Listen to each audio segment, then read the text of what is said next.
it all come true. So there's a lot of action that we expect to have there on the circuit today. And Frankie started off with 3 categories of bike racing. Bikes out very early this morning, and not a lot of wind at this stage. We'll find the sighting that has already been done. The RSD Track and Power Sport motorcycles, and this is their race number 1. And as you can see from the camera shots, they're moving up onto the grid. And joining us up in the commentary box as per normal, he's our radio man. He does all the binoculars work. He gets from Tiny's Pit Box. Tiny, also part of the Commentators Association. Tiny, good morning to you, sir. Morning, Frankie, Gary, Francois, and to all our viewers today. Hope you guys enjoy the racing. It should be a crackerjacker of a meeting. Right, that's the team. Gary, Francois, Emile, and myself, Frankie, as we get ready for the opening race of the day. Well, the bikes are lining up on the grid proper. We have a look-see there. All the usual suspects. Nice to have the likes of Lance Jonas out there today. Slade van Niekerk is there. Jason Lineker, Trevor Westman rolling up onto the front row of the grid. He is joined there by Franco Flach. The grid on the timing screen is not the same. They're under starters orders. 5 seconds to go. Lights on and racing. Away we go. Make their way down to the KFM corner. A real bunch of motorcycles there. Into KFM they go. They're working their way around KFM. They're going to work their way up the Bear Straight. A couple of movers and shakers there as they come out of KFM up the Bear Straight towards G Energy corner. Reddy Westman sitting in second place. It looks like it could be Rolstad in front of him as they roll around Flux there, together with Jonas as they roll out of G Energy down through the kink. They make their way into Damst, and into Damst Dip they go, taking a round, good right-hand sweep. So they make their way now up the KFM straight towards Car Care Clinic corner. Into Car Care Clinic corner they go, and it's the front two that are really breaking away. Westman giving a chase there on that 650 as they make their way down the back straight in towards Fast-Strong corner.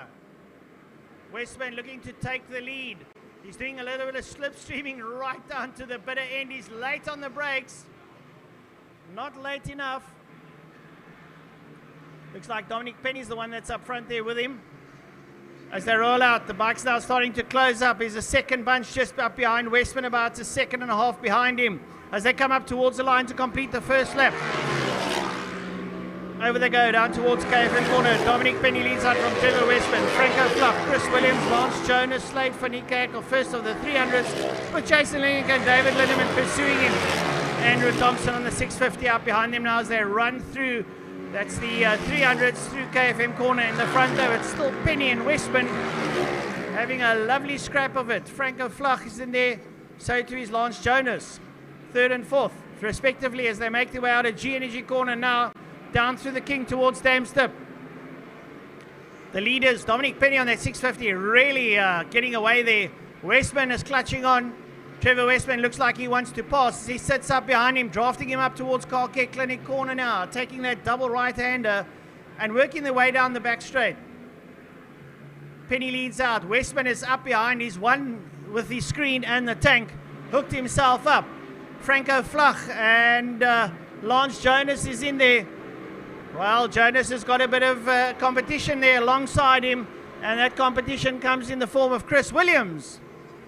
Chris Williams is in there. Williams up on the inside. Jonas around the outside. Well, Lance said he's lost a little bit of weight, and it's telling because he pulls ahead of Chris Williams.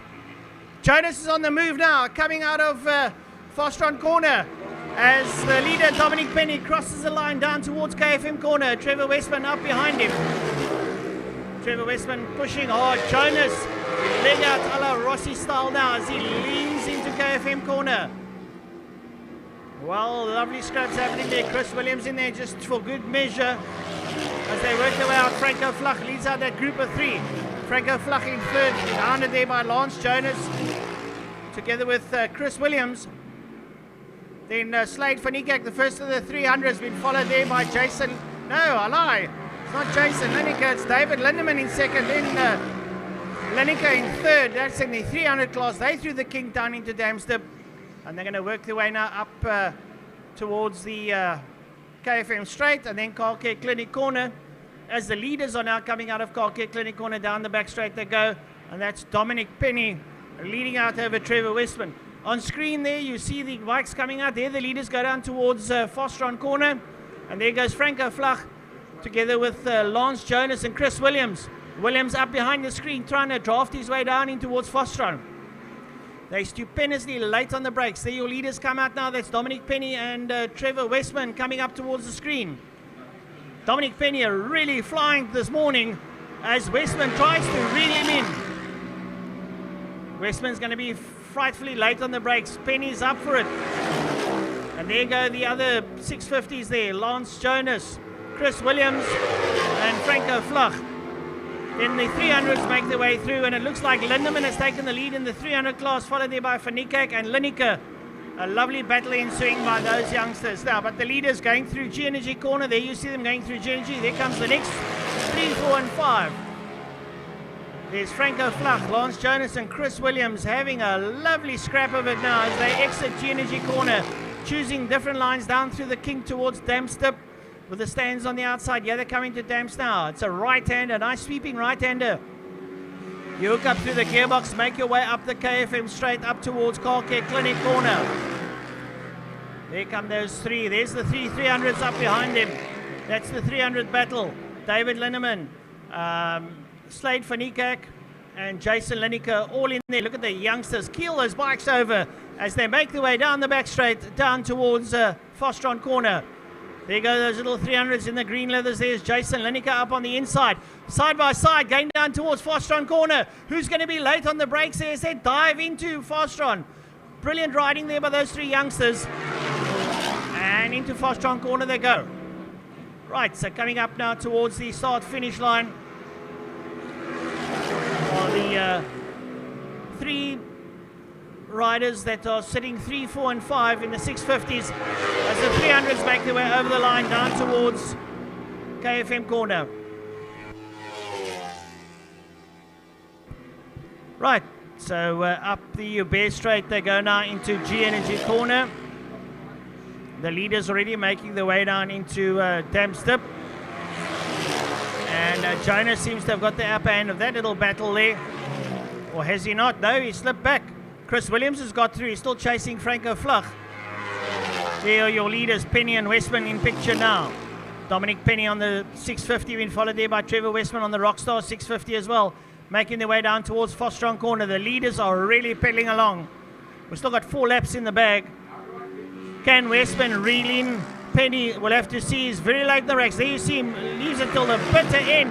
Right up behind Penny. You can almost touch him now as he goes into Fostron corner. Lovely stuff. Penny gets a good exit coming out. Sets cross saddle there to try and bring the bike up straight. Westman drives hard and looks to draft him going down into KFM corner. Turn number 1. Going into turn number 1 now. Dominic Penny still leading out with Trevor Westman. Then it's going to be Franco Flach, been followed there by Chris Williams and Lance Jonas. They go down into KFM corner, working their way out of KFM. Then the 300s battle ensues. Lindeman, Lineker and van Niekerk side by side. Van Niekerk, the last of the late breakers, moves to the front of that bunch. And we wait for them to come up to G-Energy corner up the Bear Straight. As the leaders now make their way into Damstip. But the 300 battle is really a great one to watch as they go now into G-Energy corner. Lindeman slides up on the inside of van Niekerk, a diabolical maneuver as he just goes up on the inside of him and gets good drive coming out of G-Energy through the kink down towards Damps.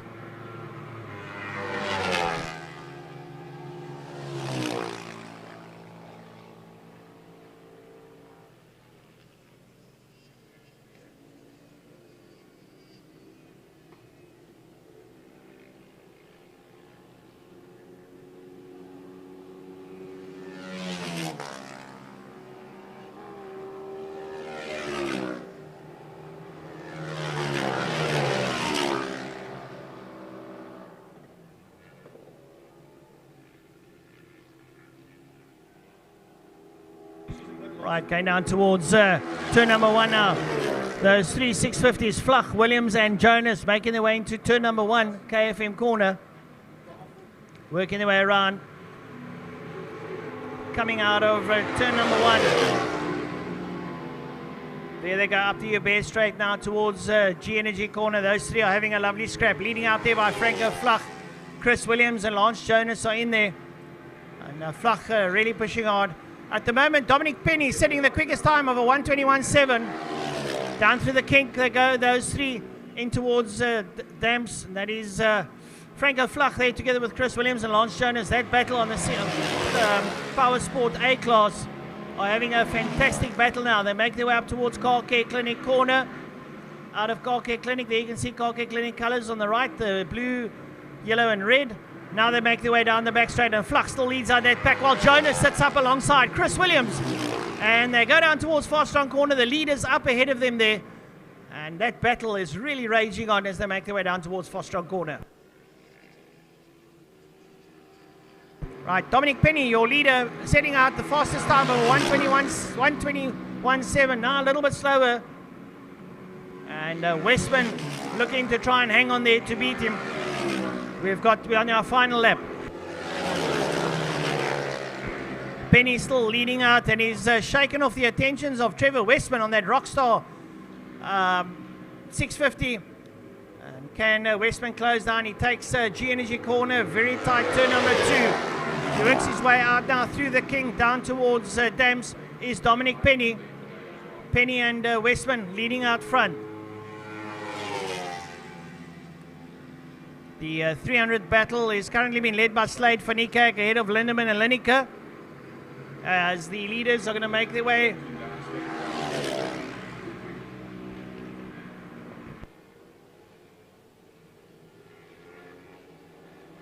Dominic Penny down the back straight for the last time to the final corner. Fastron in this heat.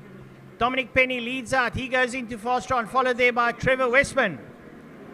Penny rolling out of turn number 5. Fastron corner coming up towards the line now for the final time as the checkered flag waits for him. Checkered flag beckons now as Penny rolls over the line for heat number 1, followed by Trevor Westman. The third place runners now coming out of G Energy corner up towards the line. It's going to be Franco Flach, Lance Jonas and Chris Williams. A lovely battle there between those 3. We wait for Anthony Lane crosses the line, and then we wait for that 300 battle. Yeah, they come towards us. It looks like Jason Lineker takes the 300 battle ahead of Slade and David Lindeman, and Andrew Thompson getting through there as well in one of these Class A motorcycles. Fantastic racing there over the line. And that was heat number 1, the RST TrackMac Power Sport motorcycles.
Right, folks, that was race number 1, RST and TrackMac Power Sport. We now move on to the Superbikes, the Suzuki South Regional Superbikes, Super Masters and 600cc Super Sports.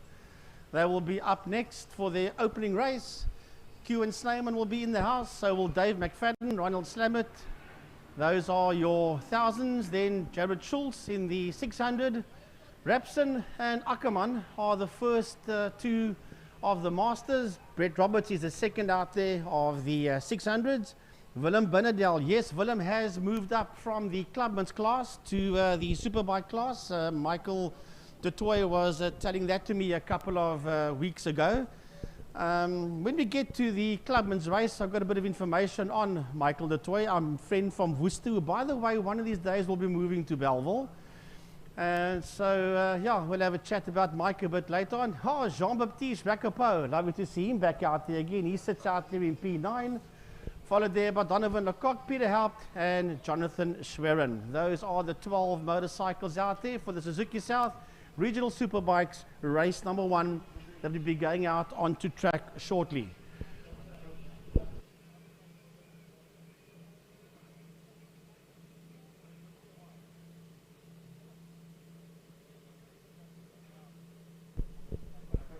Right, so the marshals are checking the circuit. Everything seems to be okay. Once again, for myself, Frankie Yennis, good morning, everybody, wherever you find yourself in the world, in South Africa, in Cape Town. And you can live stream on YouTube, IMUSAT, and on their Facebook page. It goes out for free, so no costs incurred. And you can watch the entire Wingfield Motors Power Series from Killarney International Motor Raceway live as it happens, as it goes down. So we're getting ready for the second race of the day, which will be in the Suzuki South Regional Superbikes and 600cc Super Sport machines. A big thanks to our IMUSAT crew and for bringing us great coverage as the bikes roll out onto track. Q and Slayman is the first man that rolls out of pit lane into turn 1 KFM corner. Working his way into KFM, the rest of the field just works their way out behind him. Not too many superbikes out there today, only 12 that's entered, but 12 very quick, very fast riders indeed of the best in the world. Or should I say, of the best in the country, I should say, put it that way. And some of them have done international duties like Dave McFadden, so certainly one of the best in the world is here with us at Killarney International Raceway. This one will be over 10 laps. As the superbikes roll out onto track, we're going to get ready to blast off with the superbikes shortly. Frankie, a little bit of interesting information. Q and Snyman, no electronics on that bike. That is a stock standard machine that he's on, and he's posting those times, so hats off to the young lad. He cannot put electronics on that bike. It's a 2015 model, and only the 2016s up allow for electronics such as fueling and mapping. So he's got a pretty stock bike, and he's absolutely murdering that machine to stay ahead of the likes there of Ronald Slamet and David McFadden.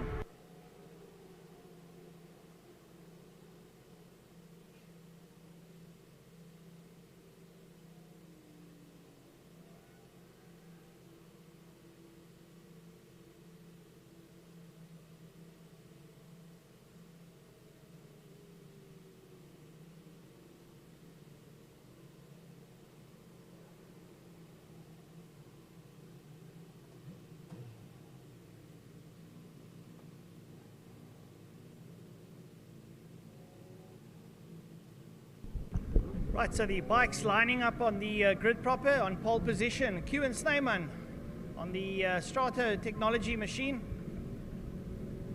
See Jacques Ackerman lining up on the second row in P6. On the South Motorcycles machine, Ronald Slamet rolls up onto P3. And David McFadden, double winner at the South African Superbike Nationals, up on second place. In the Lights by Linear machine. Right, so they're getting ready. They're under starters orders. Wait for the fastest minute in anybody's life. Under starters orders. 5-second board up. The Lights go on, and we go racing. They work their way through the gearbox down towards KFM corner. It looks like Ronald Slamet might have the whole shot. No, but Snyman forces him out, and McFadden goes up on the inside. McFadden slots up into second place now, up behind Q and Snyman. They make their way up towards G corner. Late on the brakes goes Snyman, followed there by McFadden and Slamet. Looks like Jared Schultz has rolled up into P4 and he's 600. And behind him there it is Malcolm Rapson and Brett Roberts as they make their way through the kink down towards them. Right, Ackerman is the next man in there behind Roberts. That's Jock Ackerman out of turn 3, Damstip. They work their way slightly uphill the KFM straight into turn 4, Car Care Clinic corner. Out of turn 4, down the back main they go now. All guns blazing, flat box through the gearbox they go. As they squirted down the back main, and it's Snyman that leads them down the back straight, but there's a hell of a fight there for that second and third place between McFadden and Slamet as they work their way Francois out of turn 5, Foster on corner. McFadden having up a look on the inside there of Q and Snyman. Snyman's up for it though, he rolls out. He takes the lead as they come up towards the line. It's a lot closer this time round. Slamet, it's Snyman, it's McFadden and Slamet's in there. Jared Schultz from the 600 is doing exceptionally well as they work their way through KFM corner now. Up the Uber straight, and this time McFadden's a little bit closer to Snyman. He looks up on the inside. Snyman late on the brakes. Nice to see Slamet sitting there with him. Slamet a lot fitter this time round as he sits up behind McFadden. It's a three-way tussle and Slamet gets excellent drive coming out of G Energy corner on the back wheel through the kink. Are you for real? As he make their way now into Dams, and those three are still nose to tail. Well, it's a hell of a fight coming out of turn 3, out of Damstip, working their way up the KFM straight into turn 4, Car Care Clinic. It's a massive dice for P1, 2 and 3. Out of turn 4, down the back main they go now, and Snyman is trying to get away. Here comes Slamet. Slamet sits up right there with McFadden, but McFadden is going for the lead. Has he got the lead? No. It is Snyman that dives across the bows there of McFadden, with Slamet sitting out there in P3. Behind them is the leader of the 600s. That's Jared Schultz, P1 in class in P4, on track as the 4 front runners down into turn 1. Behind them, it is Malcolm Rapson. Rapson on the case there of Schultz, and Rapson sits P1 in the Masters. Lovely to see the young man Jared Schultz there in P4 on a 600, mixing it up with the liter bikes. And once again, McFadden sitting up there behind Snyman. Q and Snyman really muscling that bike into the corners there. Great stuff. Slamet exceptionally close to the back end of McFadden. This is lovely to see these three guys tussle it out. They almost want to be side by side going into Dams, and Slamet goes right up on the inside of McFadden. It is stupendously close. Stupendously close as they make their way up towards Car Care Clinic corner. It's 1, 2, 3. They come out of Car Care Clinic corner now. Look towards the back straight. They are exceptionally close now. There they go, and once again McFadden trying to draft Snyman down towards Foster on corner, and Slamet is drafting McFadden. McFadden leg out, looks up on the inside, but look at Snyman, absolute demon on the brakes there, works his way out of Foster on corner. This is absolute insane. This is 3 of the very best you're going to get your hands on. And here comes Snyman. He's been mugged there by Dave McFadden, but all of a sudden, Ronald Slamet has come to the party. Will he shove it up on the inside of McFlash? No, he doesn't. He sits right in there behind him, but they are bogging each other down because getting closer to the 3 of them is Jared Schultz and Malcolm Rapson. They sit P4 and 5 out of turn 1, and they are closing in on the 3 leaders that are working their way out of turn 2. Out of G Energy corner they go now. Well, the last event roundabout now, Slamet was left behind. Not this time. He is right on the case there of McFadden as they work their way out of turn 3. And Dave is all over the back wheel. Oh, look, pulling out under McFadden. There is Q and Snyman as they work their way out of turn 4. Out of Car Care Clinic they come now, and it's going to be Q and Snyman who rolls out there in P1. McFadden is trying to close that. Slamet has got the best seat in the house there as he drafts. He goes up alongside McFadden. McFadden is exceptionally late on the brakes. He slides there behind Snyman. Right up on the inside, Snyman dives across his bow to close the door.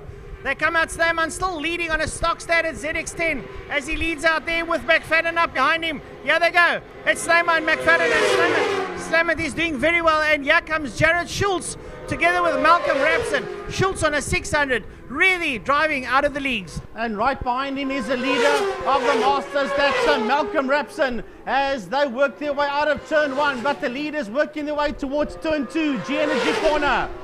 Through G-Energy they go now. We have to stay with this dice because this is one of the closest dices for the lead we have had in a heck of a long time in the Suzuki South Regional Superbikes. McFadden closes in there on Snyman's back wheel as they work their way out of turn 3. Damstep working their way slightly uphill up the KFM straight towards turn 4. Car Care Clinic corner. The man with the best seat in the house at this point in time is Ronald Slamet, that sits in that 3rd place. He's being pressurized by nobody as he has a go there at McFadden. Down the back main they go, but will McFlash have a go at Snyman? He does, but Snyman covers the line, working his way out of turn 5, Fostron. Well, Q&. Snyman really out of the top draw this morning, put his best t-shirt on, and I tell you what, he's rolling out in front, doing exceptionally well. And heading out ahead there of McFadden. And Ronald Slamet sitting right there with him. As you will hear the bike sounds as they fly past the commentary tower down into turn number 1. Jared Schultz still leading out Malcolm Rapson. Schultz doing exceptionally well on that 600 as he goes into turn number 1. Now McFadden trying to close down on Snyman. Snyman takes a very late brake line into turn number 2, G-Energy corner. McFadden tries to sit with him. Slamet is still there. Ronald Slamet is still there with him. He doesn't want to lose them. Is that arm of his getting tired, or is he hanging in there? He's still sitting there with him. He just needs to up the ante just a millisecond, and he'll be right there with him now as they exit turn number 3 up towards Car Care Clinic corner. Well, I'll tell you what, Q&. Snyman has got his work cut out. He's got Dave McFlash all over him as they exit turn 4. Working the way down the back Killarney straight towards turn 5. Here comes McFadden. And Q&. Snyman, all he can do is try and place that bike and brake as late as he can, which he does. He's a master at braking late down into turn 5, into Fostron corner. Out of turn 5 they come once again, and it's still McFadden. When they cross the line, they'll have 4 laps to go. Heading down into turn 1, but don't slam it off. Ronald Slamet's going to have a go somewhere. Surely he must lunge somewhere at McFadden. McFadden is going to go up on the inside as Snyman goes high, Snyman goes wide. Snyman makes a mistake and loses that lead to David McFadden. Well, Ronald Slamet's right up behind Snyman. Ronald Slamet really riding well today, looking a lot stronger as he sits up behind Snyman. Will Snyman come back at McFadden? Will McFadden be able to get away? Those bikes are all pretty much on even keel. It's a Yamaha and 2 Kawasaki's up behind him now as they make their way through Damstep. KFM straight in front of them, making their way up towards Car Care Clinic corner. McFadden gets on the gas nice and early. It's a double right-hand twin apex corner as they work their way out of Car Care Clinic corner. Now down the back straight. McFadden gets on the gas nice and early. Snyman on the back wheel as he pursues him. And is there going to be a take? Going down. Snyman goes wide. Snyman's going to look to dive across McFadden. Is he going to do it? McFadden keeps the door closed as they go into Fostron corner. And going a little bit high, but look at Slamet hugging that corner as he looks to stay in touch with the lead. Well, here they come now under the bridge, down the Porsche main straight, and up on the inside they go. And oh, what has happened out there? Up on the inside goes Q&. Snyman, and boom, back into the lead goes Q&, but he goes in very hot. Snyman goes in very hot and loses that lead once again out of turn 1 KFM to Dave McFadden. Well, he had a lunge up on the inside of McFadden and overcooked it going into turn number 1, and that gave that lead right back there to McFadden again as Snyman now has to pursue and go after him once again, and the two of them are slowly but surely beginning to break away there from Slamet. Well, brilliant stuff there. Look at the leaderboard. McFadden leading out there with a 1 minute 12. They can do better times. There's a bit of wind around. Q&. Snyman follows up behind him, followed by Ronald Slamet. P4 is Jared Schultz, first to the 600s. Leading out the first master, Malcolm Rapson, followed there by Jock Ackerman and Donnie Lecoq. Then Brett Roberts leads out over Jean-Baptiste Recapo, Willem Benedel, Jonathan Schwerin, and then bringing up the rear is Peter Haupt as the leaders make their way into Fostron corner. Well, the leaders out of turn 5, out of Fostron corner, the 3 of them are right there with each other. There is absolutely nothing between McFadden, between Schultz, between Snyman and Slamet as they race down into turn number 1 KFM corner. Well, this time, Cuban's not going to go high, he's not going to go wide. He covers that line very neatly out of turn 1 KFM. Dave McFadden sitting right there on his back wheel, and slowly but surely they're getting away there from a Slammet that sails in on their back wheels, under braking through turn 2, the energy. They work their way now through the kink and race down towards turn 3, Damstip. Going into G-Energy corner now, Jared Schultz is absolutely stretched away from Malcolm Rapson, who leads out there over Jacques Ackerman. Up behind Jacques Ackerman is Donovan Lecoq and Brett Roberts. Roberts sitting there with him. Roberts now ahead of Donnie Lecoq. So Brett Roberts starting to light the candle now as he works his way around the circuit. The leaders now make their way down the back straight. Q and Snyman on the back wheel now as he leads out over McFadden. McFadden pressing hard on that Yamaha, trying to close down on the back there of Snyman. Snyman very late on the brakes. A great ride there from the young lad as he leads out. He goes a bit high and wide and closes up there by McFadden as they come at a fast strong corner down the ball straight. One more lap to go when these three cross the finish line and head down into turn 1 KFM corner, and Q and Snyman has done a 1:11.959. He is the fastest man out there, is Q and Snyman, starting the final lap, a 1:11.959 by Q and Snyman as they work their way up the Joubert Straight towards turn 2, G-Energy. Heading now into G-Energy corner. I think Slammet has realized final lap, I'm in P3. I'm not going to get close to McFadden and to Snyman as they work their way through the kink into Damstip with a half a lap to go. Right, they're making their way up KFM straight towards Car Care Clinic corner. Q and Snyman still leading out over David McFadden. They've broken away a bit there from Ronald Slammet in P3. Jared Schultz still in P4. Out of Car Care Clinic corner they come and they make their way down the back straight, and still Snyman leading out on the back wheel. Unbelievable power from that machine now as he goes down towards Fastron corner, and here comes McFadden sailing in up behind him. Well, the checkered flag is going to be beckoning, that's for sure. And McFadden's looking up on the inside. McFadden has slipped through. Can they do it? McFadden's coming up towards the line. It's going to be a drag towards the line. Here comes David McFadden and Snyman up alongside him. And Snyman takes it. Snyman takes it to McFadden. Unbelievable power from that Kawasaki over the Yamaha. Brilliant stuff there with Ronald Snyman in P3. An unbelievable finish here at the first heat of the RST Superbikes. Brilliant stuff.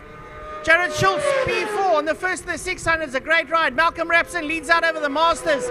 He's going to be followed second there by Jacques Ackerman. Ackerman crossing a line. And then it's going to be Brett Roberts, second of the 600s, and followed there by Donovan Lecoq. Brilliant, brilliant stuff there from the riders. Next up, John Baptiste Rakapo. A win there by Snyman, 0.02 of a second. Unbelievable stuff there.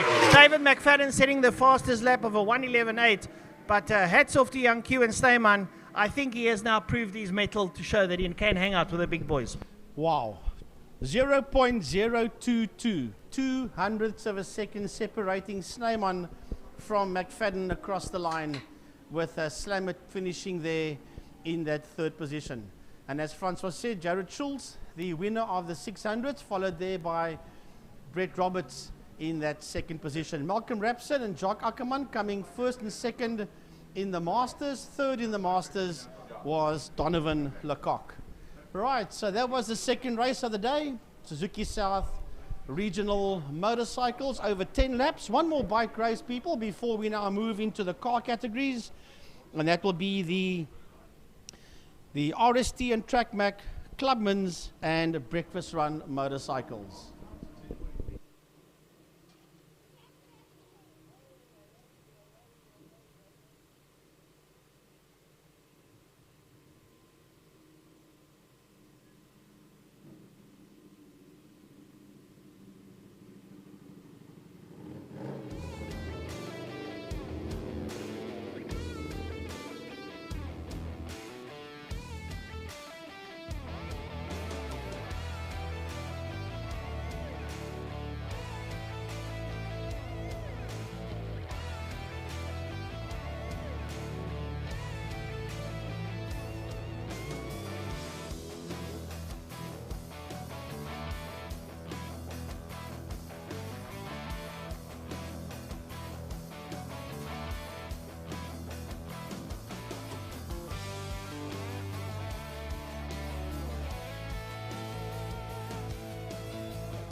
Right, folks, we get ready now for the third race of the day, the RST and Track Back Clubman's and Breakfast Run motorcycles.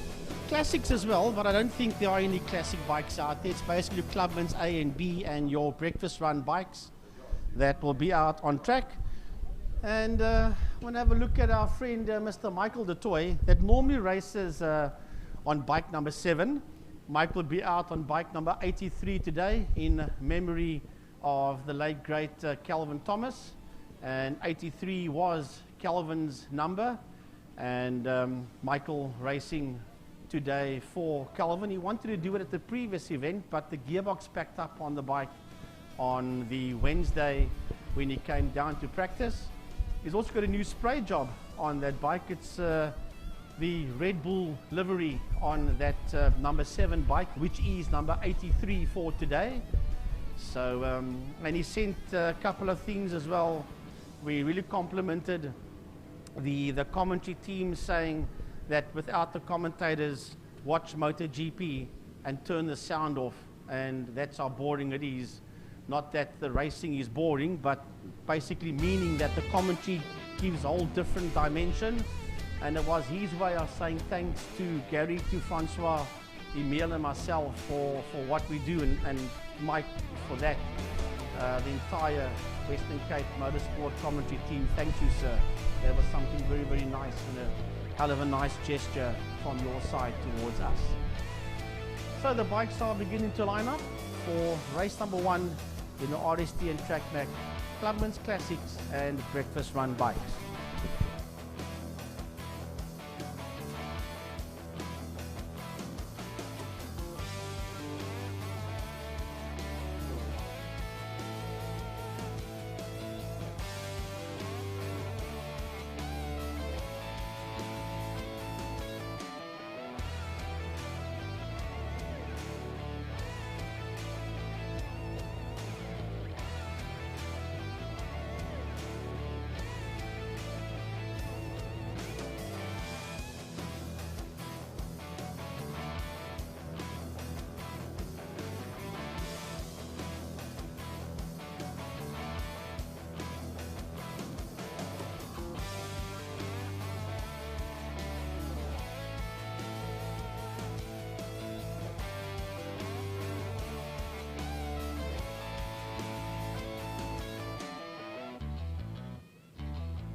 All right, folks, here we go with the RST Track Back Clubman's Classic and Breakfast Run motorcycles. They're out there on their warm-up laps out of 2, and when they stop on grid proper, we'll get this one underway. 19 motorcycles should be out there if everybody went out onto track, and we'll have a look, see exactly who is who? Michael Hunter has put that bike. Well, he'll be in there. Hunter, probably have a look-see as they cross the line.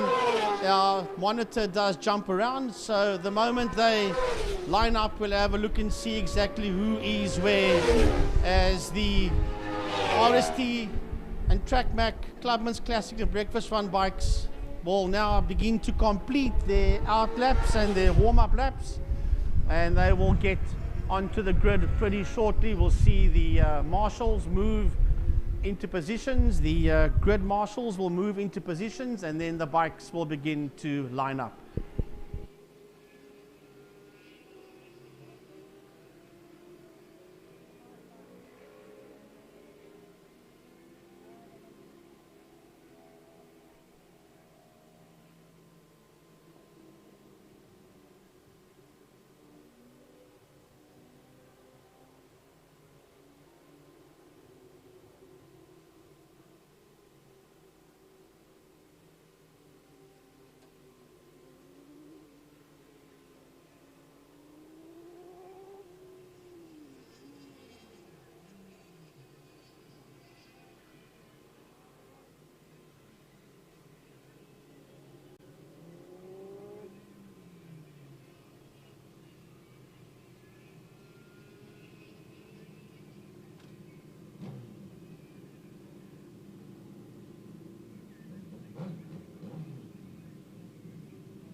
Right, so the bikes begin to line up, and Michael Hunter has put the number 13 bike there in P1. Dion Earball is also in there, Josh Stroch, Wayne Ardenser, and then Michael DeToy on the 83 machine, riding in honor of the late Calvin Thomas. He's changed his number from number 7 to number 83 for today's race event, and we all see them line up.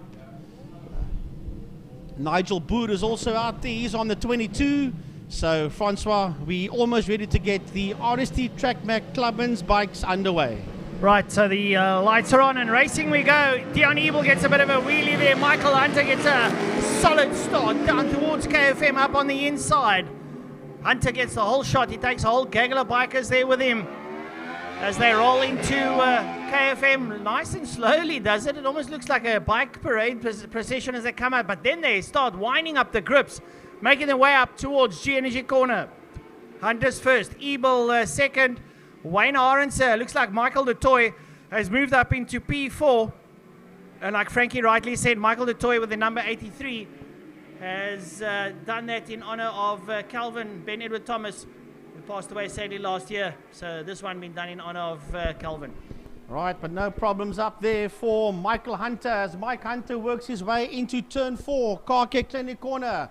The man on bike number 13 sits out there in P1 as he works his way down the back main. He's getting the hammer down. Erbel sits in second. Arendse is out there in that third place, followed there by Mike DeToy. Michael is in P4 and is leading a group of about 5-6 motorcycles down into turn 5 Fostron Corner as the leader Michael Hunter works his way out of turn 5, followed there by Dion Erbel in second and Wayne Arendse in third. Well, Mike Hunter there in P1 leading out of the Dion Erbel. They cross the line down towards turn number 1 KFM Corner. Michael Hunter really going well. Mike DeToy sitting in P4 trying to close down on the back of the third place man Wayne Arendse. Can he do it? Well, we'll have to wait and see. Wayne Arendse sitting in third, trying to close down in the back of Dion Ebel. Dion has got a pretty good ride as he makes his way there into G Energy Corner. Here comes Mike DeToy. He's got a whole gaggle of bikes up behind him in there, Josh Stroch and the likes. And I see Smartly in there too as they work their way around. Out they go. Zubair Adams is there. Nigel Boo, Paul Rulu, Malefe Ratlachani, Faisal Mohammed and Devin Chatton all in there as they work their way through damps up towards KFM Corner. The whole set of bikes really giving each other a good run for their money. Yeah, there's about 6 of them that's working their way now towards turn 4 behind the 3 leaders. They're making their way down the back main, but we'll keep an eye on that group of 6 that's heading down the back straight. That group has been led there by Hunter Sube. Adams is in there as well, and Josh Droch. Josh Droch is also having a go as they head down into Fostron corner. So watch out, Josh Droch on bike number 52. We qualified on that second row, on the first row of the grid, and he now sits out there in P5 just behind Michael Du Toit. Well, Michael Hunter stretching a bit there into the corner. There's a little bit of a scrap going on for second place here. By Wayne Orenser. Wayne Orenser now a little bit closer to the back of Dion Ebel as they make their way up the base straight into G Energy corner. And Orenser sails right up behind Ebel and literally tires there. And Josh Droch has got past Mike Du Toit. So Mike Du Toit will have to pull his socks up a bit if he wants to get a little bit more into the podium points. As they work their way through the King down into Dams, Droch now starting to light up that bike of his. He's on the Honda CBR 1000 as well, as he leads out there over Michael Du Toit, who's on a ZX10. They now make their way up towards Car Care Clinic corner and soon to work down the back straight. Well, your leader making his way down the back straight towards a turn 5, towards Fostron corner. And that man, Michael Hunter, is out on a 600cc motorcycle. He's out on a 600, working his way out of turn number 5. And he's just blowing everybody away out there. But look at that fight for second position between Ebel and Orenser. That one is beginning to light up as the leader, Hunter, is now putting away from the two of them as they head down into turn number 1, KFM corner. Crossing the line now, Josh Droch, followed there by Michael Du Toit, Paul Rulu, Zubay Adams and Nigel Boer all make their way down into KFM corner. A lovely dice there for P4. And Dion Ebel said to Wayne Orenser, don't get too close to me, I can get away, which he duly does. But Orenser once again sails up behind Dion Ebel. And Josh Droch trying to close down on them two, taking with him there Michael Du Toit, as they work their way now out of through the King down towards Dams and then up the KFM straight away. Well, there's another group of motorcycles that's working their way out of turn number 3, and that group has been led there by Josh Droch. Du Toit sits in second place in that group, followed there by Sube Adams and Nigel Boer. That's another group that's working its way out of turn number 4, Car Care Clinic corner. The leaders are disappearing down into turn 5, but you're watching this group that's heading down that back straight into turn number 5. But the leaders are working their way out of turn number 5, and there's still a massive fight for that second position between Dion Ebel and Wayne Orenser, and I think Wayne has got his nose ahead of him. Yes, he has. Wayne Orenser has now moved up into second position. Well, I'm just chatting here to Dave Abrams and saying that Mike Hunter's only on the Kawasaki ZX6R. He's really pedaling that bike, currently doing 1 minute 17s. Now we know a 600 can go down as low as the 114s. But for a man that's only riding in the class, he's doing an exceptional job. Wayne Orenser now ahead of Dion Ebel. Will Wayne go in search now of Michael Hunter? He's got 4 laps still to go. It's a big ask, it's a tall order because Hunter's got quite a good lead. So Orenser now starting to pull away from Dion Ebel. We have a look at that second pack going through turn number 3 is Josh Droch ahead there of Michael Du Toit. They work their way up the KFM straight. Up behind them there is Paul Rulu, Nigel Boer, Sube Adams and Malefe Ratlachani. They're all in it to win it as they make their way through turn number 4, Car Care Clinic corner, down the back straight. Right, down the back lane, that group heads now towards turn number 5. The leaders heading towards turn 5. Another group is also working their way towards turn 5. When they come out of turn 5, Fostron corner and cross the line, there'll be 3 more laps to go. Well, Michael Hunter, 1:17.287 on that 600 of ease as he exits turn 1 KFM corner. Orenser sitting there in that second position as the rest of the field just makes their way out of KFM corner. But with approaching 2.5 laps left to go, nobody out there is going to catch that man up front. Michael Hunter, what a ride by Michael as he works his way towards turn 3. Well, we have a look now at the Josh Droch going into G Energy corner, followed there by Michael Du Toit. Mike Du Toit not pedaling too hard. He can do a little bit better there. He has got Paul Rulu all over the back of him. Paul want to come through. But Mike keeping him at bay now as they go through turn number 3 and make their way up towards, there they come, there's Josh Strock coming into picture now as we have Luxie second and third. That's Wayne Aronson, ahead there of Dion Evil, going down the back straight down towards Fostron corner. Well, that other group heading down the back main, and here comes Rulu. Rulu sits up on the inside of Michael Du Toit, and through goes Rulu. No, Michael Du Toit dives across his bows, going into turn number 5. They're going after Josh Strock, working their way out of turn 5, Fostron corner. That is that fight out there for P4, 5, and 6. That's making its way under the bridge and heading down into turn 1 into KFM corner. Well, Josh Strock doing pretty well there, leading out over Mike Du Toit. And Paul Rulu wanting to join them. Molefe Ratlachani up there behind them. There you see the riders going into turn number 1, KFM corner. They're leading out onto the Abear Straight now, up towards G Energy corner. That's the battle for 4, 5, and 6. As Dion Evil goes in, there comes Josh Strock closing down the back of Dion Evil. There's Mike Du Toit, there's Paul Rulu up behind him, and there comes Molefe Ratlachani up behind him. Right, so we look out for the leader. That is Michael Hunter. 1 minute 17.056. I think he's making his debut in Superbikes pretty shortly as he leads out on that little ZX6R. It is absolutely flying around the circuit, is that little machine. And Michael Hunter, well, catch me if you can, he says. We've got 2 laps, a lap and a bit to go. Some of the slow riders cross the line now. The leaders are on a flyer. Here comes Mike Hunter up over the line, down towards the turn number 1. We look for the second place man, will be Wayne Aronson. He's broken away there from Dion Evil. Dion Evil comes up towards us, and here comes Josh Strock. Here comes Strock. And behind Strock, it's Mike Du Toit, but here comes Rulu. Rulu up on the inside of Du Toit, and he gets through and slips there into P5, going into KFM corner. Yeah, Rulu made the move there on Michael Du Toit, heading into turn 1 KFM. So Mike drops another position, man. Well, he hasn't been riding as much as what he likes. He's getting a bit tired, is Michael, but he's not going to let Troch and Rulu get away from him as the 3 of them work their way out of turn 2, G Energy corner. However, we go back to the leader as we are on our final lap.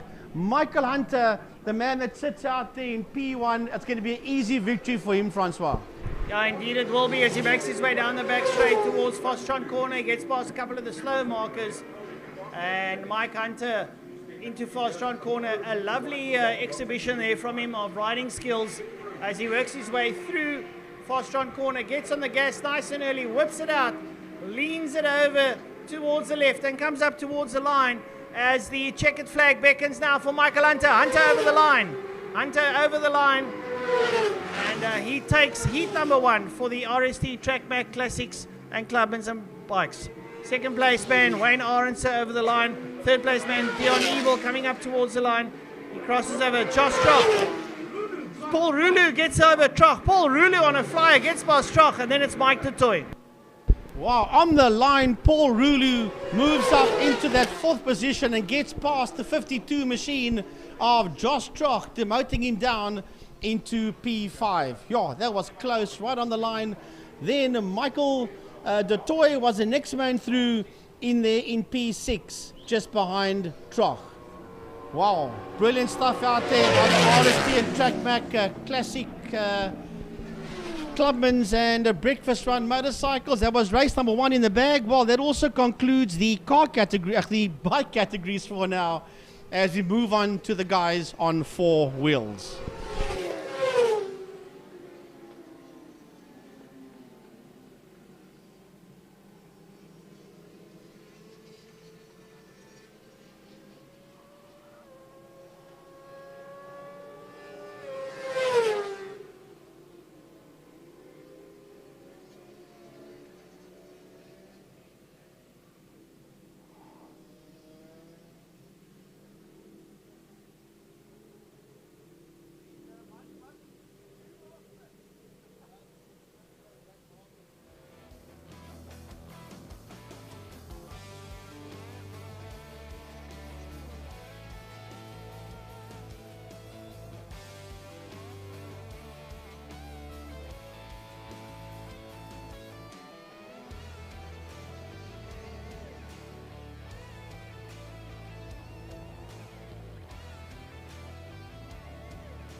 Right, folks, we go with race number 3 on the program, and it is in the Millstock Classic Cars and Bijo Trustees Fine Cars. And Franco Donadio in the Donadio Plant Hire and Harkers Automotive Mark 1 Escort pulls there into P1 as the rest of the classic cars roll up towards the line. The Jetta 2 there of Keith Schenk sits in P6.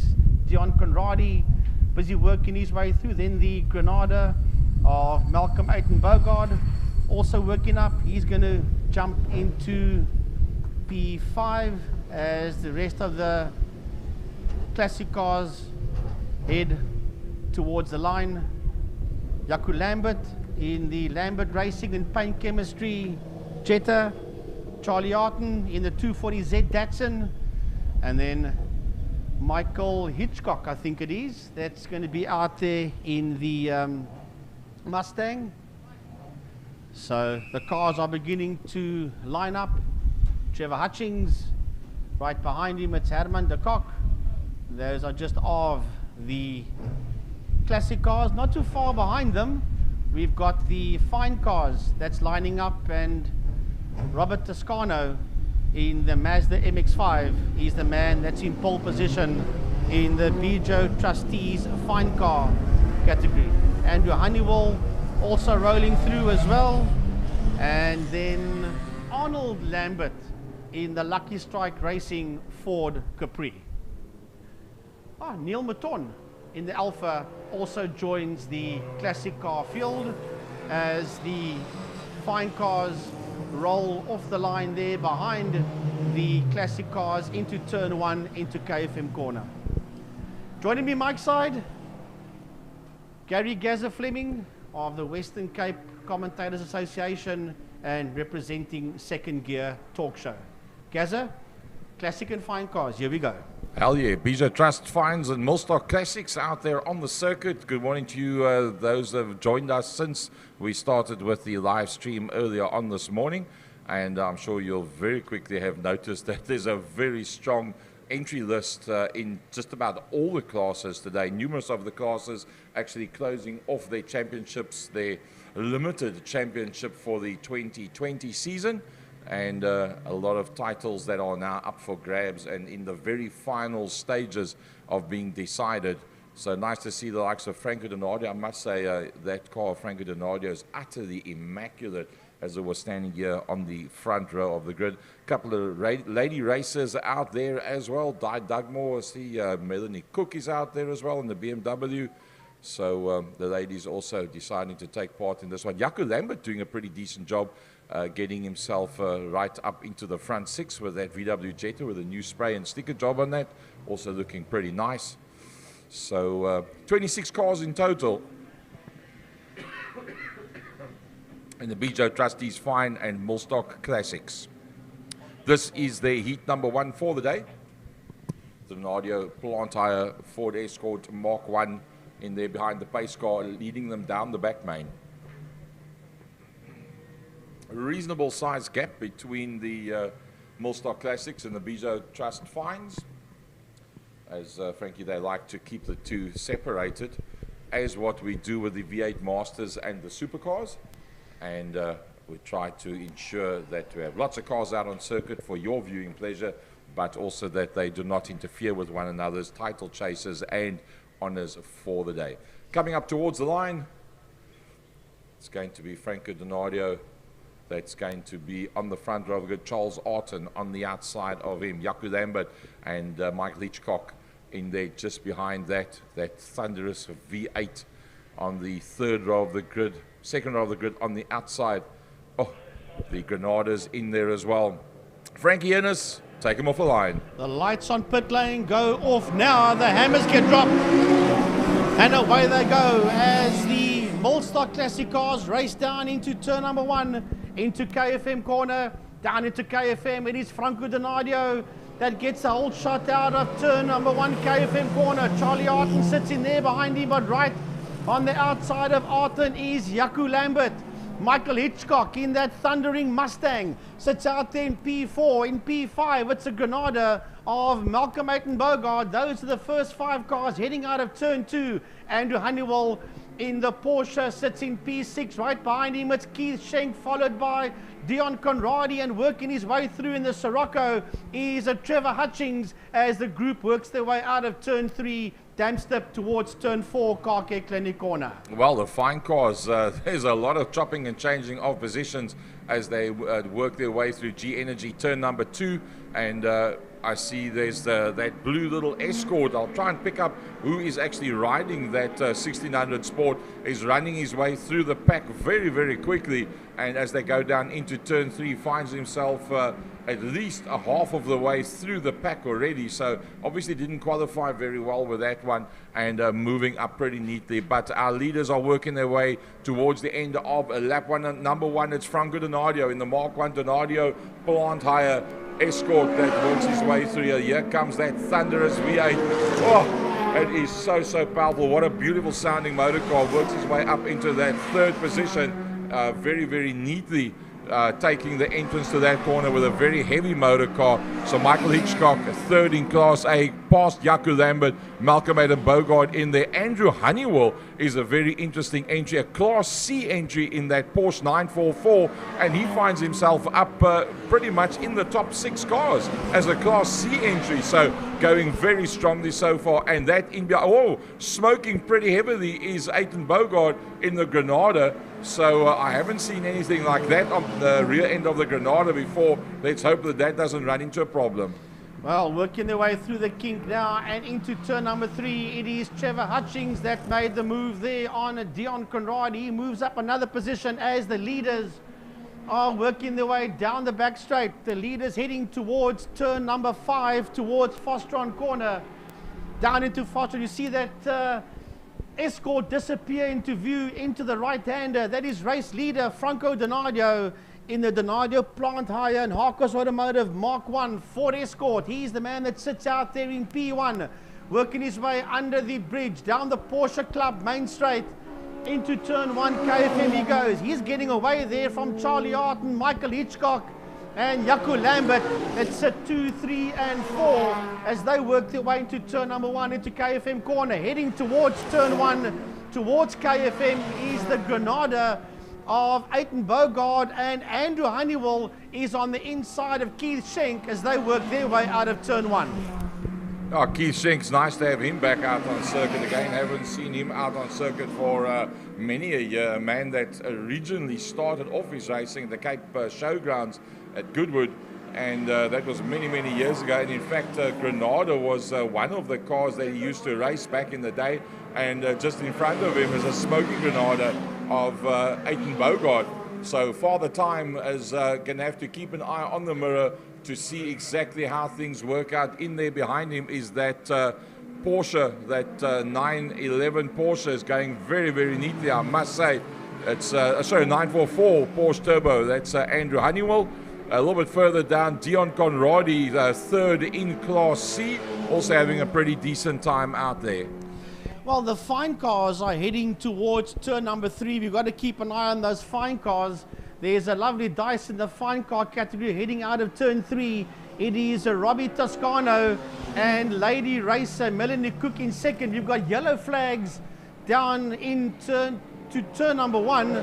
There's a problem out on the track. There's a yellow flags down in turn 1, so no overtaking in that sector as the marshals are heading towards a situation. Gary, there is a problem down in turn 1 in KFM corner. Yeah, I did see, I think there's a car probably standing behind the karting building. I did see dust, and we couldn't see because we unsighted with that one. I'm sure the cameras will pick that up in due course.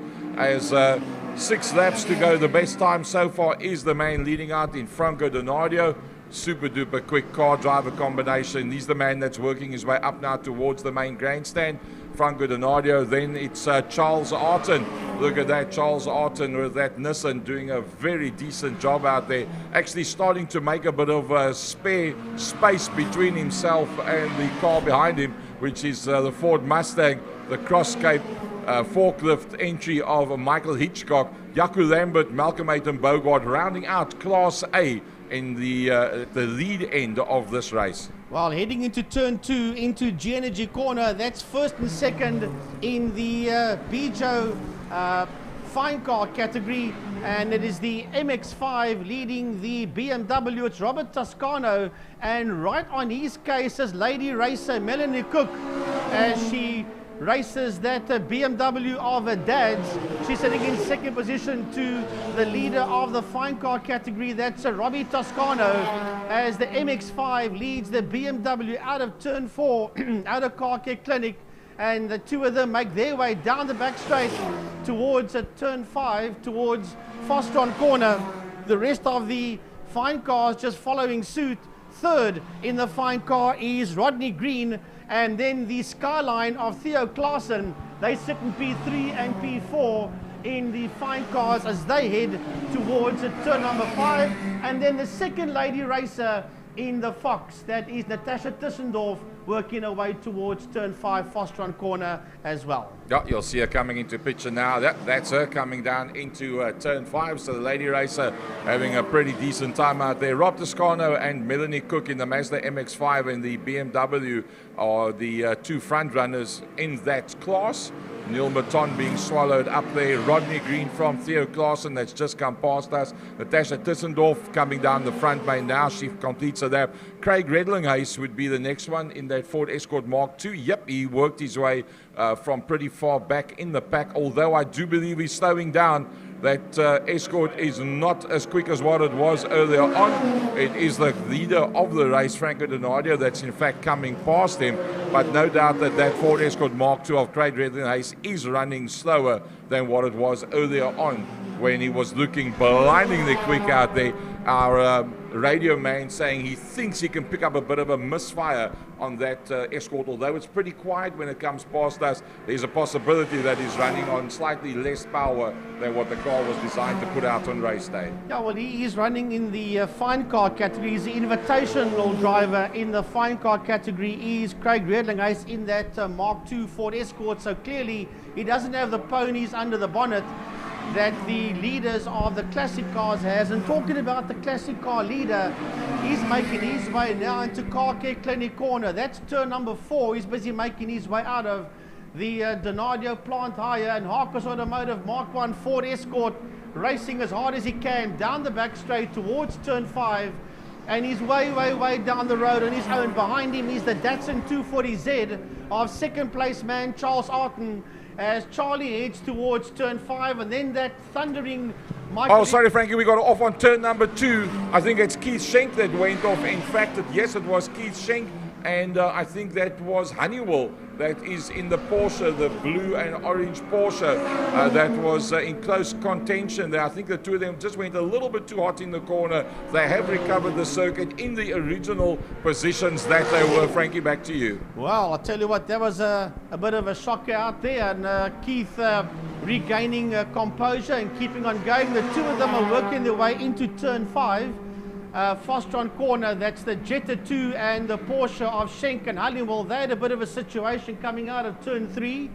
They have recovered, and they back out on track again, so no harm done over there as we watch the two of them work their way into turn number 1 into KFM Corner. Well, just 3 more laps to go for the man that's leading out. And that is, in fact, the man that's winding his way now into turn number 4 and out into the back main, the Donadio plant hire car of Franco Donadio. And he's working his way now through a number of back markers. He just passed Maton as he's on his way down the back main. That's the white Alpha that you see there in screen. And Donadio is very much pulled away from everything and anybody else. It's no doubt that he's the quickest car driver combination out there. Charles Arton doing a pretty decent job in the 240Z ahead there of Michael Hitchcock, all Class A's. Jaco Lambert, 4th in Class A with that newly liveried VW Jetta. He'll be coming up towards the start-finish line in the not-too-distant future. There comes Charlie Arton. It looks like Lambert's now coming out of turn 5, working his way up towards us. And then the first of the Class Bs is, in fact, Keith Schenk. He is the only Class B out there. Andrew Honeywell in the Porsche 944 Turbo is the leader out of 6 cars in Class C. Well, the leader working his way out of turn 2. He got himself in a bit of a knot there. He actually rectified in turn number 2, and I don't know what went wrong there, but all seems to be okay for the leader as he works his way through turn number 3 through Damstep. All on his own is class and overall race leader Franco Donadio in the Mark 1 Ford Escort, working his way through turn number 4. He's going to pick up first and second in the fine car categories. He will see them head towards turn 5 as he thunders down the Killarney straight towards turn number 5. Second place man chasing him down hard in the Datsun 240Z is Charlie Arton, who's been chased down by Michael Hitchcock in the Mustang. Those are your top 3 cars working down into turn 5, and then comes Jaco Lambert. Lambert heading towards turn number 5 as well. He gets past Natasha Tischendorf as Lambert works into turn 5 in the Jetta 2. Well, the only problems for anybody so far has been Chris Champion. That's only done 3 laps. I believe there is a car, I think it's a 162, that is pulling into the pit lane. So everybody running very, very strong out there. And the 162 is Stephen Manuel. That's the Nissan Skyline. And according to our radio man, he has now pulled in the next fine car coming through. That's Natasha Tischendorf. And wow, I think Natasha's doing a brilliant job to do what she's doing. Just 1 lap to go. So Franco Donadio from Charles Arton, Michael Hitchcock and Jaco Lambert, the 4 leading cars in this race, they are all on their final lap around the circuit. Frankie, bring them to the line. Right, this is the last lap, and the leader is heading into, I think he should be making his way into turn 4. There he goes, down the back straight. That is your race leader. That's Franco Donadio. He's got about a quarter lap to go. There he runs down, disappearing into turn number 5, turns the Escort into the right-hander. That is turn number 5, Fostron corner. The checkered flag is out, waiting to meet and greet race leader Franco Donadio, all on his own. Nobody around Franco Donadio. When he checks in his rearview mirror, he sees a clean track behind him. The flag comes out, and Donadio brings it home in P1. Second place man with the lights on heading towards us, and that is Charlie Arton. He finishes in second, and third right behind him is Michael Hitchcock in that Mustang. That's the first 3 cars across the line. Heading towards us now in P4 is the Jetta 2 of Jaco Lambert. Jaco Lambert finishing in the Lambert Racing Jetta 2, finishing there in that 4th position. Got a couple of the fine cars that's working their way across the line, of which Theo Klaassen and Natasha Tischendorf are 2 of them. Malcolm Bogard will round off the top 5 in the Ford Granada. That car's been smoking from the get-go, and then right behind him the Jetta 2 of Keith Schenk and the Porsche of Andrew Honeywell. Well, those are the classic cars. The fine cars had a great dice out there. That was won by Robbie Toscano and Melanie Cook, finishing that class in that 2nd position. As the rest of the classic cars just filter across the line, Arnold Lambert, Dion Conradi, Herman de Kock, and ahead of the 3 of them, Trevor Hutchings.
Right, for the viewers at home and the folk around the circuit, Makita Formula Supercars and the V8 Masters, race number 1.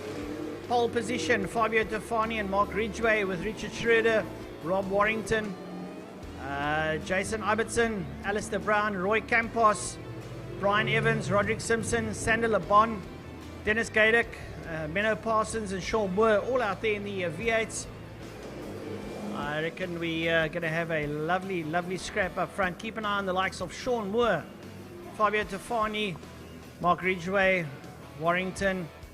I tell you, it looks it's going to be a good scrap out there. I don't see there's a notable omission there of Marcel Angel. I don't see Marcel Angel out of the group. But as far as I know, he'll be in the Sports and GT class. I know his son is there campaigning a new Porsche GT2 RS Cup car. That is the ex-Johan Engelbrecht Porsche. So nice to see Dane back out there. But that'll be a little bit later. First of all, now we're having the V8s, the APV 347 ISs, and the Makita Power Tool Supercars are out there. You're going to keep an eye there on Ryan McCarthy, see how he does today. Hilton Peters will be there, Glenn Phillips. So a lot of the folk out there having a bit of fun. Stuart Spooner should be out there as well. We will keep an eye as they work their way around the circuit and get some heat into those tires and bed in some of those brake pads. Well, to the folk at the circuit, we hope you're all complying with the rules and sanitizing, wearing masks and a little bit of social distancing. Although I don't think it's very social to distance, but that's my opinion. I'm nobody. And the folk at home, we sincerely hope you're sitting nicely on your couch. Snacks there next to you. I'm having a look at my co-commentator upstairs here, Gary Fleming. He's got his snacks and his drinks. He's nicely sorted for the day. And while we commentating on the karting circuit, some of the young karters practicing as ever to keep their skills nicely sharpened and honed. We had karting last week. What a spectacular round of karting we had. The racing was out of the top draw. A couple of surprise winners. Good to see them out there. Some of those winners there are today riding on the main circuit as well. So folks, we sincerely hope you're having lots of fun up on the grid proper there now. You'll see the Masters V8s, the APV 347 ISs, ready to rumble. Ian Kaplan, Fabio Tofani, Mark Ridgway, Richie Schroeder, Rob Warrington, Jason Ibbotson, Alistair Brown, Roy Campos, Brian Evans, Roderick Simpson, Sander LeBon, Dennis Gaydek, Menno Parsons and Sean Moore. Well, Sean Moore, you just said it. It's exactly why I was now looking. Sean normally right at the front, Fabio Tofani, as we would expect in the absence of Marcel Angel, looking pretty good there with the Alpha Pizza sponsored car. Mark Ridgway finds himself on the front row of the grid. That's pretty awesome. So Sean Moore must have had a problem earlier on. He will be the man on the move, no doubt about it. Rob Warrington's doing our eyes no favor with that Luma car of his. It's really bedazzling to say the least, but beautiful colors nonetheless. Is that lime green with the two black stripes through it, very much like Fabio Tofani. Those I call them Miami colors. Reminds me of the flats there in Miami, all the different colors. And Jason Ibbotson goes through. So Paolo Cavalieri's car's out there. I don't see. I want to know who's riding Paolo's car. That could be Roy Campos. I think possibly Roy Campos is in Paolo Cavalieri's car. So he works his way through there. And then the supercars to come through. They're not up on our timing screen at the moment, so we'll have to pick up there as Ryan McCarthy leads them out in the Serjan Investments car. Oh, snaking their way through.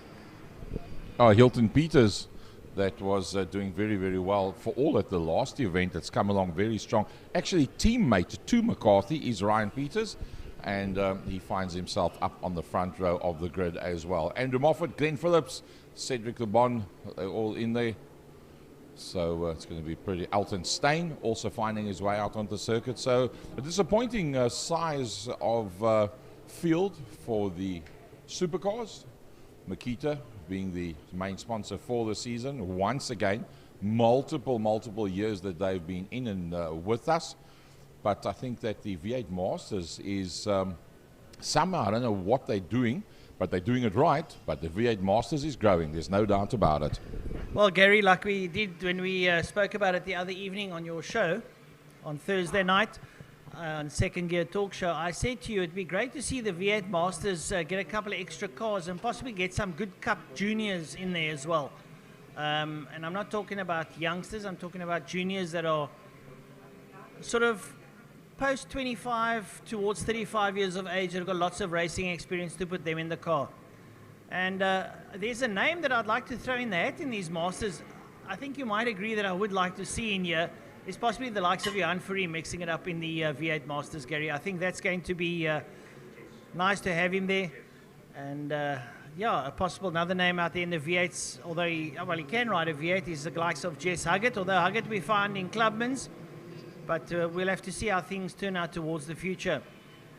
Well, they're rolling around the circuit. They're behind the pace car. They're making their way down towards Fostron Corner.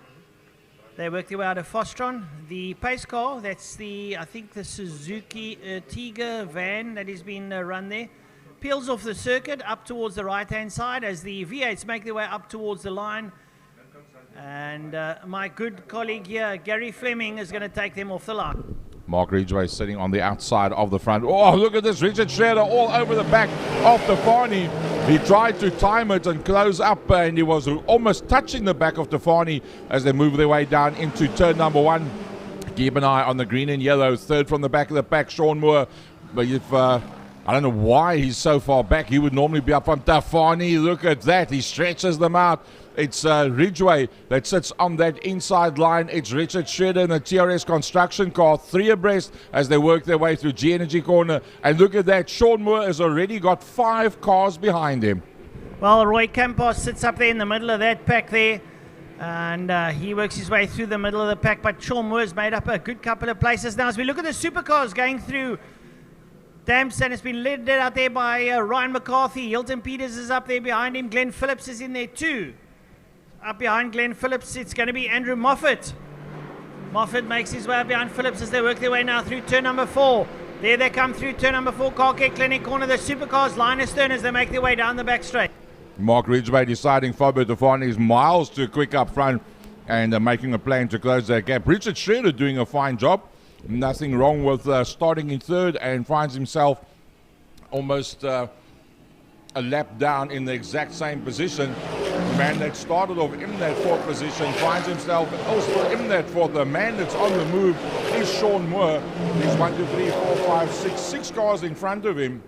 And he's already got 1, 2, 3, 4, 5, 6, 7, 8 cars behind him. So passing 6 cars on lap number 1. The whole thing is Sean Moore could be the quickest man out there, no doubt about that. But Fabio Tefani, Mark Ridgway, Richard Schroeder moving their way away at the front of the pack. If they make enough ground, they might just step out into the next era and make it difficult to be caught. Well, we've got 2 spinners in turn number 2. Let's hope all the supercars get through there without any problem. That's in open view to be able to see those cars as you come into the corner, so everybody manages to make it through without any problem. We've got 1 car that's got started. We've got 1 car still standing on the outside of the circuit. Looks like he's going to get that one started up as well. So some of the back markers in the V8 Masters losing it. That 1 V8 Master still standing with his nose to the curb on the exit towards the curb. And it doesn't look like that car's getting started again. He rolled it forward, and that's where he stopped with a 33 car. And, well, it doesn't look like he's getting going again. This could cause a full course red. That car is still standing on the exit to the corner. That's Ian Kaplan. It's Ian Kaplan that's standing there. There's 1 marshal by him. They'll obviously have waved yellows all the way around. That car standing on the circuit with a nose touching up against the curbstone on the exit of the corner. Looks like everybody is slowing down. Sean Moore does a pass as they go into the corner. I think he'll have to give that position back as the leaders have slowed right down and kept it all together. And yeah, Sean Moore causing a bit of problems there. And looks like one of the V8 Masters has actually gone off the circuit. The red flag has come out. That's what we have to do because that car's not going any further So Sean Moore will have to drop in behind the man that started in 4th position with that bright green APV 347 IS. I'll just wait for them to come around to the line. The recovery vehicles are already on their way out there. I'll just give them an opportunity to get it all together. Sean Moore, in fact, as I said, he might just be the fastest man out there, 1:16.583.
Well, folks, we're back on air, and it looks like we've lost the connection.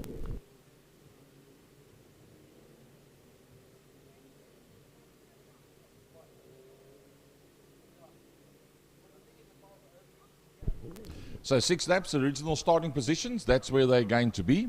And yeah, Sean Moore got it all to do once again.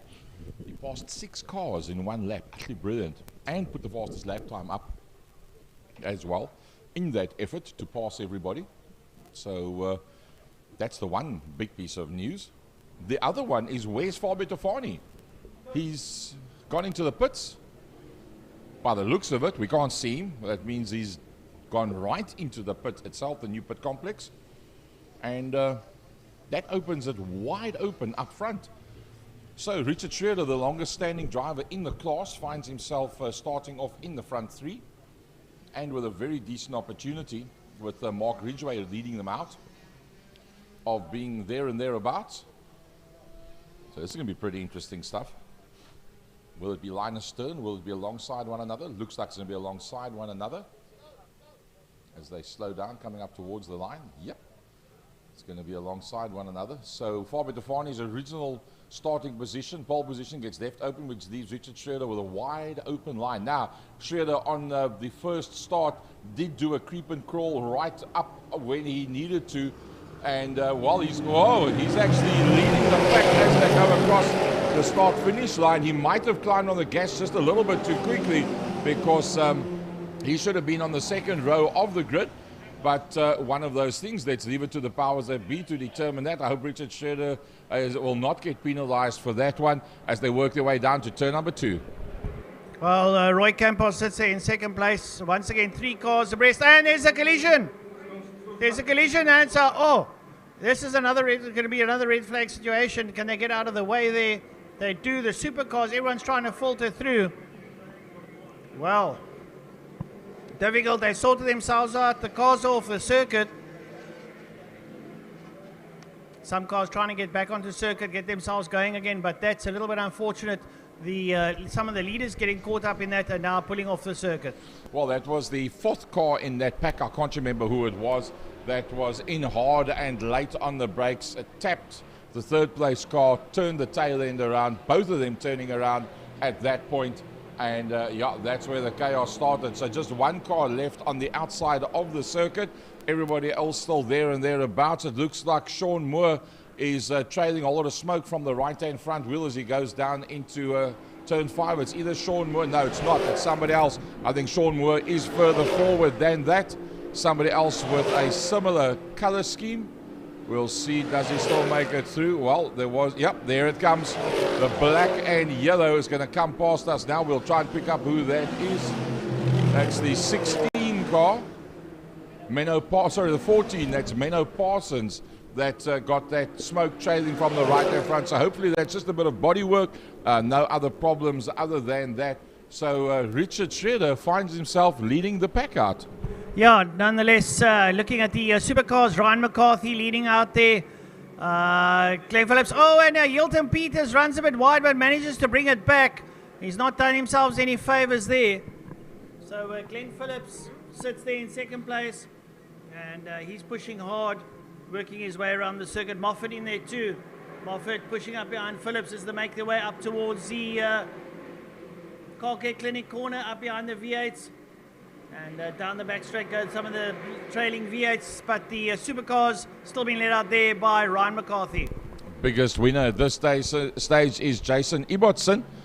He's in the silver class Masters V8 grouping, and he finds himself, in fact, in a second position. Rui Campos going to work his way past him, and Rui Campos, in fact, just done the fastest lap of 1 minute 18.044. So Rui Campos picking up a bit of a draft down the back main and a draft up the front main, and making up, well, we thought he was going to make up that position. He, in fact, hasn't got past Ibbotson yet. Ibbotson with that silver class car holding on to that second position. Campos trying to find a way. Oh, he sticks it up on the inside. They almost make contact. Ibbotson closed the door on him. Richard Schroeder says, well done, guys. You keep on fighting it out. I'll just up, dust, and disappear. And that's indeed what he's doing. But have a look at Ryan McCarthy mixing it up with the V8s. He sits up ahead there of Glenn Phillips and Andrew Moffat. Hilton Peters coming back into the picture after making a mistake on the previous lap now. Looks at the back of Andrew Moffat. So Peters pushing pretty hard there, trying to close down on the back of Moffat. Some of the V8s work their way through the supercars. But the leader of the V8s, Gary, now making their way into Fast-Strong corner. Sean Moore fighting back, 1:17.733 up into 4th position, but finding himself 8.9 seconds off the back of Rui Campos. That's now got his way past Ibbotson.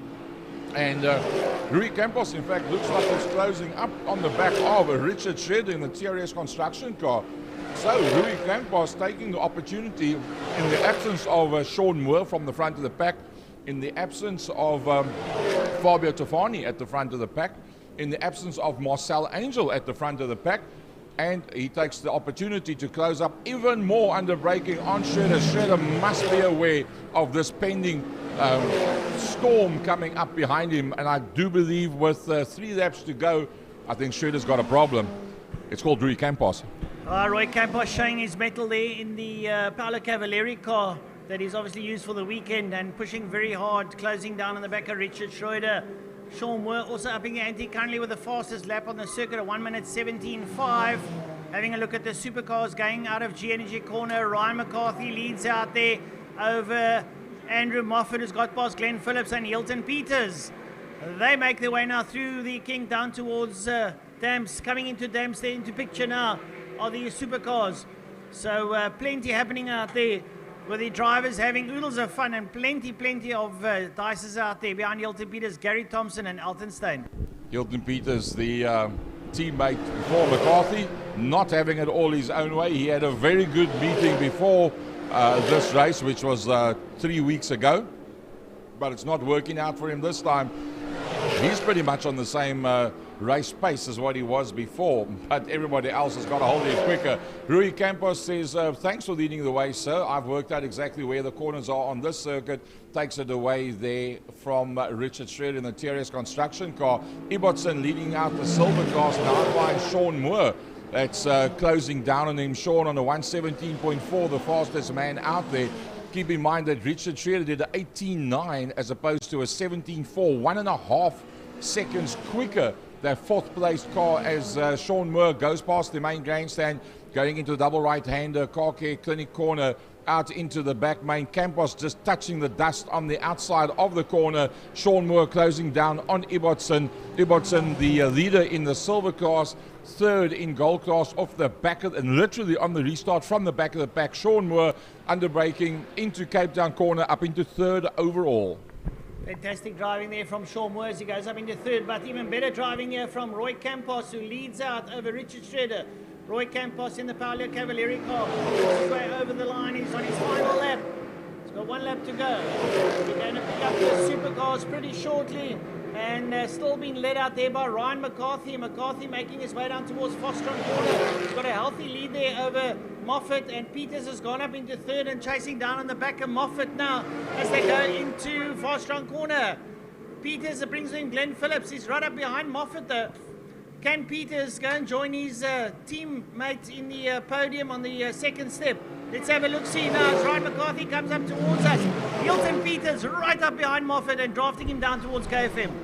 Look at this one. TRS Construction, Richard Shredder, 2.5 seconds when they came across the, 2.7 seconds when they came across the line ahead of Sean Moore off the back of the pack up into 3rd. Sean Moore, 2.5 seconds on the last lap, quicker than Richard Shredder.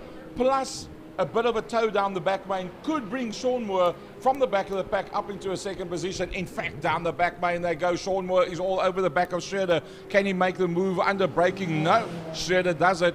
Shredder holds that line. It's going to be all about Rui Campos that's in the lead. Can Moore make a plan on Shredder? I think Shredder's done enough.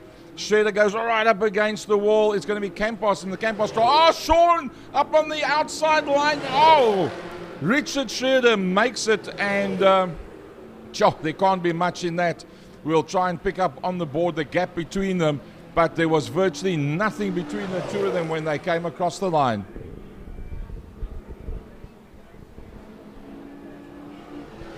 Well, they run side by side as they work their way. 0.4 of a second. Richard Schroeder from Sean Moore. So brilliant drive there. The gold class, Rui Campos from Richard Schroeder and Sean Moore. And then Ibbotson leading out the silver class. A brilliant drive there from him.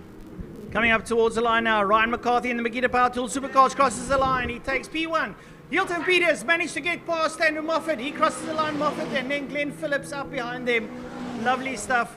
Gary Thompson and Alton Stein still to cross the line. Some fantastic driving from the Supercar clan. A small field, but dynamic nonetheless. Ibbotson leading out the silver class from Le Bon, Gaduk and Ian Kaplan, and then Parsons coming through behind that. The gold class in the the Makita Supercars, McCarthy, Peters eventually getting that second position ahead of Phillips, Moffat, and then Thompson coming through behind that. Stein from the Le Bon Junior coming in first and second in the silver class in the Makita Power Tools cars. Wow, lovely stuff. A big thanks to Makita for sponsoring the Formula Supercars for 2020. Still one more race to go for them during the course of the race meeting today.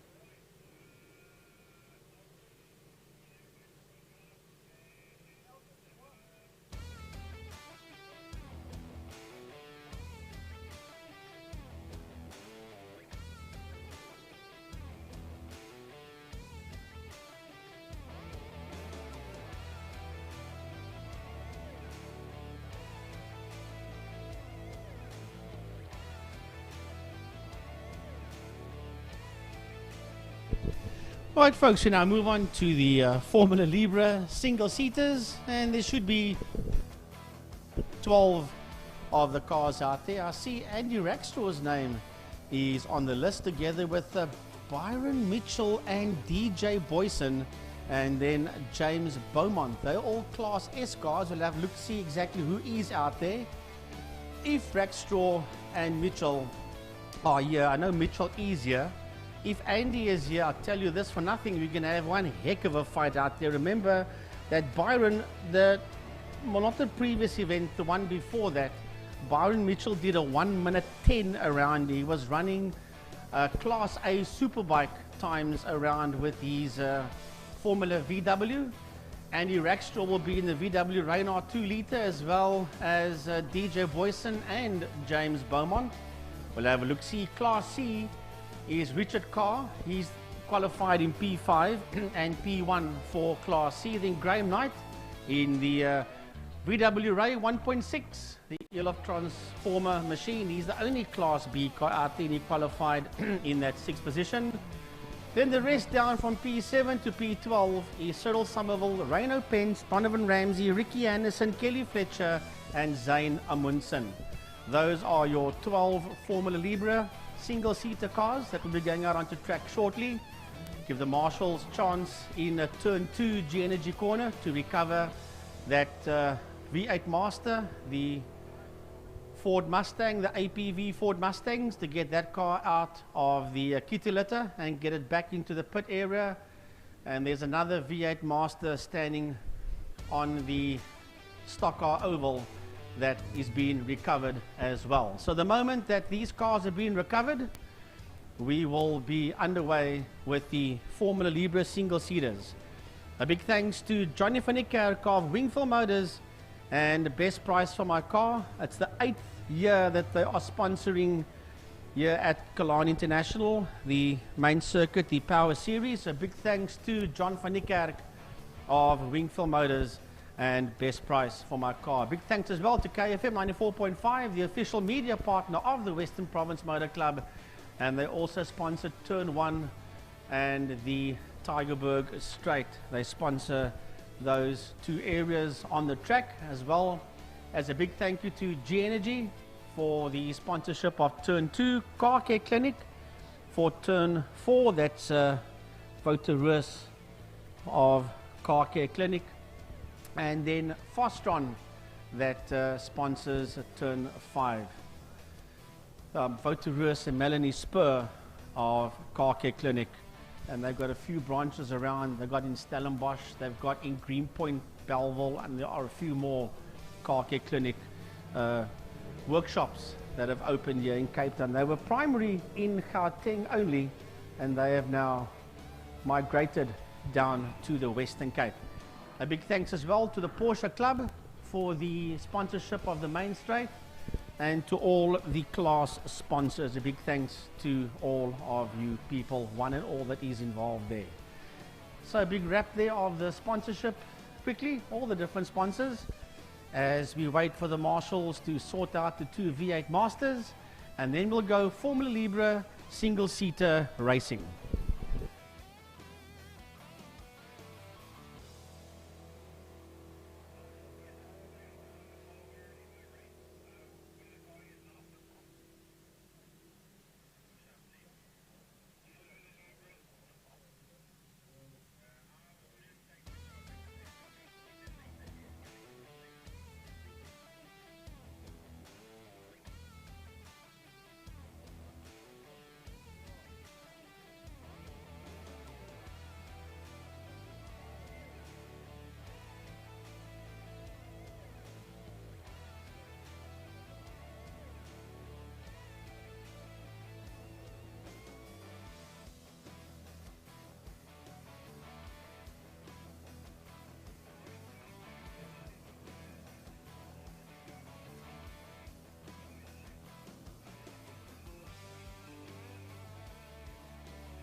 All right, the circuit's all cleared up. I've taken that one V8 off the oval track. The other one is still standing on the exit of G Energy Corner on the outside. As the Formula Libre single-seaters make their way out onto the circuit,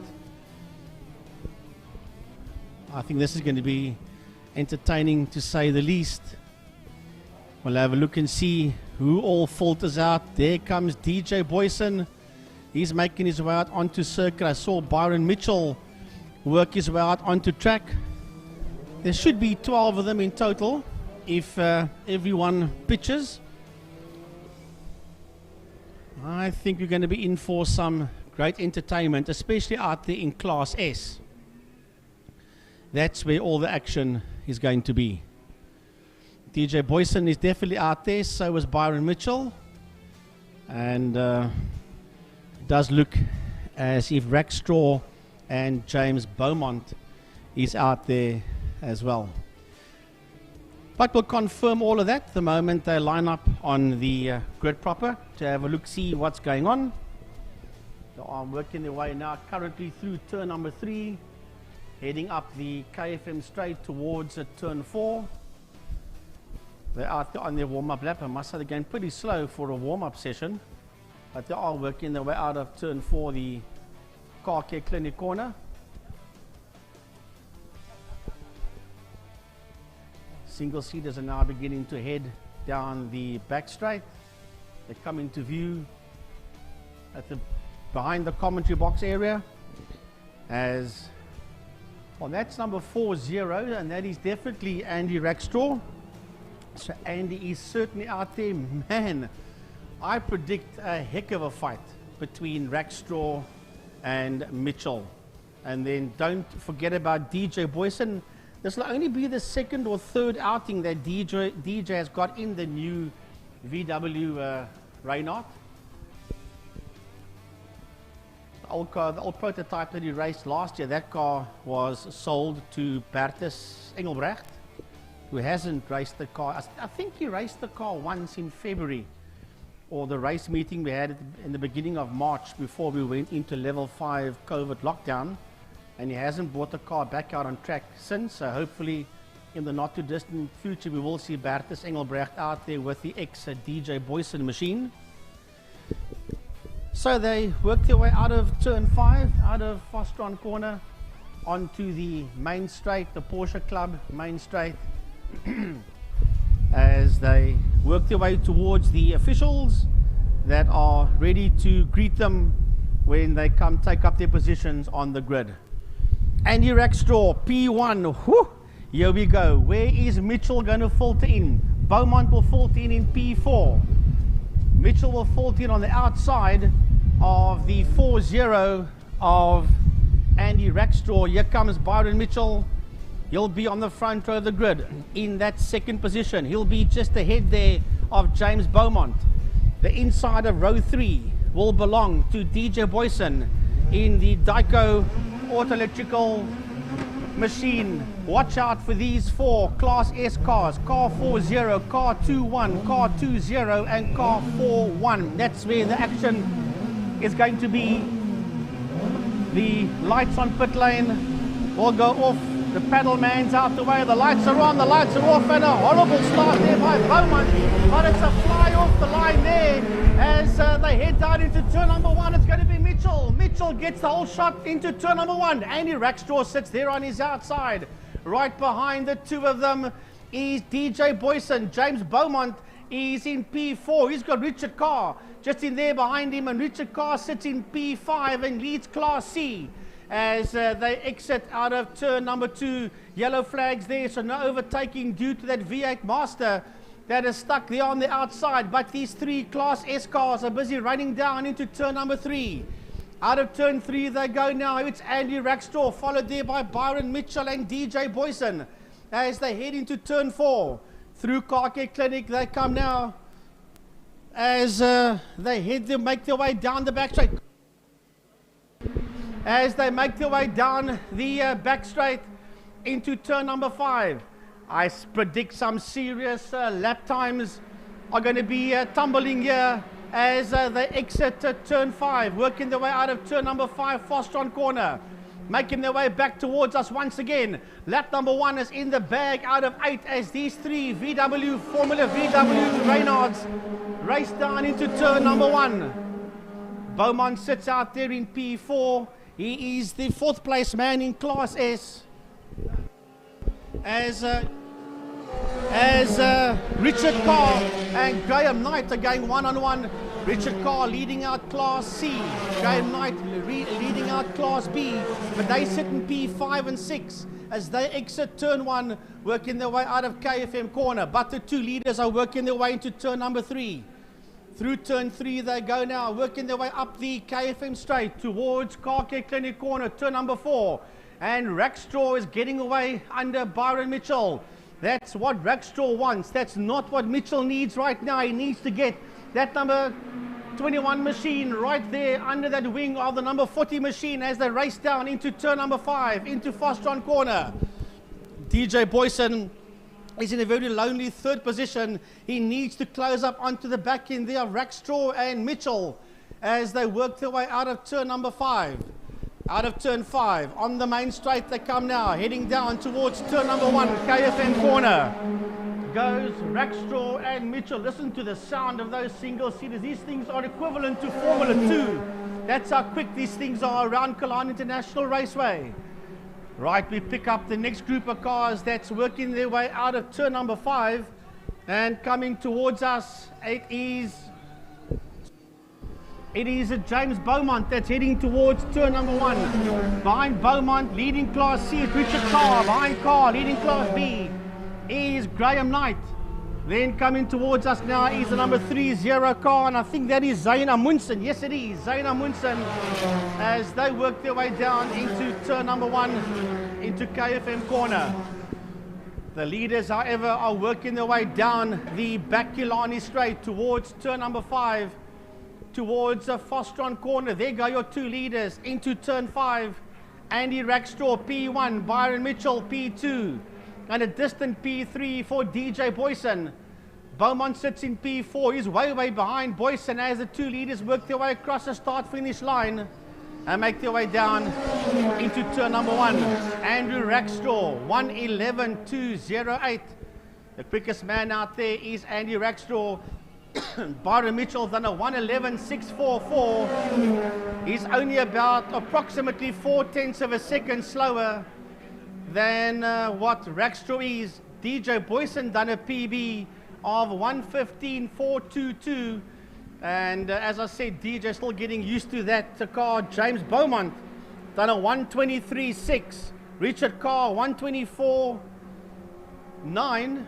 And he is the quickest man out there in Class C, is Richard Carr. Knight done a 1:26.419, and he is the fastest man out there in Class B. He's the only guy out there in Class B at this point in time. So, where are the leaders? They should be going down the back straight. Yes, there they go into turn 5.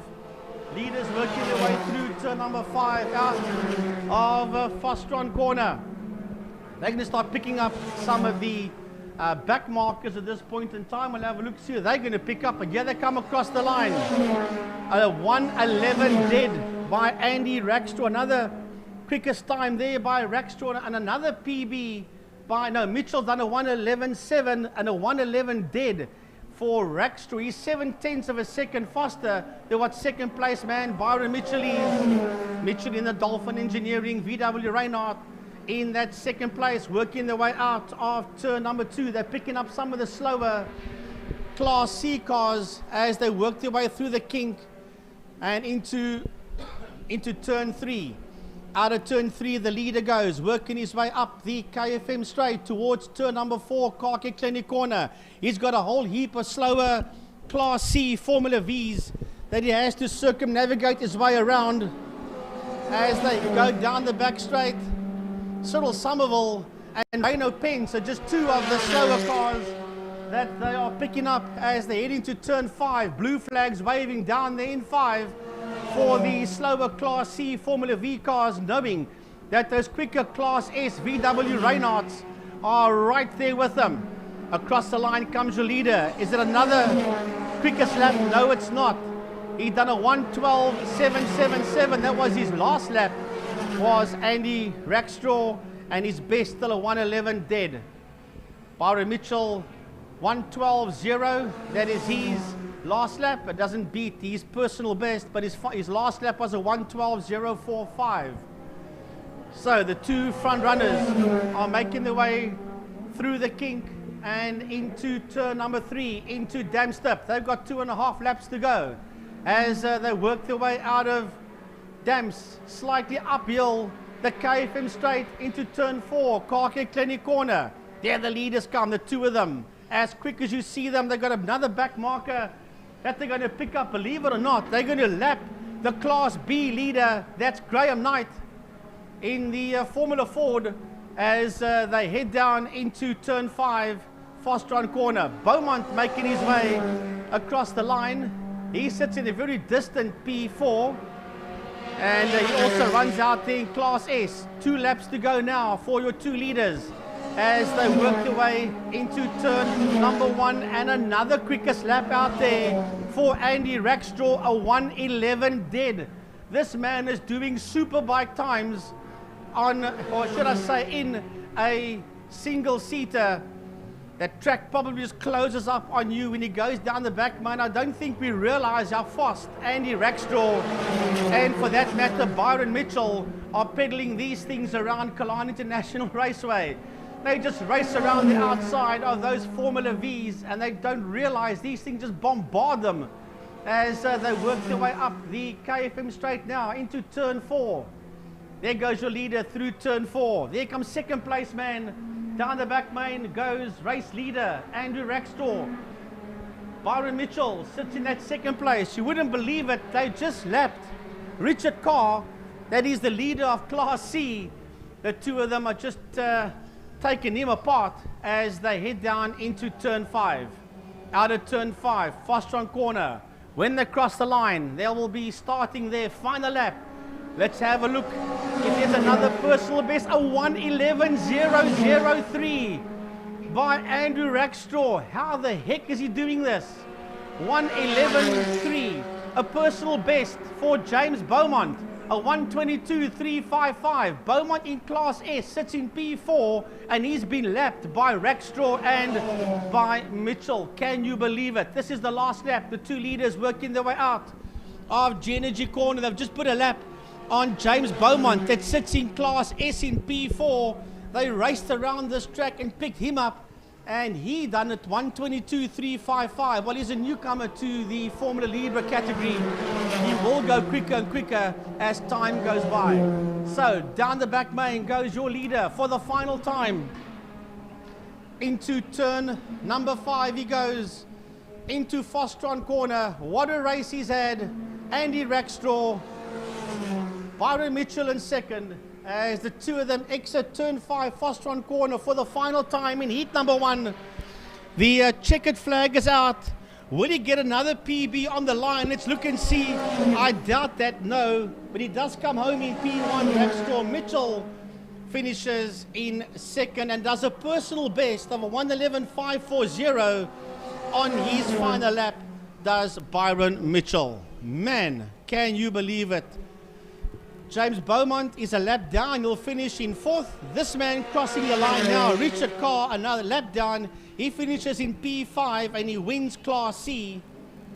Graham Knight heading towards us. He will finish in P6 and he will win Class B. That number 4, Elof Transformer Formula Ford of Graham Knight. No Class A cars out there. Zaina Munson crosses the line. He's a lap down. He's in P7. Comes home second in Class C. Here comes DJ Boyson. He finishes 3rd in Class S.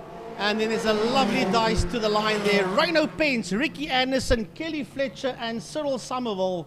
The 4 of them all involved in that dice. And that one was won there by Amundsen from Pence, from Anderson, from Fletcher.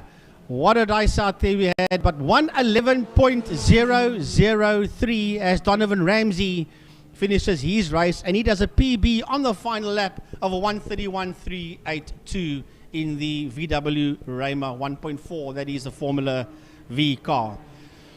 Not even Kewan Snyman, Dave McFadden and Ronald Slamet cracked 1:11s, and Rackstraw and Mitchell, both of them in the 1:11s. Andy, 1:11 dead, and a 1:11.5 for Byron Mitchell.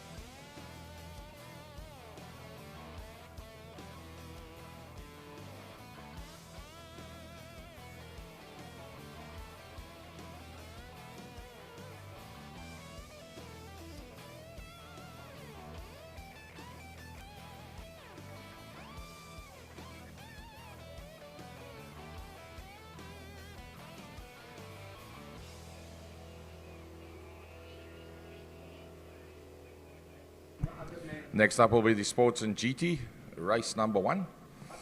And yeah, it's so nice to have an opportunity to commentate live on live Sports and GT.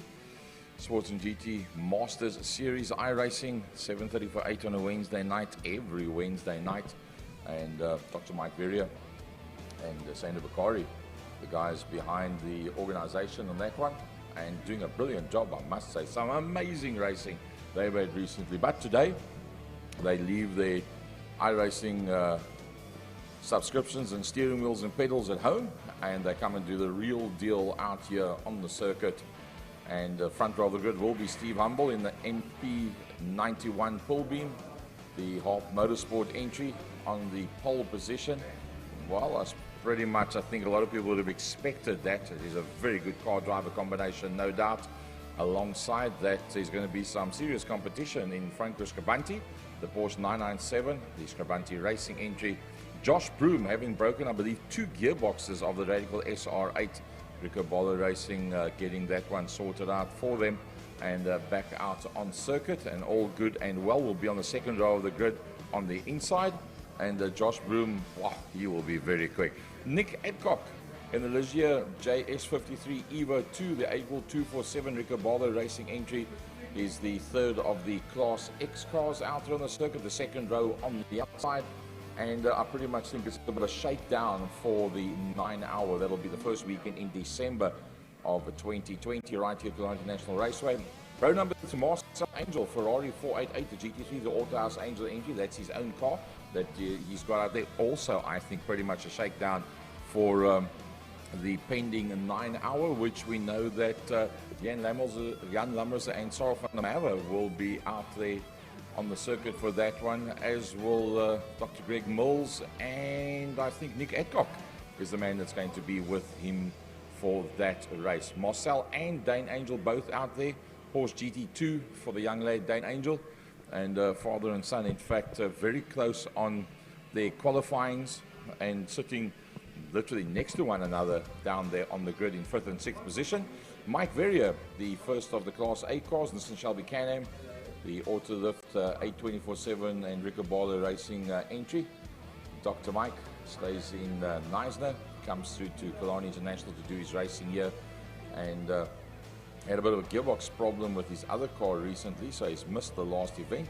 So he's enjoying being out there as well, there's no doubt. I think he's the only Class A entry, in fact, out there today. 15 entries in total. Gary Kisveta, as always, out there in the Porsche, and he's been pretty quick of late, pretty consistent as always is Gary Kisveta. Loves his racing, and he'll be in the Porsche GT3, the advanced packaging sponsored car. Martin Prince, the very first of the Class Bs in the GT3 Cup car with the Martin Pugh, and then Gavin Gorman, a man that's been doing this for motorsport for a long time. Gavin Gorman, he's also going to be out there in the pack today. See Stephen McCarthy, he's also out there, that's quite nice. Louis Diaga, the first of the Class Cs, ahead of Eric Salomon and Uncle Cyril Ginsberg. What a fantastic gentleman that is Cyril Ginsberg. Also does the iRacing as well. Honor Church in the Lotus 7 replica. Steve McCarthy in the 350Z. That's a lovely new addition to this one. I think that car is in very well-known Sasol colors. I think I spotted it earlier on when we came to the commentary box. So Steve McCarthy, welcome to Sports and GT, Killarney International Raceway. Well, it's going to be entertaining to say the least. 10 laps of sports and GT action. As we wait for them to come out, they're just busy sorting out that V8 Master car that was stuck on the outside on the exit of turn 2 G Energy. They couldn't get it out the way before the first Libra race. They are now trying to recover that vehicle, and then we will go sports and GT racing. Yeah, like Gary said, every Wednesday evening at 7 o'clock, the iRacing Sports and GT Masters. And it would be lovely to see Lenny Gerber and those guys that are iRacing geniuses and Willem Botha, when the spectators are allowed back, that they can come and watch what the guys do here, because they are certainly masters at their craft when it comes to the iRacing, and we'd love to see them at the track and entertain them in the commentary box. But yeah, hopefully that can be done next year when things hopefully are different. I'm glad you didn't use the word normal, because the things will never be normal again after COVID-19. Sarah van der Merwe, another man that's campaigned a little in the Sports GT Masters series, and that on the rig of Len Gerber. He's in fact hung up the gloves for a race or two, doing a bit of development and research on the rig to just update and upgrade it a bit more. Mr. Van der Spey joining in as well. Yep. Nice to have him. So yeah, the names and the pedigrees just growing longer and longer in the Sports and GT Masters iRacing every Wednesday night. That's something you must really get to watch if you haven't watched it yet. A lot of the people that you're going to see out on circuit now, iedereen, elkeen van julle wat by die huis sit wat vir ons dophou, jy kan sien van die mense wat elke woensdag aan saam met ons op iRacing betrokke is op 'n woensdag aan. Yeah, well, look at our list here. I think we've only really got Cyril Ginsberg and Dr. Mike Verrier that are on this list that do the iRacing. But yeah, great to see that there are here. Big thanks to Dr. Mike Verrier, one of the head honchos, together with Michael J, for the Sports and GT Master Series. And we look forward every Wednesday evening to do that 50-minute endurance race. We were at Road Atlanta on Wednesday evening. Sure. And they had the GT3 cars. We had the BMWs, we had the Mercedes-Benz AMG, BMZ4, Merc AMGs. We had the Audi R8s, we had the McLaren MP4s, and we had the Ferraris. That's were the cars that was used on Wednesday evening at Road Atlanta. The other name you missed out there was Steve McCarthy, who had an unlucky race. This was one of the few times I missed that Steve, he you're right. got himself tangled up, unfortunately, and lost out. He's normally around about the top 5, top 6 position, and coming on very, very strong with his iRacing, and a lovely addition to Sports and GT live at WPMC. Right, you can hear them all firing up. Here they come out. The Scribantes have come from PE to entertain us here in Cape Town as the Western Province Sports and GT cars roll out onto the circuit for their opening race of the day, over, for that category, over 10 laps. Well, this is like a little sprint event for them. Josh Broom, 2 gearboxes later, Rickaballer Racing gets him back out on circuit, and wow, that car is blindingly quick. But Steve humbling, excuse my pun, the rest of the pack, and saying this is the pace you need to be on if you want to play with the Pullbeam MP91 Harp Motorsport entry of Steve Humble. Alongside him, the 997 of Franco Scribanti, the Radical RS8 of Josh Broom, being beaten out by those two in the qualifying. Well, they're still making their way out of pit lane. The last car out of pit lane was Steve McCarthy, as Stephen makes his way out onto the circuit. They'll come. We're waiting for, here comes Marcel Angel out of the Jabé pit complex, making his way out onto the circuit. That's the Hubert pit complex, which was previously known as the new pit complex. It's now known as the Dennis Jabé pit complex, or just the the Joubert pits, he comes out with the Ferrari. Well, Frankie, your request and dream has come true. In fact, the man that just walked into the commentary box, Lightning Lenny Gerber. Frankie, It's all of a sudden a realizing. pleasure and an honor to meet you, sir. I realized that Frankie Yennis had not actually met Lightning No, I Lenny haven't Gerber. met Len before. It's the first time. Len, welcome, sir. Well, Len Gerber, as they work their way around, they're going to come up onto the line now. In fact, one of the leading iRacing Masters Series races, and we just wait for the cars to come past us. They are actually going to be doing a second warm-up lap. I'm not sure why they've been given this additional lap. Maybe there's a bit of oil somewhere down on the circuit, but fantastic to have one of the stars of the iRacing series with us. Len Gerber, sure, tell us a bit about the iRacing experience. Hi Gary, it's great to be here and actually meet you guys. I've only heard your voices in the virtual world. Obviously iRacing is very different to being here today. It's the adrenaline rush when you walk up to these cars is just amazing. But I think for the money we spend on simulators, you know, it's worthwhile our Wednesday night racing. So it's great, the competitiveness and the camaraderie between the guys. What was it like to climb out of the driving seat, put the legend, 50 years in motorsport, Cyril van der Merwe, in the seat, explain to him how it works, and watch the master as he does his tricks? Now, Gary, it was an interesting experience because the first 90 minutes I just observed Cyril and what he was doing, and I realized he wasn't getting quicker lap time, so I had to tell him how to drive a simulator and specifically an iRacing car. And initially he didn't listen to me, and he wouldn't, and eventually he said, it's actually working, it's working. So, you know, I was saying trail brake, and he didn't want to trail brake. So eventually he listened, he thoroughly enjoyed it. He's actually coming back this week, not to race necessarily, but he wants to come drive the sim again. So I'm honored to have Cyril back at my place. Well, it was an honor for us to have Supervan out there, and as we said, with a 9-hour the first week of December, Supervan with Jan Lammers is going to be out on circuit for the 9-hour. Frankly, that's something that we're looking forward big time, although we're not going to see the whole of the 9-hour. And there's going to be a lot of very quick motorcars. That, in fact, is the final round of the SA Endurance Series that'll be going down here. Well, they got them all lined up. Steve Humble in the Pullbeam MP91 Hart Motorsport entry. Alongside him, the Scribante super duper quick pocket rocket that's alongside him there on the grid. A lot of people would have thought that Scribante would have probably been the top qualifier. Well, Steve Humble kept the team up high. Josh Broom and Nick Adcock second row, Marcel and Dane Angel third row. Frankie Yennis, take him off the line. Right off the line, they're going down into turn number one. Look at that one. Well, that bull beam is under a lot of pressure. Scribante takes it around the outside. He says, let's have a go and get to the front straight away. A 10-lap race is going to be side by side. The bull beam, the Hart Motorsport car drops down to second. Scribante, that's moved his way up. Josh Broom finds himself under pressure from Marcel Angel in the Ferrari.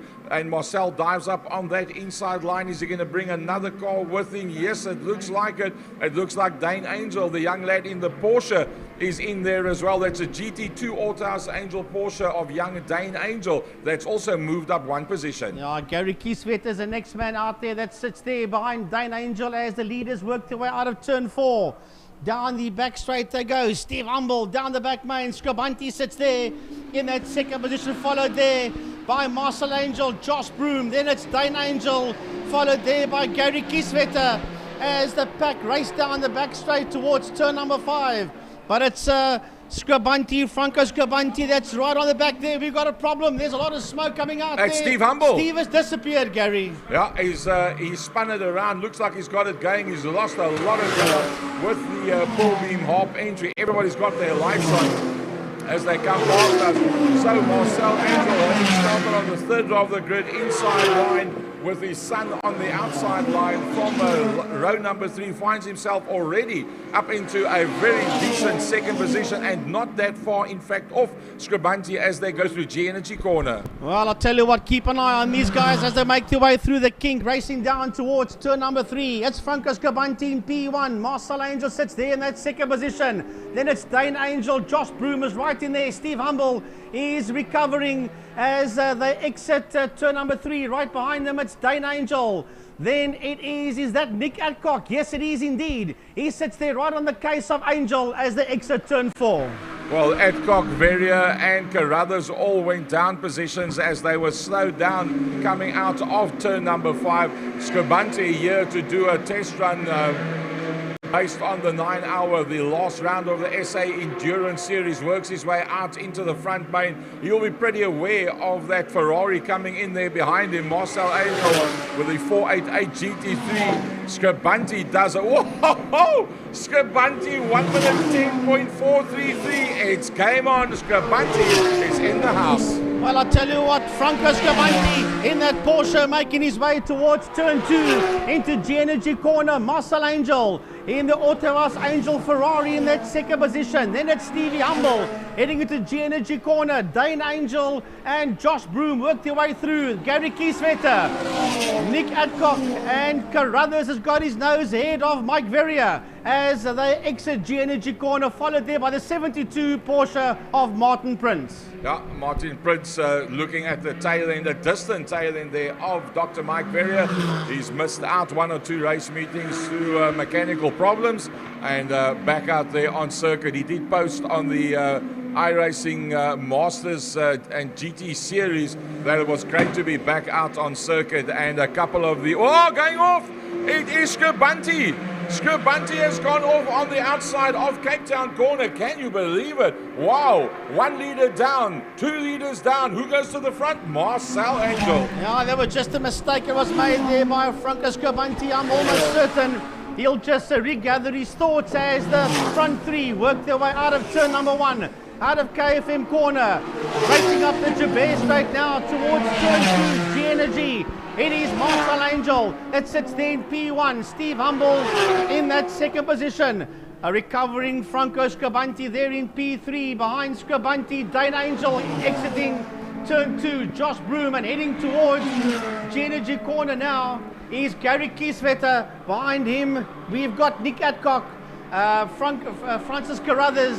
We've got a car off on the front, on the bottom end of the front main. Somebody spun. We'll pick up who that is, but it could be Martin Pugh that's on the outside of turn number 1. A big cloud of dust that's going across turn number 4. But Marcel Angel is in for a bit of a hiding. Steve Humble pops in. Len Gabber looks at the screen with a big smile. 108.8. Steve Humble, 108.8. A year and a half ago, that would have been the fastest lap time ever around Killarney International Raceway. Steve Humble in the bull beam hits the lead. Well, I'll tell you what, there's no overtaking in turn 1 in KFM. Yellow flag. So as long as that Martin Pugh car stands there, that whole sector is under full caution yellow, so there'll be no overtaking in that sector going into turn number 1. But a 108.840 by Steve Humble, working his way out of turn number 3. Out of turn 3 he goes, up the KFM straight towards turn 4, Car Care Clinic. He's got that thing absolutely flying around, it's running on rails. Marcel Angel in that second position. He's been closed down there by the Porsche of Franco Scribanti. As they work down that back by here comes Scribanti. That Porsche is so super duper quick as it sails in. Now it dives onto the outside of Angel as they work their way out of turn 5. How to make a Ferrari 488 GT3 in the hands of Marcel Angel. Looks though, you put the Scribanti man in that motor car and you give him a bit of open ground in front of him and he just blows past you like you're looking for parking. Scribanti, super duper quick. Can he catch Steve Humble? Well, he's done with the passing maneuver on Marcel Angel, a 109.4, a 108.9, a half a second quicker, in fact, was Steve Humble. This, Frankie, is in fact the very first lap that both of the front runners that have both led the race at different times. In fact, all three have led the race at different times. All three of them have now got an open lap. This will be the real deal with 5 laps to go. Who is out there by himself, the quickest man? Keeping in mind the Ferrari of Marcel Angel in 3rd position will have a bit of a tow from Scribunti down the back main. Well, I'm watching this dice coming out of G-Energy corner now, and it's Nick Adcock as they go through the king towards turn number 3. It is Nick Adcock that dives up on the inside of Gary Kieswetter. Kieswetter gets muscled to the outside of turn number 3 by Nick Adcock.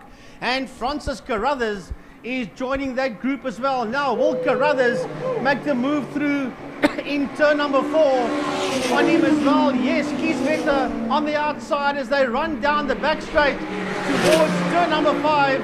And here comes Carruthers on the inside of the Martini Racing Porsche of Kieswetter into turn 5 into Cape Town corner. Steve Humble turns up the wicker touch further, 108.482, pulling away quite safely there from Scribunti. Scribunti working his way through the traffic. He's a little bit quicker than the Ferrari 488 GT3 of Marcel Angel. Dane Angel is putting up some decent times as well, a 12.9 for the young lad in the GT3 Porsche, so he's putting up some very decent times. Probably find in the latter part of the race he'll still get quicker and quicker as he becomes more accustomed to that motor car. He's looking very, very smooth. The first of the Class S's, Josh Broom, started in 3rd. He finds himself now in 5th position. He's doing high 13s at the moment, which is still very, very, very quick around the island. Well, the leader making his way towards the start-finish line, that is Steve Humble. He's done a 108.482. I don't think that you're going to beat a 108.482 by Steve Humble. That is incredibly quick as he works his way out of turn 1, out of KFM corner. Franco Scribunti in the Porsche in that 2nd position, followed there by the Ferrari of Marcel Angel in that 3rd position. Dane Angel crosses the line now, and behind him it's Josh Broom, and the two of them are working their way into turn number 1 into KFM corner. Here comes Nick Adcock. Behind Nick Adcock it's Gary Kieswetter, and Francis Carruthers is on the case of Kieswetter as they work their way out of turn 1 out of KFM corner. Leading Class A is in fact Gary Kieswetter from Mike Verrier. Class B, Martin Prince from Gavin Gorman. Class C being Louis de Jager. So the normal contingency showing anybody that's new car driver combinations out there exactly what's happening in sports and GT with 3 laps now to go. Steve Humble, fastest man out there on a 108.482, picked up a bit of traffic. I wouldn't be surprised if he goes even quicker. Well, the first 10 cars are on the lead lap. Everybody else is 1 lap down as race leader Steve Humble works his way out of turn 1 out of KFM corner. He's put a lap there on Gavin Gorman. Gavin Gorman is not slow around this track, but Gavin Gorman has just been lapped there by the race leader, by Steve Humble, as Steve exits G-Energy corner. As a matter of fact, they put a lap on Louis de Jager as well, did Humble and Scribunti. Scribunti is now going to catch Gavin Gorman and put a lap on him. Marcel Angel working his way in that Autobot Angel Ferrari through the kick and heading down into turn number 3 as the leader makes his way down the back straight towards turn 5. Class D being led out there by Arno Church from Steve McCarthy. Nice to have McCarthy out there, the Sasol 350Z. That's expert. Oh, it's McCarthy all of a sudden smoking heavily as he comes out of G-Energy corner. It was just a puff of smoke, and he lifts off going into turn 3. Don't see any smoke there. Yeah, he climbs back on the gas and that motor is smoking. Well, something's gone wrong for Steve. There definitely was no smoke out of the back of that car earlier on. Let's hope that he doesn't go and throw a lot of oil down on the circuit. The marshals will obviously keep tabs on that. Let's see as he goes down the back main. Yeah, it's continuously trailing smoke, but it doesn't look like it's coming out of the exhaust.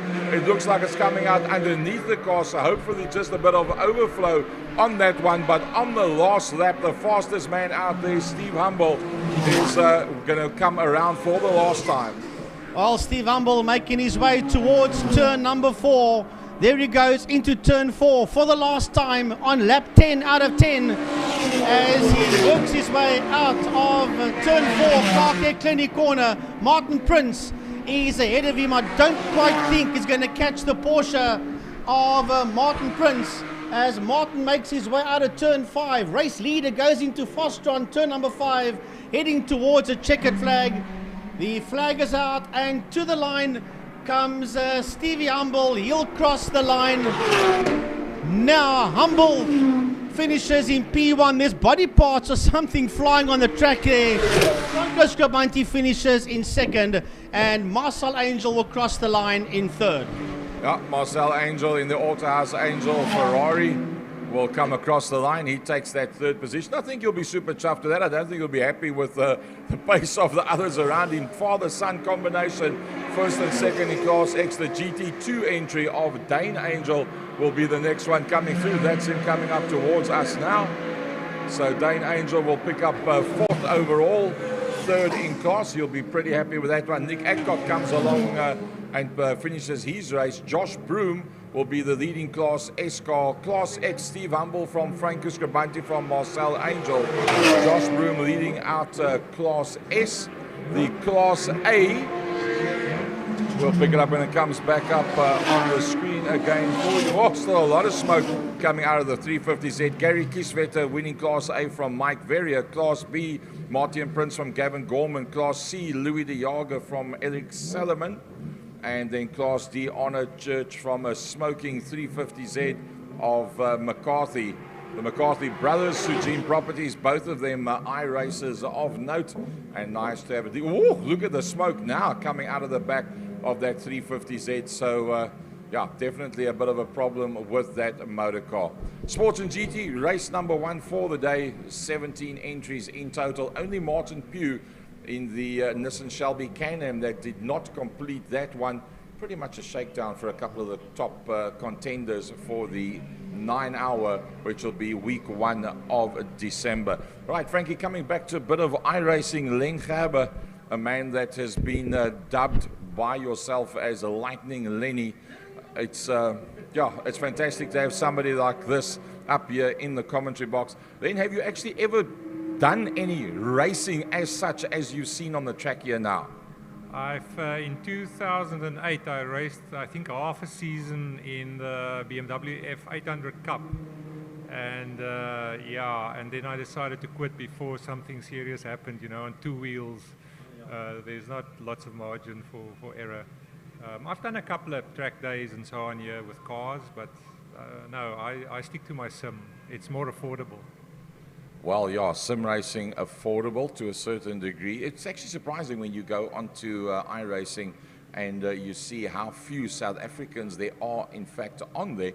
It's a little bit expensive in real terms as opposed to a Assetto Corsa or a Assetto Corsa Campione, but it is the pinnacle of iRacing, there's no doubt about it. Then in terms of the evolution of the gear that you can buy and put together and adapt, has iRacing changed much over the last, let's say, 2 years?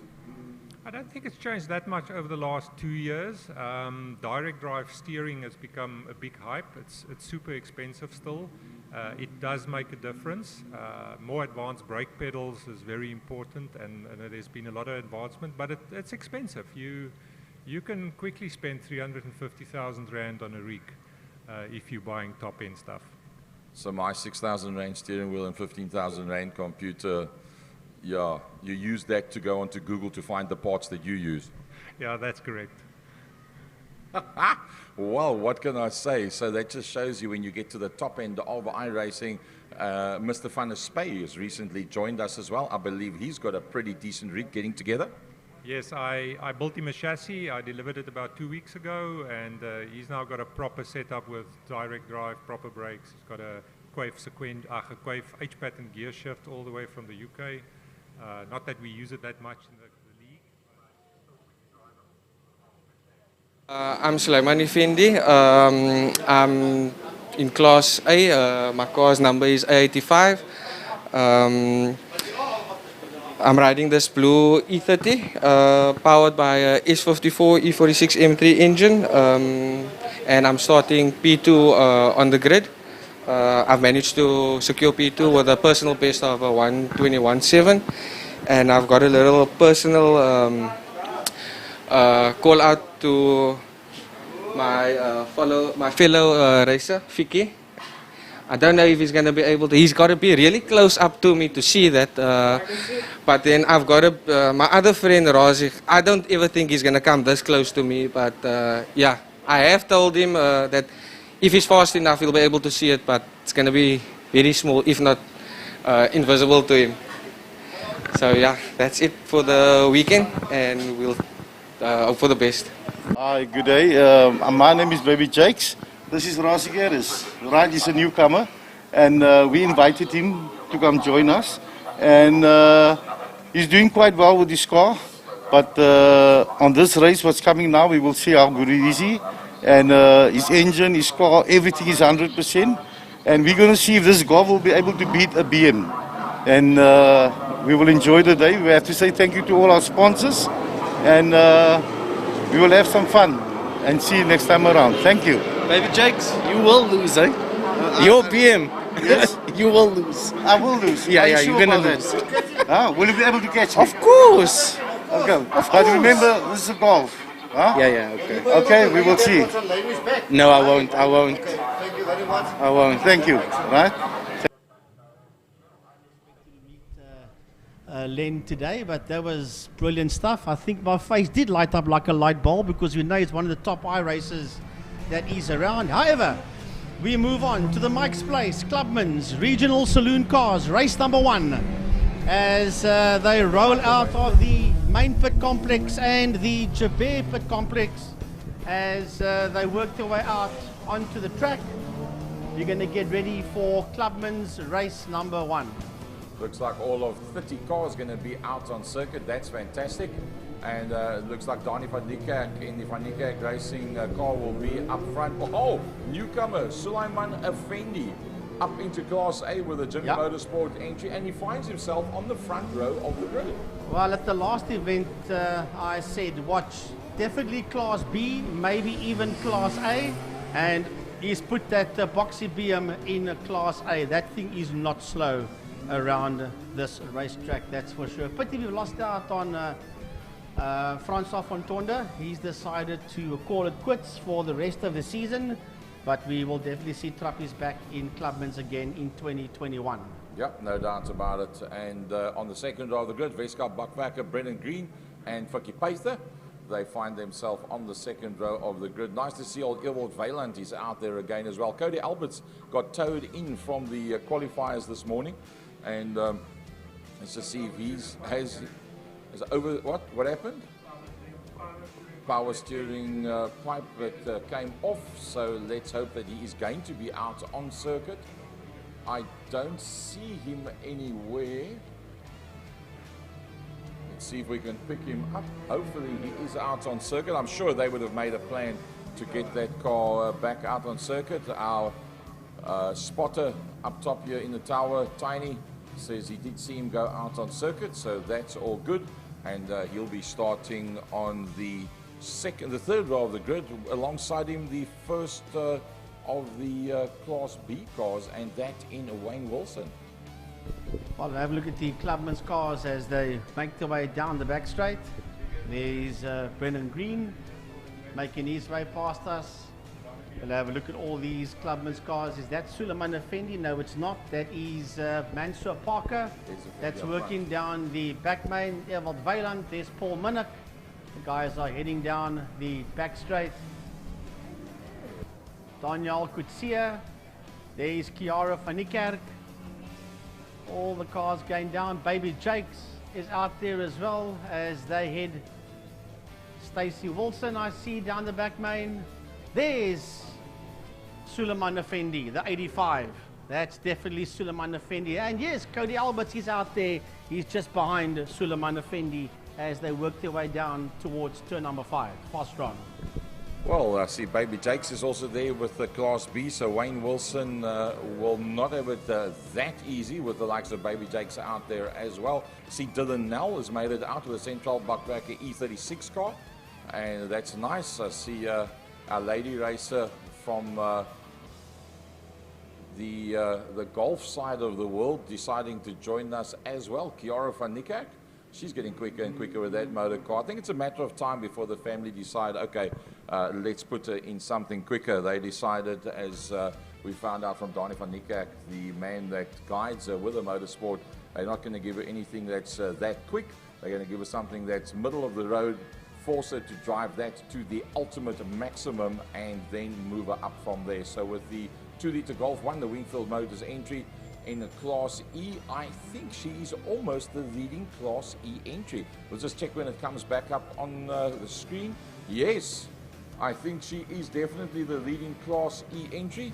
So that's utterly brilliant for her. Nias Modak in the Class F E46 Beamer finds himself a long way up.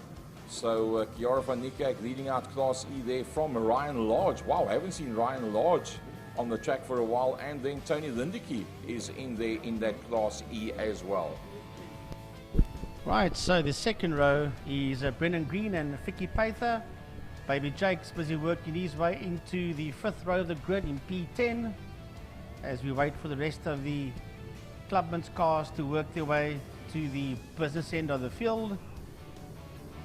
There's a lot of fancy BMWs out here. Imad Modak, the one I see you looking at, I was also looking to see you. That was the 47 in Class B alongside Wilson. In Class B, Wilson will start just in front of him on the outside row of the grid. Here comes Parker. Parker is ready in there. Here comes Suleiman Effendi. He'll be, Gary, on the front row in P2. Cody Alberts finds his position in there behind Brennan Green in the Westcar Buckbacker car. So it looks like they're all just about good to go. Ian Long's got his fast t-shirt and his fast tackies on today. Brighter than bright orange. You don't get brighter than that. But a man that does duty all over the show in terms of motorsport. So I see the 66 Golf is then out there as well. Rasley Harris in Class D, the Aquasol entry. That Mark 1 Golf is blindingly quick in a straight line. You'll find that he'll probably move his way up during the course of the race as well. Everybody coming off the line. One Soul Subaru out there as well. That's the ex-Ian Long Subaru that finds itself out onto the grid. And that is Eugene Gasperi in Class F. So getting to grips with that motor car. Frankie, nice to see one of the old hands in Ewald Weiland is out there. The Weiland family will be sitting at home watching the screen and cheering Dad on as he works his way around the circuit, doing what he loves on a Saturday afternoon. Well, that Alpha GTV6 of Ewald Weiland has been around forever. He's been racing that thing forever, and he loves his Alphas, just like the late Brian Peake did. Ewald just as much a Alpha man. However, the man literally on the move from Class X all the way through to Class A and on the front row of the grid is Suleiman Effendi. If anybody was on the move from the time that he got into Mike's Place Clubman Saloon Cars, it's certainly that man. And he's got that boxy BMW on the front row of the grid that effectively puts him in pole position because Danie van Niekerk is not out there.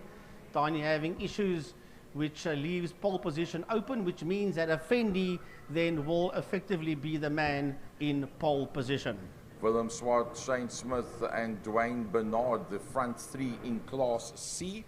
That'll be a grouping to keep an eye on as well as they work their way through the Car Care Clinic Turn 4 out into the back main. Coming nice and close together. Well, this is going to be pretty interesting stuff as they work their way down the back main. Suleiman Effendi, is he going to be going for the first one-off win as a newcomer to Class 2 race meetings? Finds himself on the front row of the grid with the likes of Brennan Green.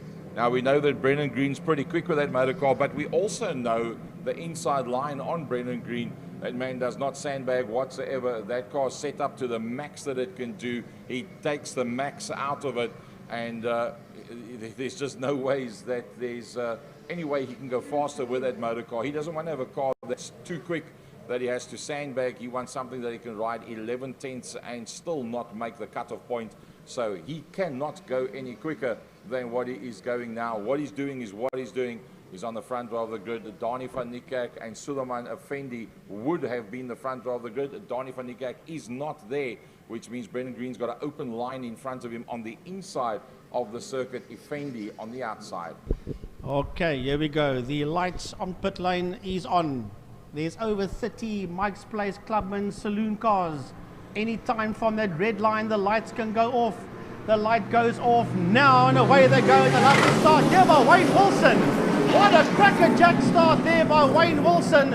And Effendi is slowing right down. Suleiman Effendi in the middle of the track is going very, very slow. Something has gone very wrong there for Effendi. Let's hope it's not too serious. Oh, Brendan Green turns him around. He turns the Maxima around, and it's as they go out of turn number 1, he came across the front of him. It looks like Evert Weiland's got himself back on the track. We don't see the Class B entry. He must have disappeared in behind the building, and I see some of the cars are stopping there. So yeah, that was unfortunate. A turn as they came out of the corner, touching the back bumper, and just nowhere to go at that stage of fight. Luckily going off towards the inside of the circuit, and no major pile-up thereafter.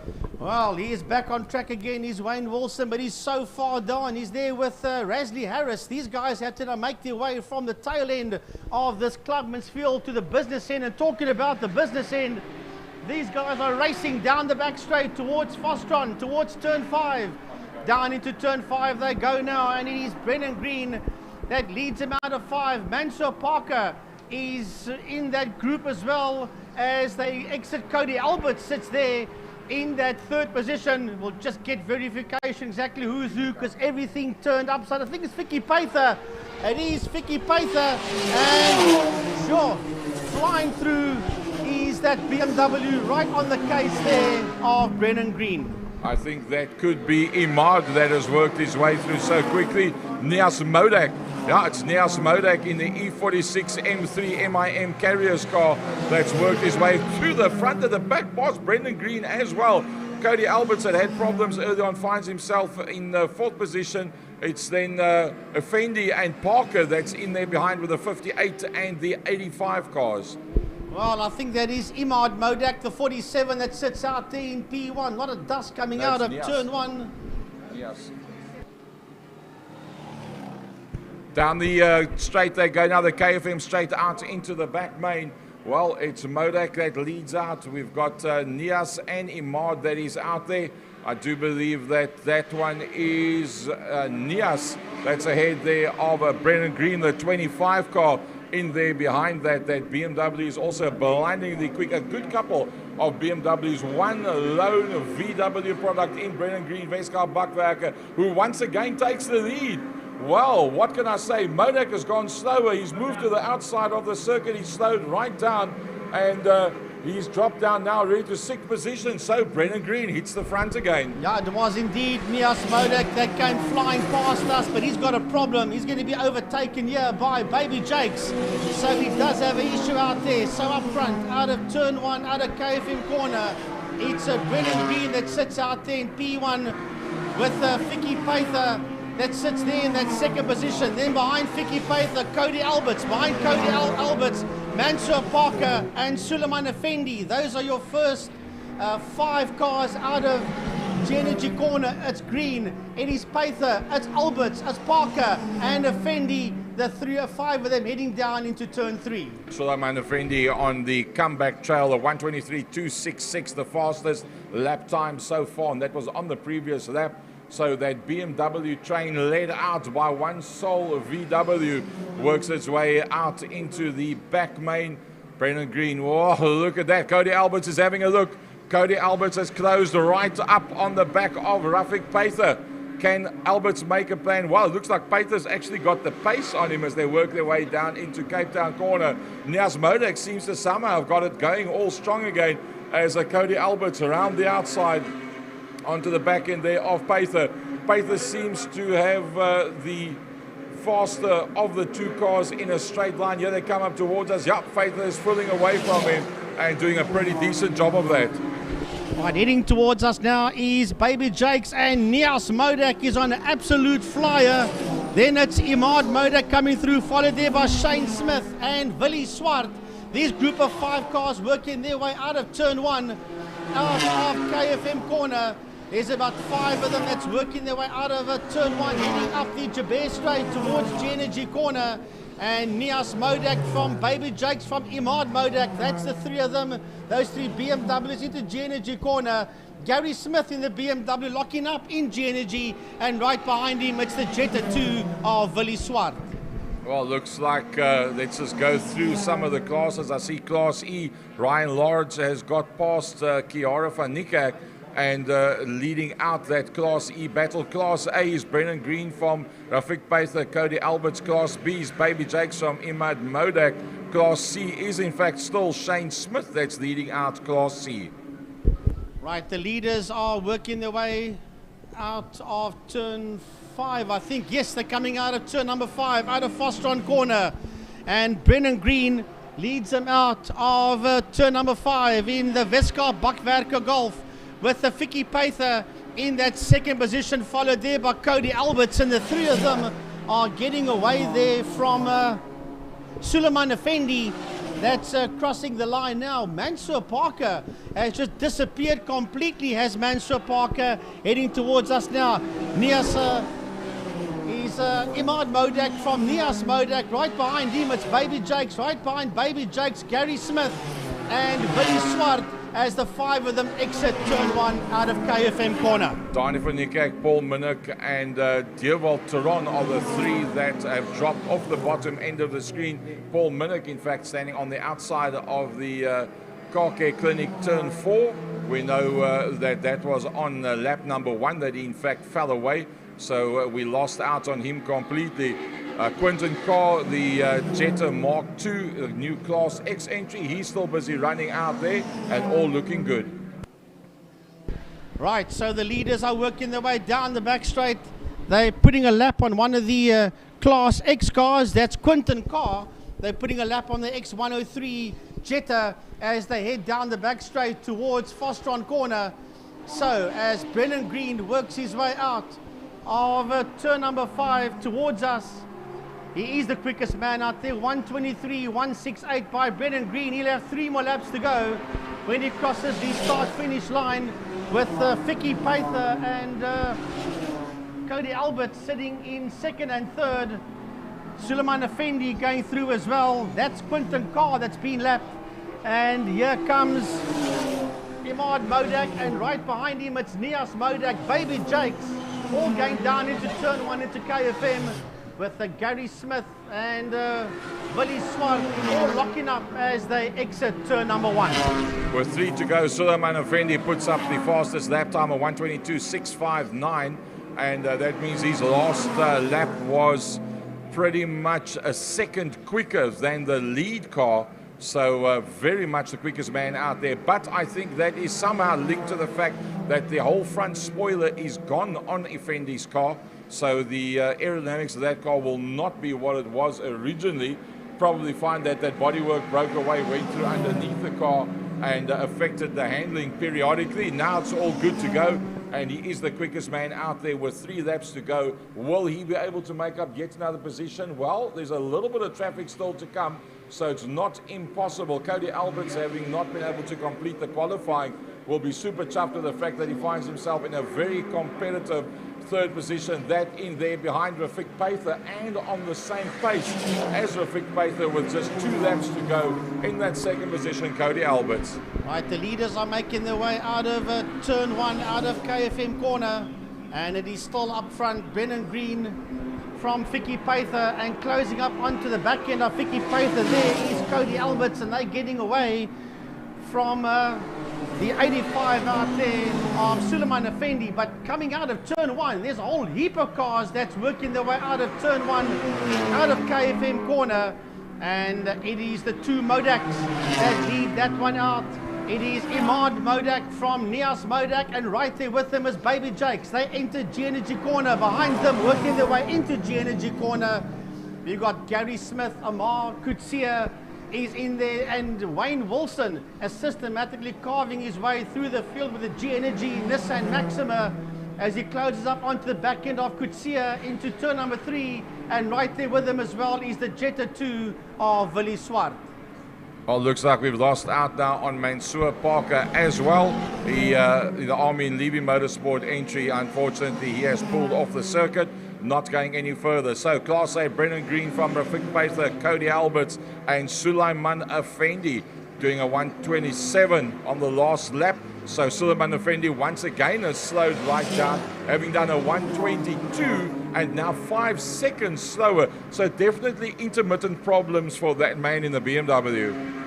Right, the last lap has dawned upon us. The leaders are on their final lap. There goes your leader into turn number 2, into G-Energy corner. The Vescar Bakwerker Golf of race leader Brennan Green working his way out of turn number 2. They're all three of them are in the same frame. Vicky Paither and Cody Alberts as they work their way through the kink into turn number 3, Damstip. They've got approximately a half a lap to go between the three of them before they see the checkered flag as they work their way towards turn 4. The three leaders, Gary, working their way towards the end of sector 2. Yep, that Class B battle still raging with Wayne Wilson having been turned around on the exit of turn 1, lap number 1. He's been fighting his way through the pack and doing a pretty decent job. Imad Modak leading out on that Class B battle, and well, he's done a pretty decent job of that, I must say. But I see there's a flag that's being a white flag which has been waved halfway down the back main on the marshalling position.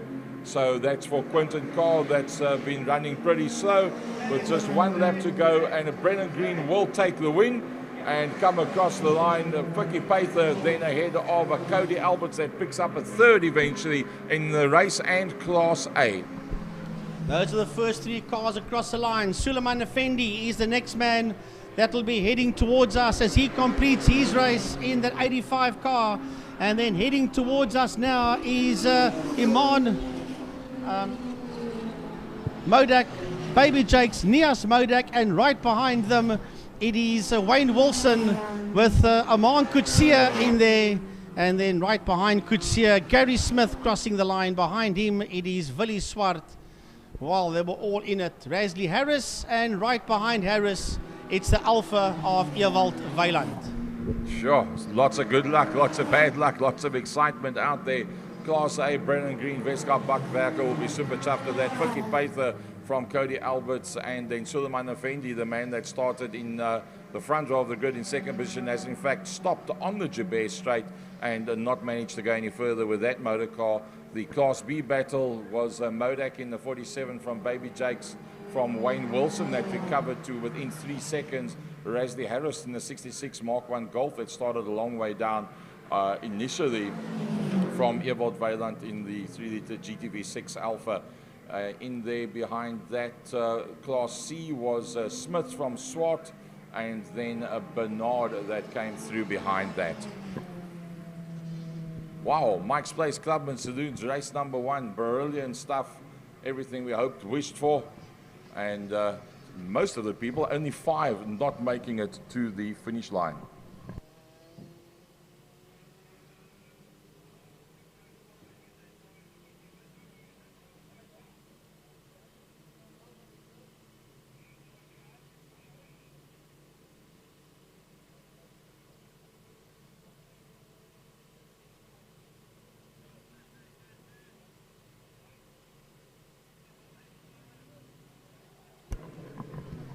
Cheapercars.com GDI Challenge going to be next up on the racetrack. And for those of you that are not 100% up to date with things, the GDI Challenge, this is their last race day for the 2020 season. And in fact, they will be doing their prize giving behind the MSA offices directly after the last race of the day. And they are the last race of the day as well. So they're literally going to come off the track through the scrutineering area and then gather together and do their prize giving straight off. So a bit of mathematics to be done by all and sundry when that race comes to an end. see Karel van der Merwe back out on circuit. John Henry Vaughan, Guy Smith and Alfie van Sale, some of the Class C entries. Ahead of them is Calvin Wiltshire, Colin Smith and Nathan Victor. So they'll be pretty close, those 6. And well, Kyle Wiltshire has found himself in a top qualifying position. So both Kyle and Calvin Wiltshire, having missed out on the previous event, both of them out there today. And probably Mama Carol will be joining us up top here in the commentary box. And we made provision for her to come and join us and give us some inside information on that specific battle. The Maps Racing car of John Henry Vaughan, the young lad, doing a 32.5. That's a pretty decent time. Karel van der Merwe, 32.4. A 32 flat. Nathan Victor, Colin Smith, a 31.7. Calvin Wiltshire on a 31.7. And then Carl cleaning up the Class C there on a 1. Hi, my name's Carl Wiltshire. I race GTI Challenge Class C. We had qualifying today. I qualified pole, and I'm really excited for this race one now with my brother Calvin. And yeah, I'd just like to say thanks to like my support crew, obviously my parents, and then Summit Racing.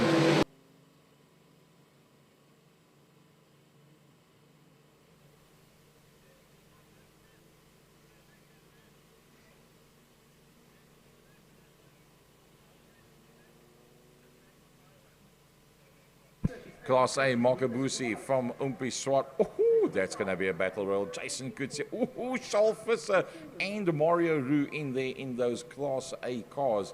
So 5 or 6 Class A entries out there. Janne van der Westhuizen would have been out there as well. He only got the 6 sorted out late Wednesday, and he would have then been a late entry, so that took him out of it. Class B, Eden Thompson, Chris Roberts, Ian Cap, Brent van der Schyff, Wayne Field and Mark Thompson. That's going to be the Class B battle. So, Frankie, undoubtedly, Class A is going to be mind-blowing. Class B is going to be super duper close. The Brat Pack in Class C, sometimes some of the most interesting dices that you get to see.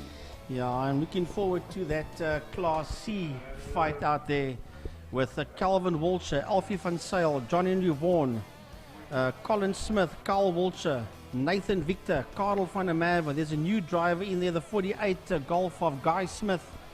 But yeah, he's also one of the new ones out there, so I'm looking forward to that fight out in Class C. But Class A is going to be entertaining. Mario Roo, and you've got a whole bunch of karters, ex-karters in the Yuri Swart, Umpi, Marco Busi, Charles Visser, and Jason Kutsia. Charles and Jason currently still do karting, Umpi as well.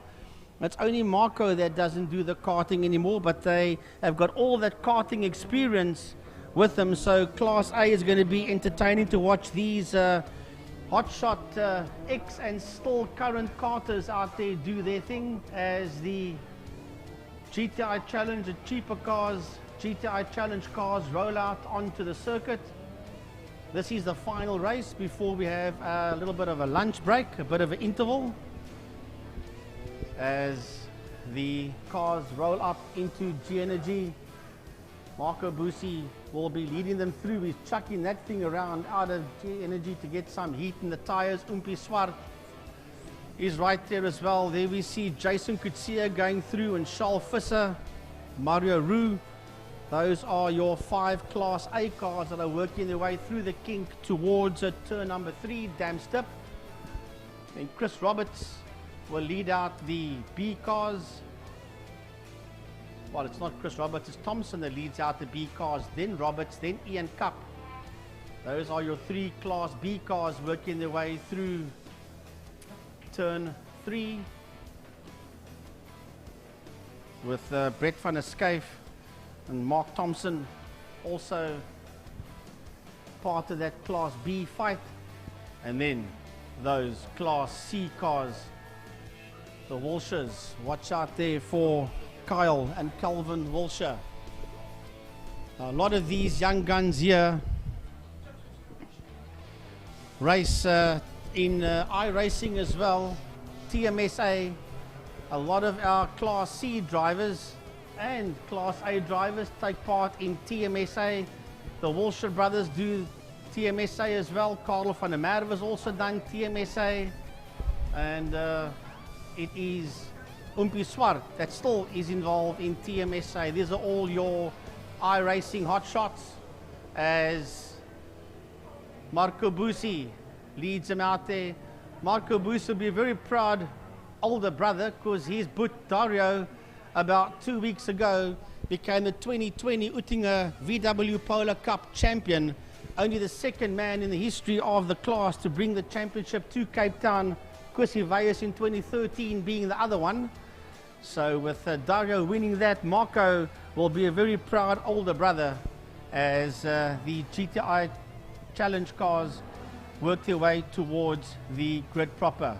But it's Yuri Umpi Swart that will be the first man to stop here on grid in P2, and the Automan Fitment Center Polo, Gary, of Marco Busi in P1. Oh, it's going to be hectic going down to turn number 1. That is for sure. Jason Kutsia, the Carter, on the second row of the grid. Charles Visser, the Carter. Charles Electrical Engineering being the main sponsor on that motor car. And then, Mario Roos right in there as well.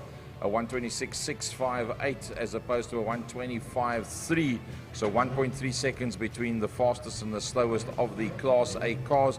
Add a bit of a toe into the southeaster down the back main. That makes it about 0.2, 0.3 of a second. And that's pretty much it. There's nothing more in it than that. Right, let's see as they are just about ready to go. The 5-second board comes up. Marco Busi on the inside, Umpi Swart on the outside. They've had some brilliant dice already. The Automan Footprint say the car's quick off the line. Mario Roo looking pretty decent on that second row as well. Carl Walter makes a brilliant start, makes a good position, moves up onto the inside line. Now down into turn number 1 they go. It's all about Marco Busi. It's Umpi Swart that's in there behind him. It's Kutsia and Visser following through from Roo.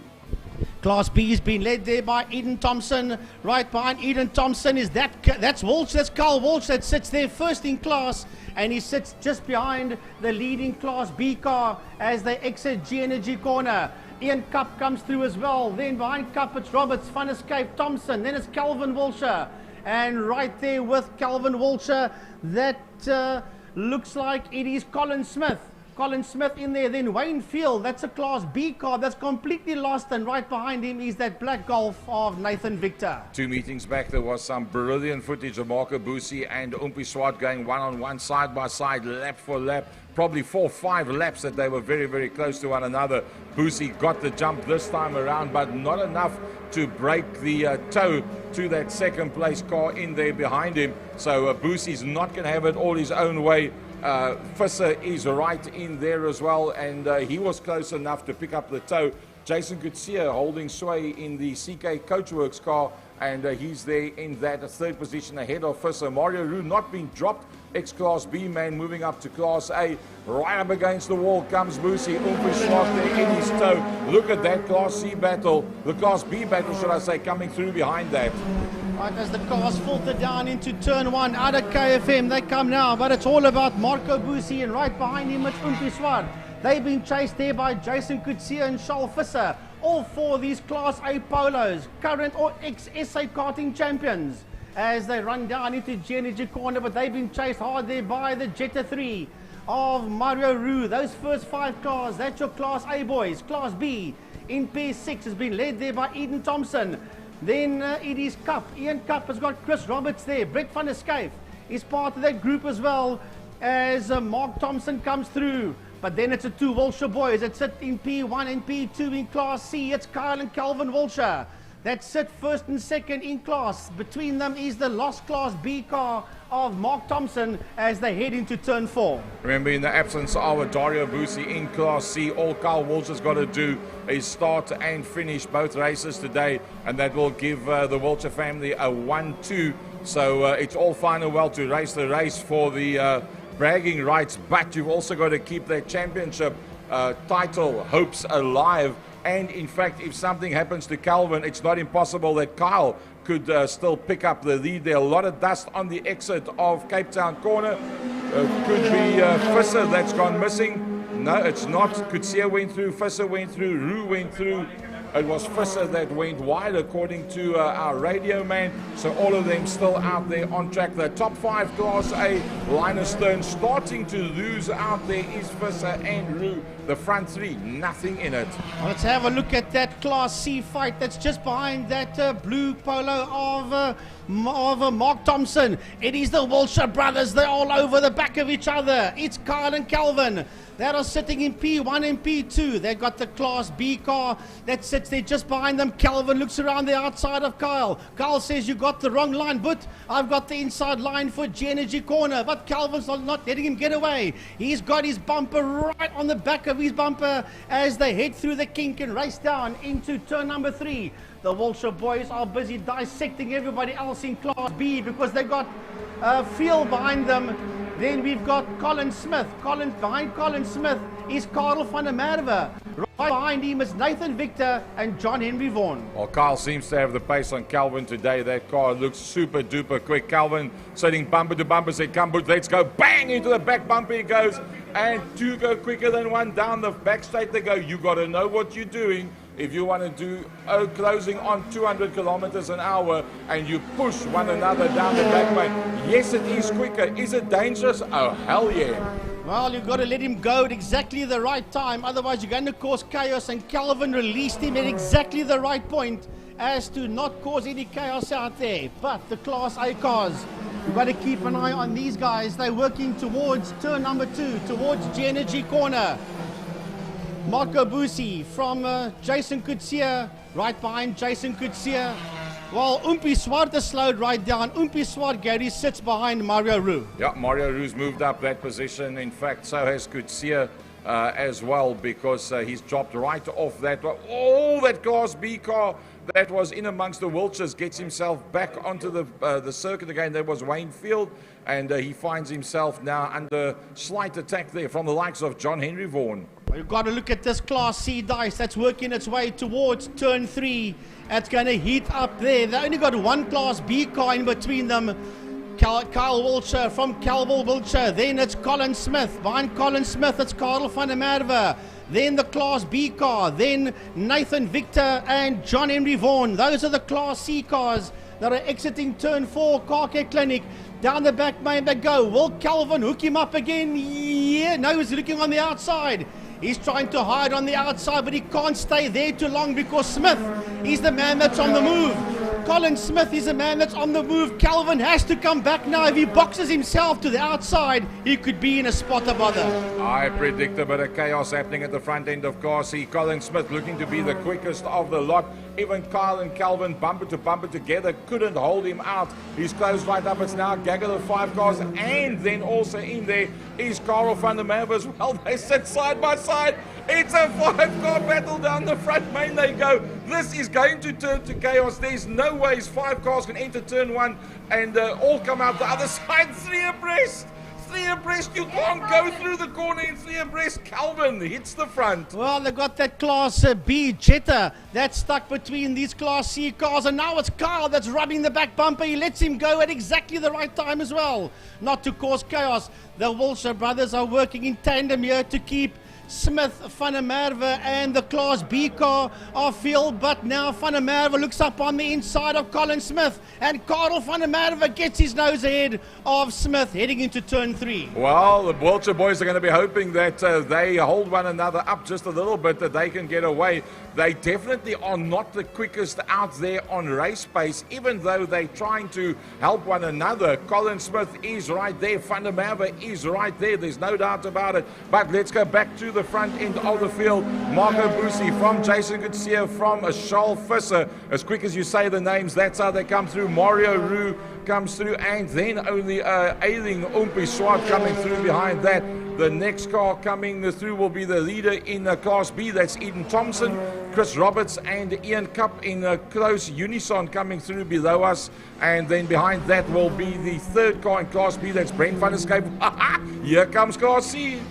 The Class C cars are making their way towards turn 1, and now van der Merwe is on the back end there of Kyle Wiltshire. He's going to try and hassle and make life difficult for the 2 Wiltshire brothers. Into turn 1 they go. Calvin leads Kyle out of turn 1, out of KFM corner. Van der Merwe is there in that third place. Never mind that Jetta there. That's a Class B car. Then the next Class C car is Colin Smith. Right behind Colin Smith, John Henry Vaughan and Nathan Victor, as the Class C cars work their way out of turn 2. Carl van der Merwe having one of his best races to date. He's got some decent power underfoot there. He's got some decent rubber. John Henry Vaughan not being dropped off the back of that Class C battle either, as Carl once again goes onto the back of Calvin through turn 3. They go up the KFM straight past the main grandstand with nobody on the grandstand and into the car care clinic turn 4 and out into the back main with 3 to go.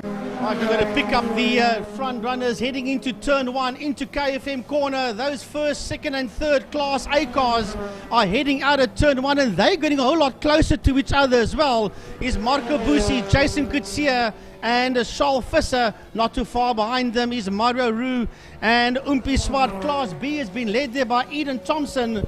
Eden Thompson from Chris Roberts and Ian Cup.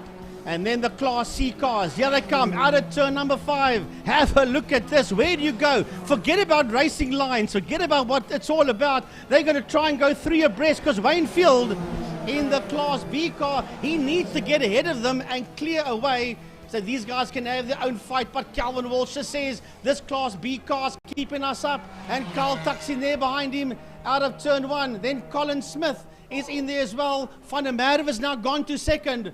Then Walsher has, no, Carl's gone into P1. Carl's got into P1. The Walsher boys are sitting second and third as Colin Smith chucks it into the, right up on the inside there in G Energy corner. Maybe it's a good thing that it happened because 4 into 1 does not go. Colin Smith climbing the curbstone on the entrance to G Energy corner. Somewhere while we were watching the Class A and the Class B battle, Carl van der Merwe has worked his way through the front of the pack, so this is his best effort to date undoubtedly, but don't count out Smith in that 4th position. He has not done and dusted. It is just 1 lap to go. Well, down the back main they go. Is the checkered flag being readied? I think so. No, the leaders are going into G Energy, so they have started their final lap, Gary, as this Class C Brat Pack dives down into turn 5. Well, look at that. It's Busi that's not getting his own way in this one. In fact, he's been closed up there by Jason Kutsia, Charles Visser, equidistant behind that. Mario Roux holding sort of there. Class B, Eden Thompson, Chris Roberts, Ian Cap, that is that group. A lot of dust at the exit of Cape Town corner, so something happened to somebody down that side.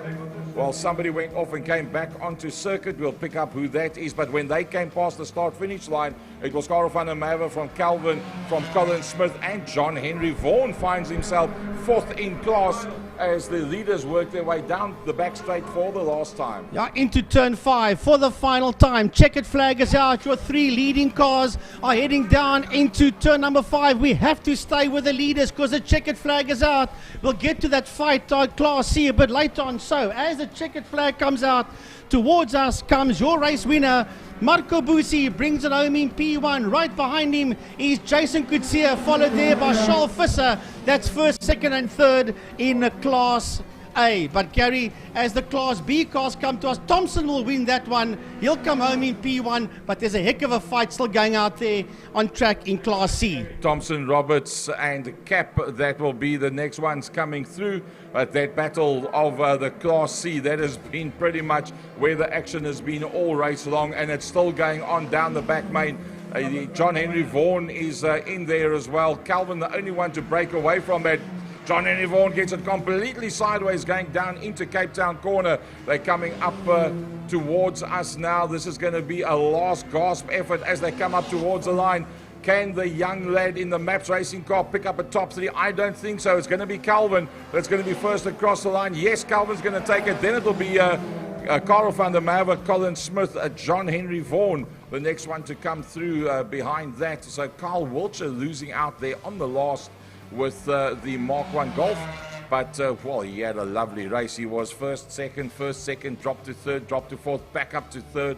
And that last 2 laps, well, with them fighting it out, it brought the likes of John Henry Vaughan and Carl van der Merwe before that into play.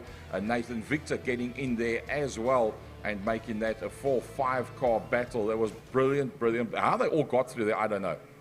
That by rights, under any normal given day on a Saturday, would have turned to tears somewhere. So testimony to the young guns that all brought it through to the finish flag, so close to one another. They've just got one more outing to go before they close off their 2020 season.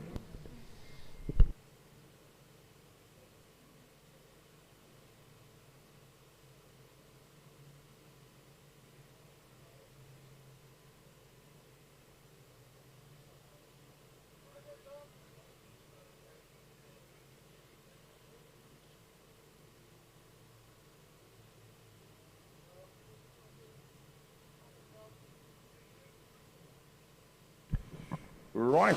My name is Roy Campos, and we race in the V8 Masters here in Cape Town. It's a series based in Cape Town. Brian Evans, our chairman. This is not Simon LeBon's brother. His name is Sander LeBon, so he's not related. But Still world famous. World famous. They call him the Lord. And basically, we had our first race now. There was a couple of incidents. I'm not sure what happened at the back there, but I started 7th and I had my eyes cut out, and somehow I managed to win the race. But I think there's been a few incidents, but you know, this is it's a bunch of friends. So there's no fighting. It's a bit of argument, a bit of banter, but it's all good. It's all good stuff. No, you said it all. I was in the back. I was the first one that pushed off in turn 2. And a mutual friend of ours that has now his second race with the Masters, I think, Menno Parsons. He did something a little bit illegal, but it's fine, it's friendship. It cost him a dinner tonight, and I had a good comeback. And then we had a second start, yeah, and then it was all chaos in turn 2 again. Could avoid all the damages and stuff like that, and I tried to catch up with this old man, and he's so fast. Yeah, I couldn't get to him. Yeah, so I started 9th, but I was lucky. I finished 4th or 3rd, I'm not sure, but I managed to get through the carnage in turn 2 when there were a lot of cars climbing into each other and going off the track. But otherwise, actually, I was struggling with the car. It was handling very poorly, so I had a great finish because of what happened in the race. But I'm looking forward to the next one.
Hi guys, my name is Ricky Anderson. I race in the Class C of Formula Libre.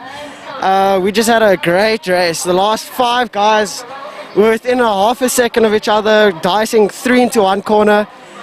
So yeah, I think I managed to get 3rd place, but I don't know because it was so close. So yeah, I'd like to thank Para Auto Bodies for all the work that they do for me. And we're looking forward to the next race.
My name is Molefe Ratlagane.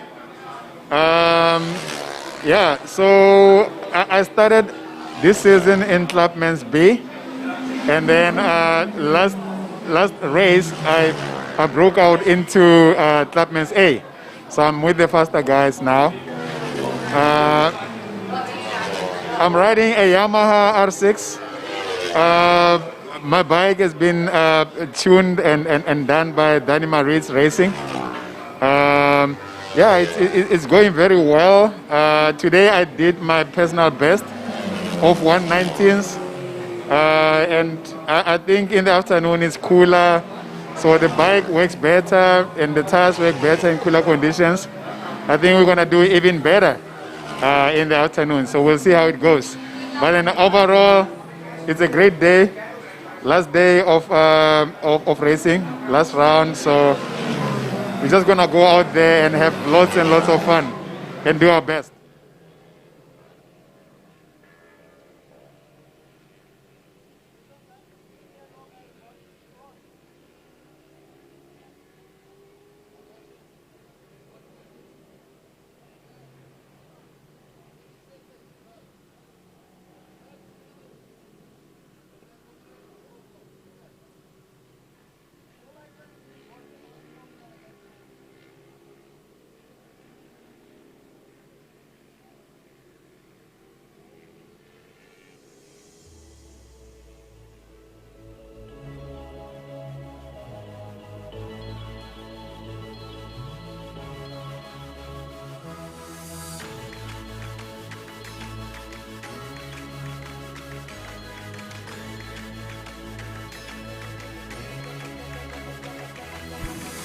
Right, folks, welcome back to the commentary post-lunch time, and to the viewers, welcome back. We start off now the second leg of the racing, RST Trackback Powersport Motorcycles, race number 2, Class A and B. And we're going to have a bit of a show up on the front row there. Lance Jonas pulls up there. We have a see Chris Williams coming onto the front row. Sorry, he's on the second row, sorry, P5, Chris Williams.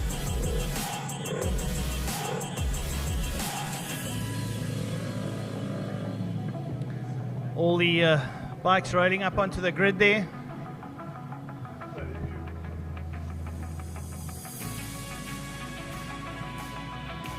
Front row, Trevor Westman, together with Dominic Penny, Lance Jonas, Franco Flach, Chris Williams, Slade Fanika, Jason Lineker,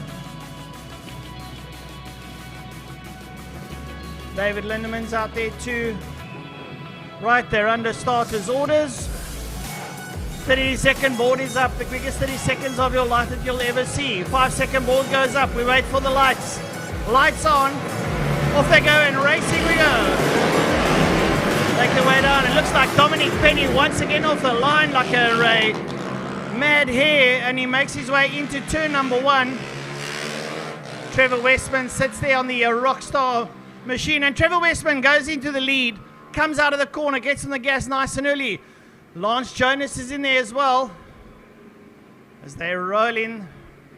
Franco Flach, Chris Williams, they're all in there, followed there by the 300s, Jason Lineker, David Lindeman, and the new 2020 champion, all things being equal, in the Class B Power Sport, Slade Fanika lies there in P3 as they roll out of Dam Step up out of turn 3 up towards turn 4, Car Care Clinic corner.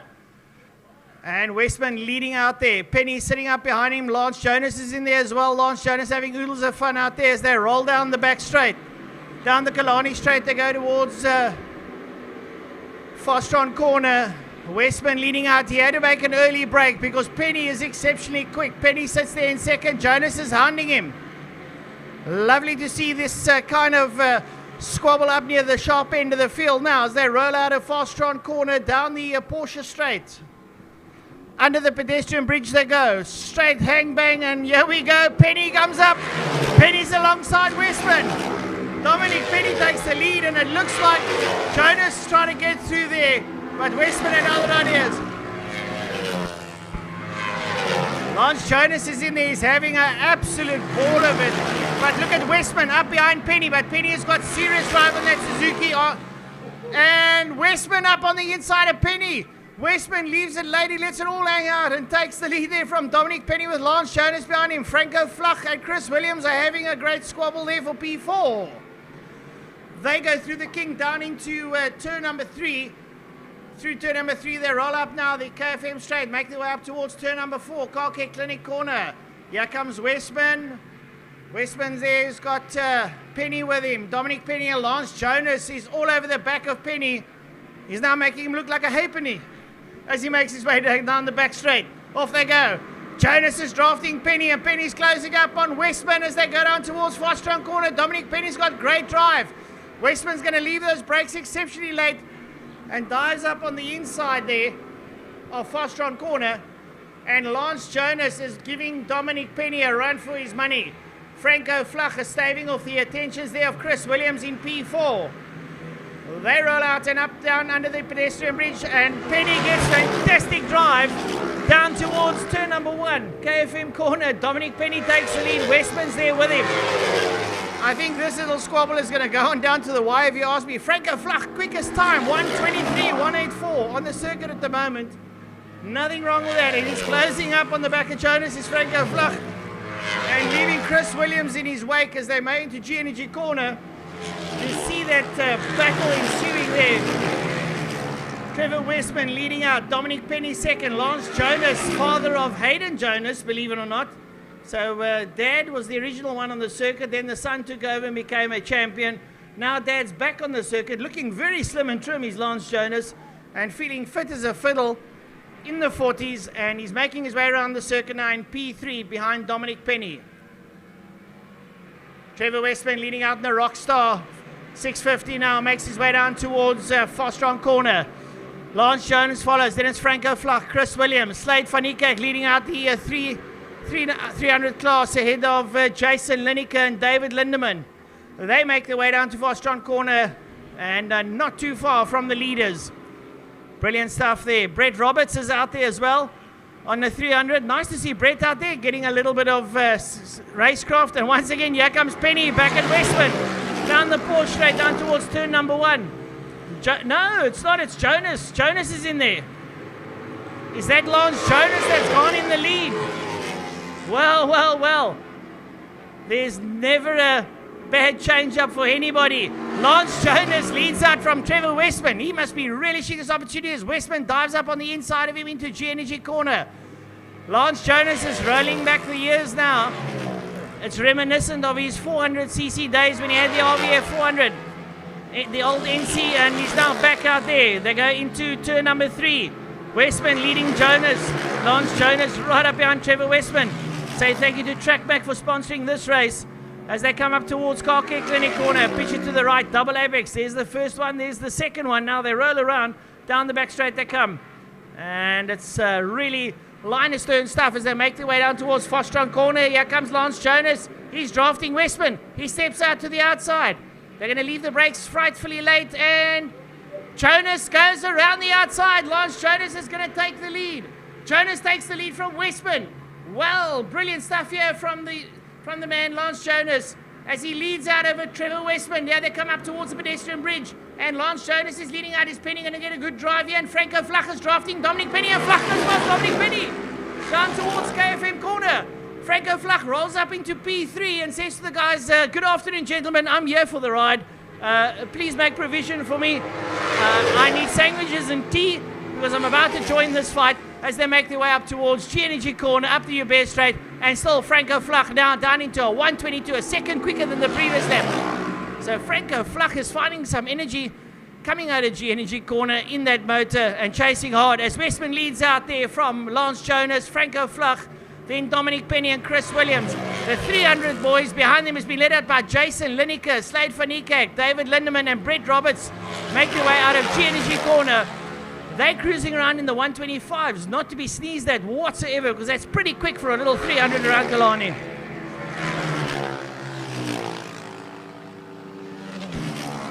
So Slade van Niekerk now leads out the 300s as he gets past Jason Lineker. The leaders are pedaling along merrily and still being led out there by It looks like Jonas, but we'll have to wait and see. No, Westman's out front.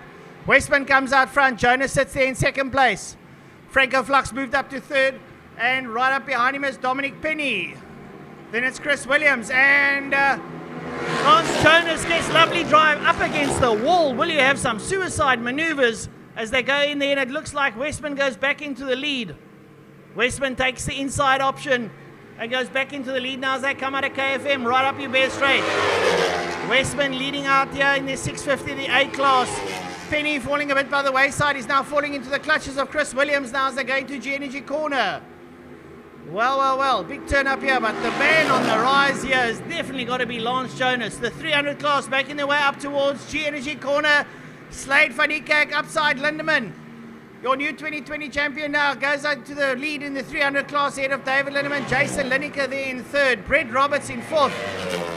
And Brett must think to himself, what the hell do these lighties do to stay so quick? Well, Brett, it's your first year on main circuit, buddy. These guys have been riding since the age of 8. They know every little part of the circuit. So stick with them. They'll make you famous. As the rest of the riders go through, Brett Roberts behind him, Eddie Ralston, Andrew Thompson, Wessel Swanepoel out there. Behind them, Mitch Robinson, Anthony Lane, Peter Hill, Regan Mitchell, Stavro Michael. They're all out there having oodles of fun. As the leaders now going to make their way down the back straight. As a matter of fact, they don't. They come out the front here, and it's Lance Jonas in the front. Franco Flach goes up on the inside of Westman. Franco Flach on the inside of Westman. Westman goes around his bow. Flach nearly has his front wheel ripped out of the forks as he manages to hang on to it and come out of turn 1 and make their way up towards G-Energy. And here comes Westman up alongside Jonas.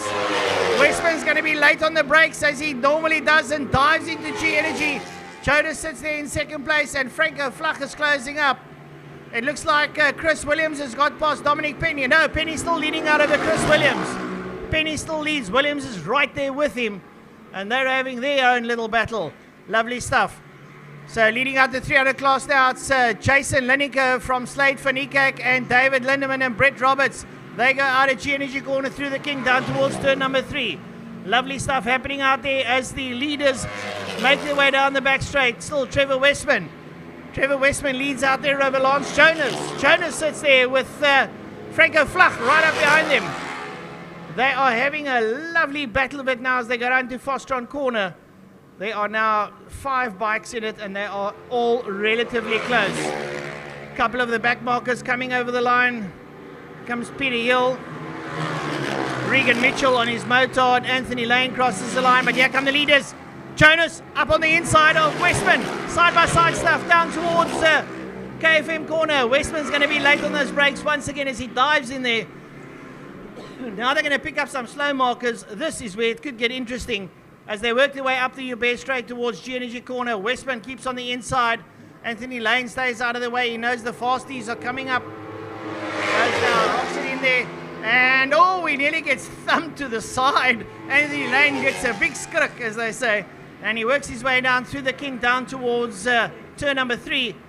Trevor Westman is fighting his way through slower traffic, carving his way through there. You can see down into turn number 3, up the KFM straight he goes. Regan Mitchell on his motard is getting swarmed there by all the front runners as they work their way past him. So brilliant stuff as they roll around. Trevor Westman leading out. Lance Jonas sitting in second place there. Franco Flach P3. They make their way down the back straight, down towards Fostron corner. They are on their final lap and they're making their way into Fostron. The checkered flag is beckoning. This race has been so exciting, it's over already. Here we go. Out of Fostron corner they come. Trevor Westman leading out with Lance Jonas. They're coming up towards the line. They've got a slow marker. Westman follows the slow marker. He goes towards the inside. He goes over the line, followed by Lance Jonas, Franco Flach, Dominic Penny, and Chris Williams. We wait for the 300 class to come towards us. Speedy Hill and Regan Mitchell cross the line, followed by Ant Lane. We are the 300s. They're coming out of Fostron corner. Here they come up towards us. It looks like it's Slade van Niekerk leading out. Slade and Lindemann coming up towards the line. Is it David Lindemann? No, it's Slade van Niekerk, Jason Lineker and David Lindemann cross the line in 1, 2 and 3 in the 300 class. So just to bring to your attention, Slade van Niekerk, your 2020 Class B passport champion. Great to see them there as Edward Rolstone and Andrew Thompson cross the line.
My name is Slade van Niekerk. I'm 15. I race the Passport 300 class.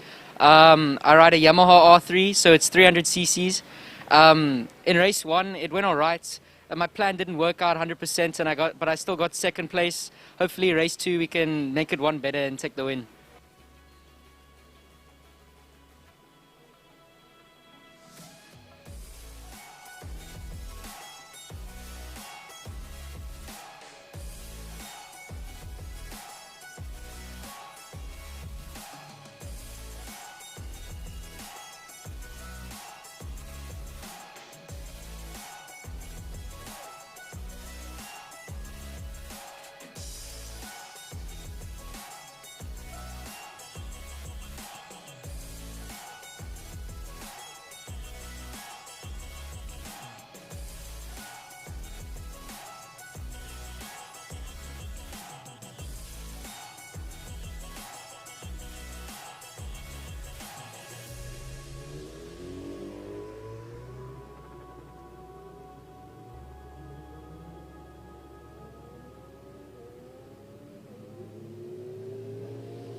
Right, folks, around the circuit, race number 2 after lunch, the RST Suzuki South Superbikes.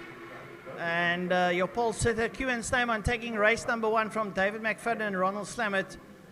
Malcolm Rapson is the MP4 with Jared Schultz in 5, Jock Ackerman the MP6. Brett Roberts finds himself there on the third row with Brett Roberts, Willem Benadel and Jean-Baptiste Racapot making up that row. The last row, Donovan Lecoq, Peter Haupt and Jonathan Schwerin. They roll up onto the grid proper now.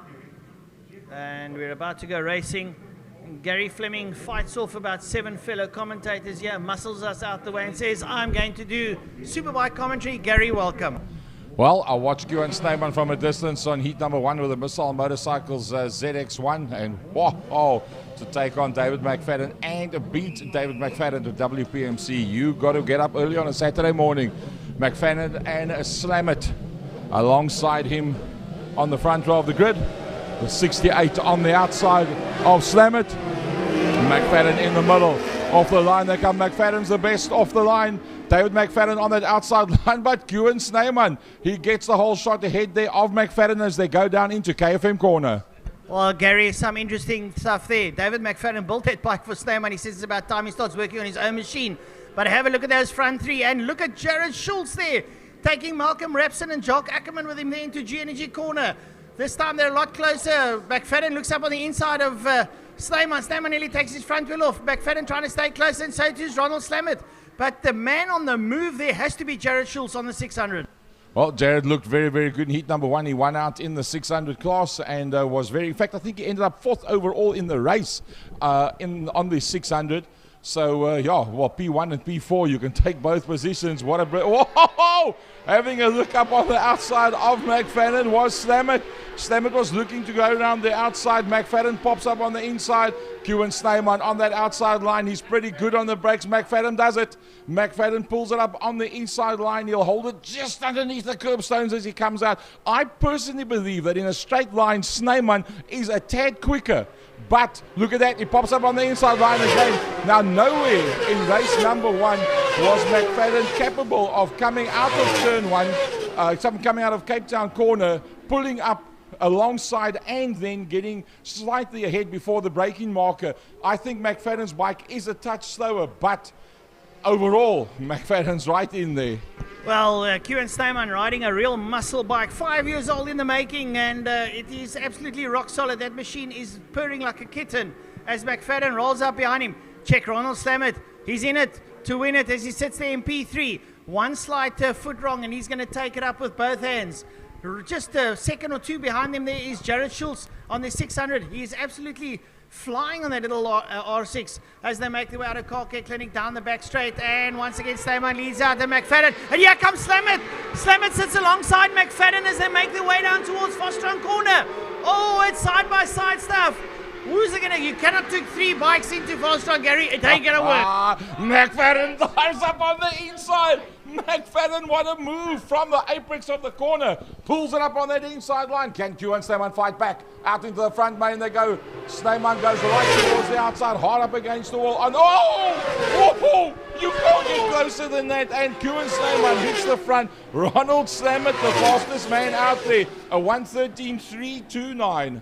Well, diabolical maneuvers there from Q and Snyman as he rolled around the front of David McFadden. David must be thinking to himself, hell, young man, what are you trying to do to me? But they're still there, 3 astern, as they work their way out of G-Energy corner. Q and Snyman leads out over David McFadden, and Ronald Slammett still in P4 as Jared Schultz at R6 working overtime. Malcolm Rapson, Jacques Ackerman are all working their way through as they go down into turn number 3, make their way up the KFM straight towards Car Care Clinic, turn number 4.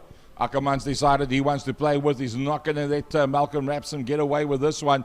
0.16 of a second when they came across the line. And now it's just a straight 2-way battle between the 2 of them for that Masters title as Suzuki GSX R1000.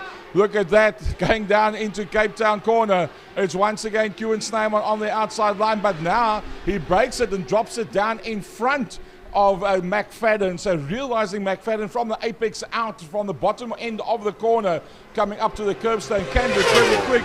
Ronald Slammett decides it's time for me to get involved in this one as well. Sticks it up on the inside. McFadden outbreaks him. Now Kewan Snyman, the fastest man out there, once again dropping underneath the 1 minute 13 and gets himself in there. McFadden goes to the front. Snyman was for some other reason slower coming out of the KFM corner, and David McFadden, the international rider, takes it away out of turn 2. Well, I had a look there. Jacques Ackerman up behind Malcolm Rapson. Rapson nearly took the front wheel of Jacques' bike there.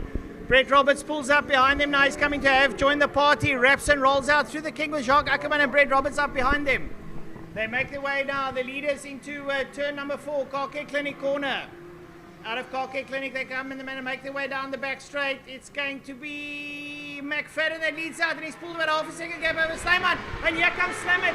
Slamit pressing Snyman now as they make their way down towards Car Care Clinic corner. Fastron corner, my apologies. McFadden still leading out. Kewan Snyman goes high and wide, but dives back into the inside of the corner as they roll out of Fastron corner, coming up towards the pedestrian bridge now. It's David McFadden leading out. And let's keep a see what's happening here. And just winds the kettle up and goes past McFadden. Well, I tell you what, Jared Schultz must be wondering why on earth am I riding a 600. Finds himself 4.6 seconds off the front of the pack. Undoubtedly the quickest 600 out there. Brett Roberts just 3 places further back and just not able to hold on to his pace. He finds himself quick enough to stay ahead of the Masters, Malcolm Rapson and Jacques Ackerman. 0.161 on the timer last lap around. It was just 0.26, so nothing much between them. It's pretty much in the slipstream between those two Masters.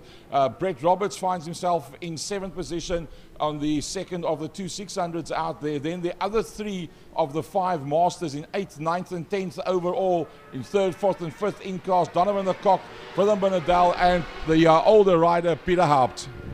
Well, the riders, the leaders make their way down into Fastron corner. Snyman leads out. McFadden does a shutout on Snyman and takes the lead, and Slamit's right up behind Snyman. They come out of Fastron corner now. David McFadden, but watch the power of this machine, Gary, as Snyman just winds it up and just blows by. Unbelievable power in under that ZX10 there of Kewan Snyman. The problem for McFadden is that should he come out of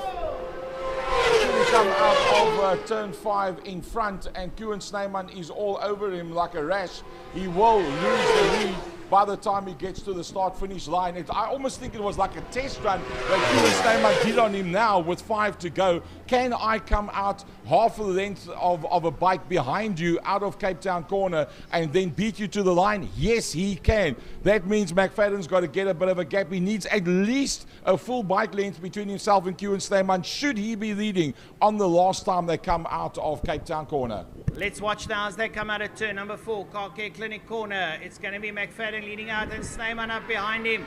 Now, McFadden needs to wind that Yamaha R1 down towards Fastron corner, but look at Snyman, just pulls up behind him. McFadden manages to hold the lead and Snyman is with him. Slam it slightly off it, maybe half a second, but he's there with him. As they come out now and watch Snyman get drive coming out of Fastron corner. He's going to pull up alongside McFadden. Here he comes. McFadden stays ahead, but Snyman's going to go up on the inside. He's not scared to do it and he does it properly, but watch, McFadden will try and cut back at him as he comes out of KFM corner. Snyman holds the lead now, and here comes David McFadden up towards him, and look at Kewan leaving the brakes exceptionally late, dives across the apex there of G Energy corner and leads out over David McFadden with Ronald Stammet half a second behind. David McFadden doing a high 112.7. So he has tumbled the charts just a little bit, 300ths in fact quicker than Kewan Snyman on the last lap. I believe the difference between those two, the main difference between them is the gear ratios, because there's certain parts where David McFadden is quicker out of the corner, there's certain parts where Kewan is quicker out of the corner, but Kewan definitely has the top end pace. There, have a look at that, down the back straight, McFadden on the back of Snyman. If it was Snyman behind, he would have been able to make the move on Kewan Snyman, but he doesn't have the power to get there, and Kewan Snyman can do that exact move exactly like what was there with McFadden now, and he would get up alongside. I believe it goes down to gear ratios. It's very possible now, but Kewan Snyman pulling David. David's going to have to do a little bit of tricky through the twiddly bits to get closer to Kewan Snyman. Ronald Stammet, he's probably feeling a bit of the pain in that arm of his now as he's rolling out.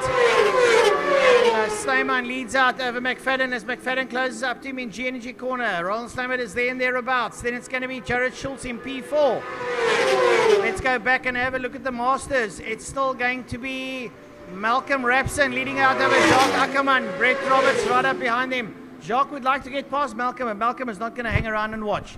Yeah, there's no doubt that the two of them, well, now they're 0.3 between Malcolm Rapson and Jacques Ackerman, first and second in the Masters. Willem Benedel going ahead of Donovan Lecoq to pick up that third position in the Masters, and then Peter Haupt bringing up the tail end of that. Having said that, Kewan Snyman goes and posts the fastest lap time, a 1:12.457, thinking, okay, this is all good and well. The rest of the lap, David McFadden just closes, and finds himself right on the back wheel of Kewan Snyman as they come out past the bus stop into the front main. Kewan Snyman now upping the ante a little bit as he goes over the line. McFadden trying everything to stay in touch with him. That Kawasaki of Kewan Snyman, stock standard, but I tell you what, it's built like a beast as it rolls out. So keep an eye there. Kewan Snyman not being hassled too much. About half a second gap over McFadden. Slam it. Well, he's fallen a bit by the wayside as the leaders start upping the ante. Nothing wrong with that. Slam it, the next Western Province champion. He knows how to ride around this circuit. But the machinery and the skills have upped a little bit over the years. So a lot of hard work left out there for him. I almost get the impression that Ronald Stamets rolled a bit off the gas and said, this is crazy. We cannot keep on doing these sub-13s all along. Let's just calm it down to a mild panic with 2 to go. Keep it in a straight line and do it all right. Jared Schultz still leading out with a 600. He finds himself first in class, 4th overall.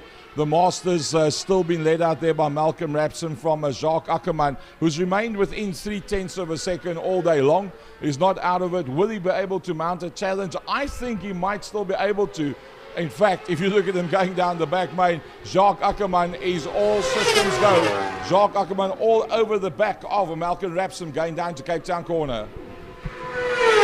Brilliant stuff from the leaders there as we watch Jared Schultz cross the line. Jared Schultz crosses the line. And here's now Rapson and Ackerman coming up towards us. Brett Roberts behind them. And Jacques Ackerman has got past Malcolm Rapson. Jacques Ackerman takes over the lead in the Masters as he gets past Malcolm Rapson. Brett Roberts sits up there behind them. The current time, a 1:12.2 by Kewan Snyman, is a quick lap given the current weather conditions. A little bit of a breeze around and colder temperatures. But I can assure you, we have seen quicker times as they have the checkered flag waiting. Well, I tell you what, Kewan Snyman 3 times has gone and made it quicker. 12.2 is what he needed to do, but he has not shaken off David McFadden yet. The international racer has not given up. He does not have the additional power to pull Kewan Snyman. As long as Kewan's got the race to lose, not the race to win at this stage of the fight. They've closed right up, but I don't believe McFadden will be able to outrun him. Up towards the line they come. A brilliant race. Kewan Snyman beating out there on David McFadden. The ZX1000 Kawasaki from the Yamaha R1 been dropped towards the end there. Ronald Stamets slowed it right down, and he brings his ZX10R, the JP Markets bike. He brings that across the line. Jared Schultz in a very lonely 4th position, but winning his class. Now it all comes down to, oh, look at this towards the line. Oh, Jacques Ackerman does it.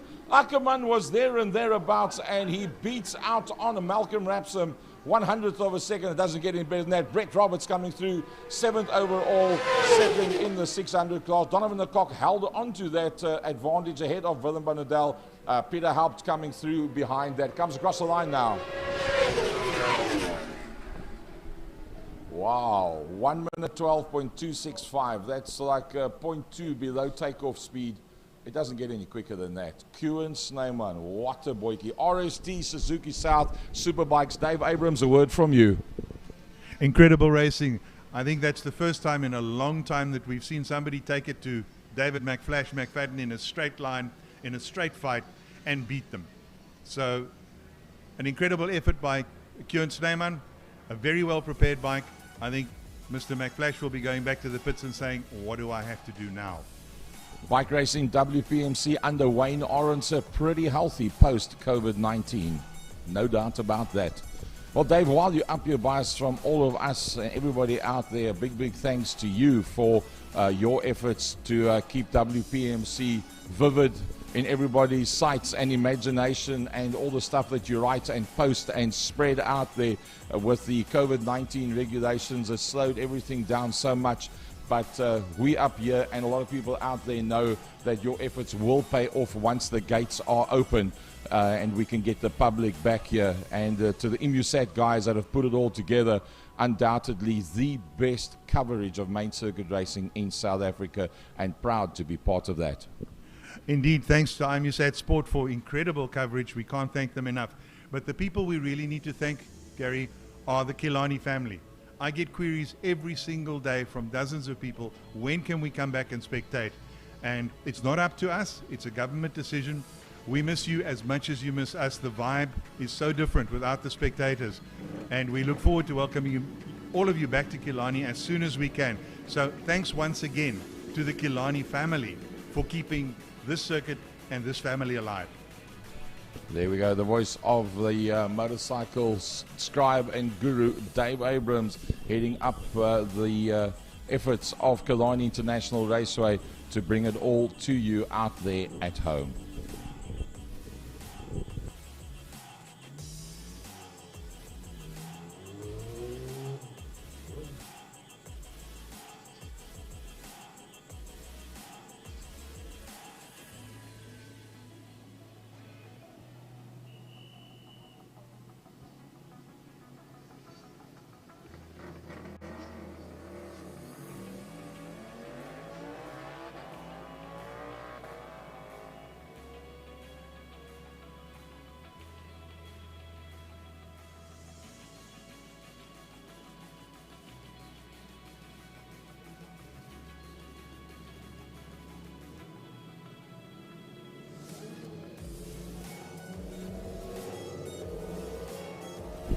All right, folks, here we go. RST and TrackMac, Clubman's A and B motorcycles and breakfast run bikes coming out for their second race of the day. Well, it was a massive fight for that second and third position. Remember that Michael Hunter, the man on bike number 13, the Kawasaki 600, out there, won that race by the proverbial country mile. One. And let's see what happens out now with the second one. There was a great dice out there in that second position with Wayne Ardenser and Dion Ebel. Wayne Ardenser, the head honcho, the chairman of the WPMC motorcycle section. And Wayne had a great fight out there, and he brought that motorcycle home in that second position. So we'll have a look-see just ahead of Dion Ebel. So we'll have a look-see what happens out there. Rulu had a great fight out there with Josh Strock. And then behind them was Michael de Toy, commonly known as the Learner, although he's not a learner anymore, but that's his nickname. All the years he's been known as the Learner, Michael de Toy. And he finished just behind the combination of Troch and Rulu. Paul Rulu was also involved in that fight with Michael de Toy. So the RST and TrackMac Clubman's and breakfast run motorcycles are out for their warm-up lap. There are no classic motorcycles out with them, it's just the Clubman's and breakfast run bikes. And they're busy with their warm-up laps. They'll stop on grid proper shortly, and then from there we'll get this one underway.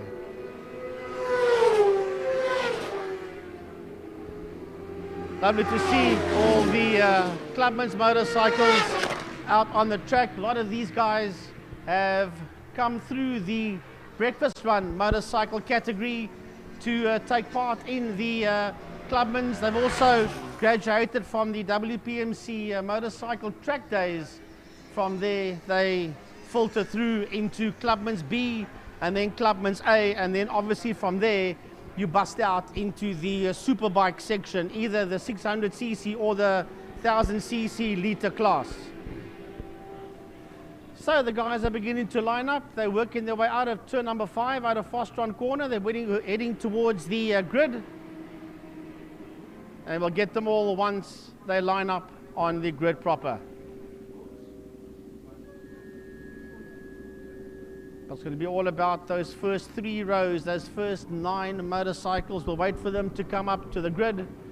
Here comes Michael Du Toit, normally on bike number 7, campaigning on bike number 83 today in honor of Calvin Thomas. And into P1 again, the number 13 motorcycle of Michael Hunter. Dion Ebel sits there on his inside. Here comes Josh Troch. That's your front row. Nigel Boer sits there in the P5. Just there on the inside of Michael Du Toit. Mike just had a look up here, Francois, and he gave you and I a thumbs up. Pretty nervous as Michael hasn't raced or practiced as much this year as what he'd like to. A lot of other guys had more seat time in practicing. I mean, the man works every day. He lives out there in Worcester, so doesn't get the opportunity to practice that much. But he is moving to Belleville, as we said earlier on, and I'm sure he'll have a lot more track time when we have official practices. Right, Francois, we're about to get this one underway. Is anybody going to catch Michael Hunter? That's the question. That 600 is silly fast. Right, so we wait for the lights to go on. Lights on, and away we go. Oh, Dion Ebel gets a rocket stop. Ebel off the line. And Dion Ebel looks like he's going to get the whole shot. Oh, there's someone inside him. Oh, and they run across each other. How the folks stay out of that one, I don't know.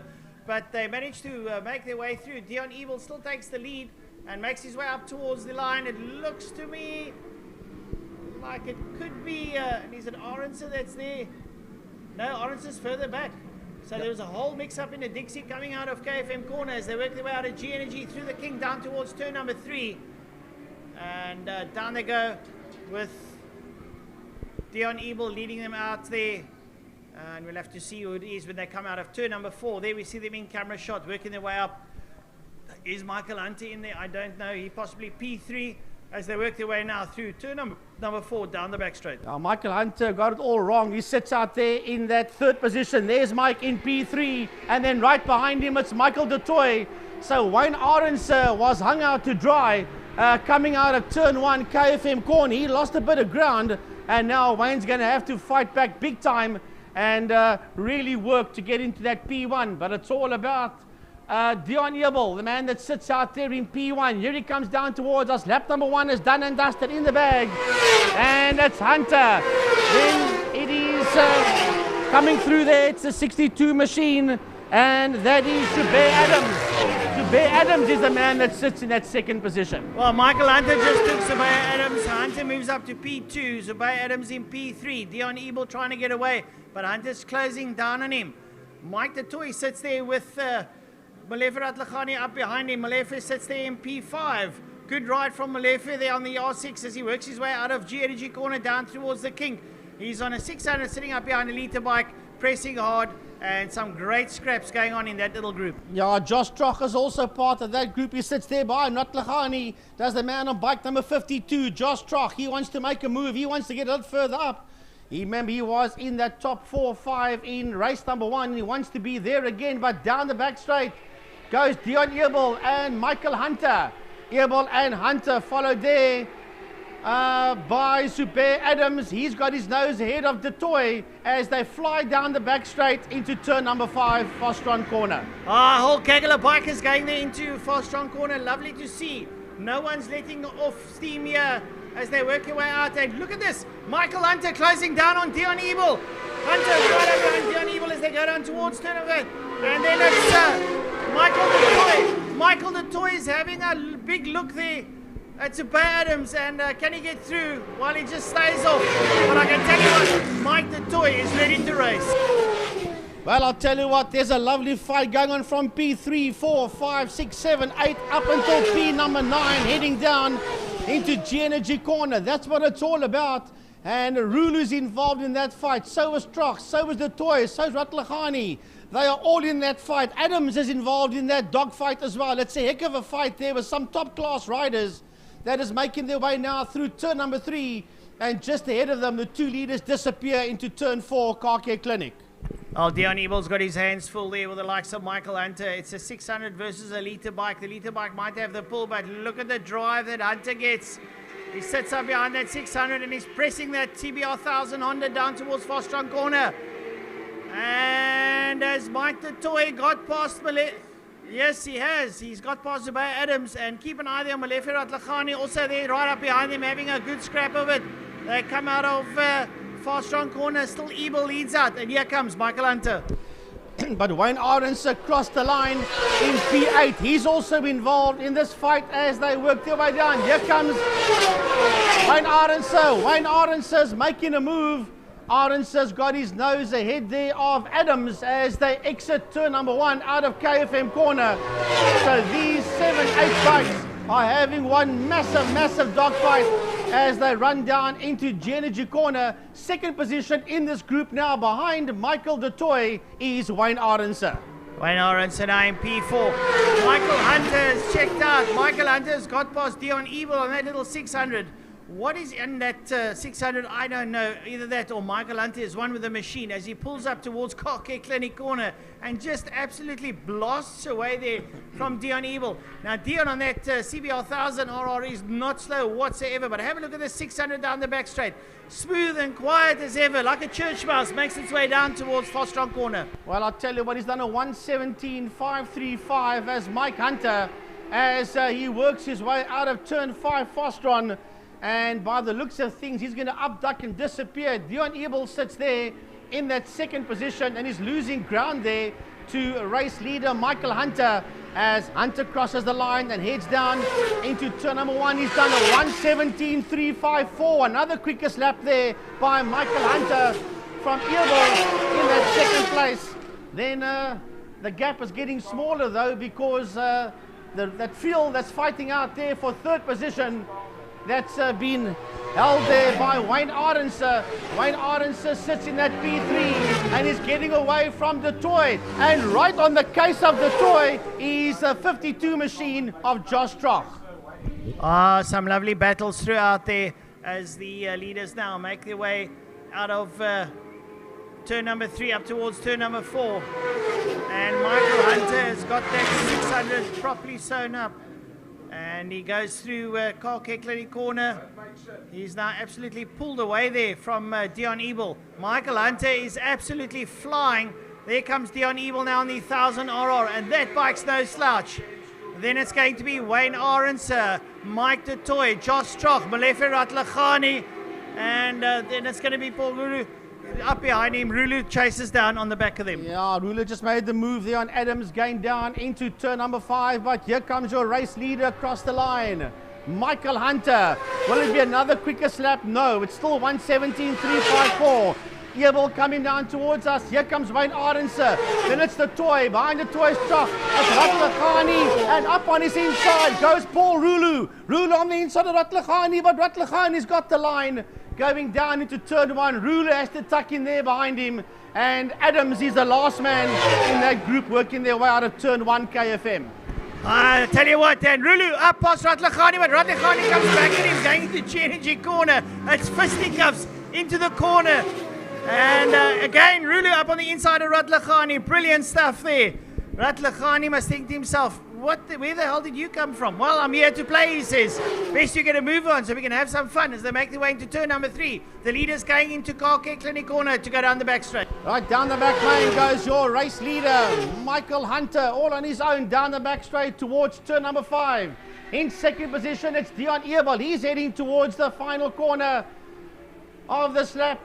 Wayne Arendse sits in that third position, and Rulu's having a go at the Toy. Rulu sits up on the inside of Michael de Toy, and they are both behind Josh Troch as they enter turn 5.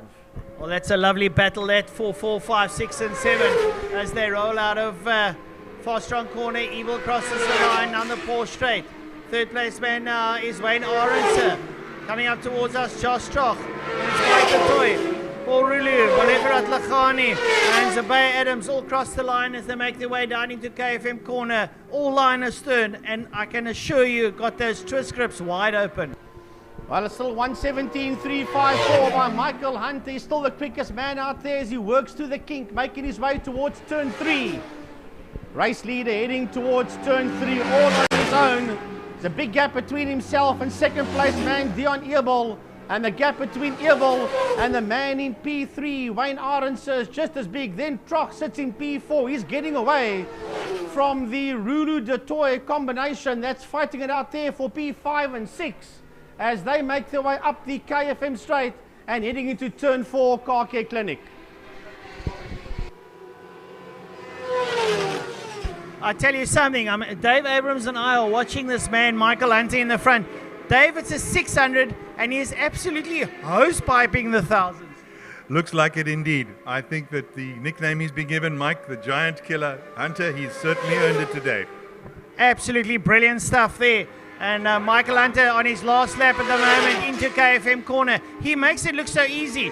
Now he's not quite. Oh, we've got a bike down in turn 1. Sorry, we've got a bike down in turn 1. We'll have a look, see who it is. But there's definitely, Francois, a rider down in turn 1 KFM. Well, we hope the rider's okay. It looks like he's pinned under the bike. Tiny, our radio man, is standing by to try and pick up that one now. But Michael Hunter makes his way through. Then we've got Dion Ebel. Up behind Dion Ebel is Wayne Arendse, Josh Troch. Then it looks like it's Paul Rulu ahead there of Mike de Toy and Maleferat Lachani. It's red flag, and that'll be the race. The red flag is out. The race is going to be stopped.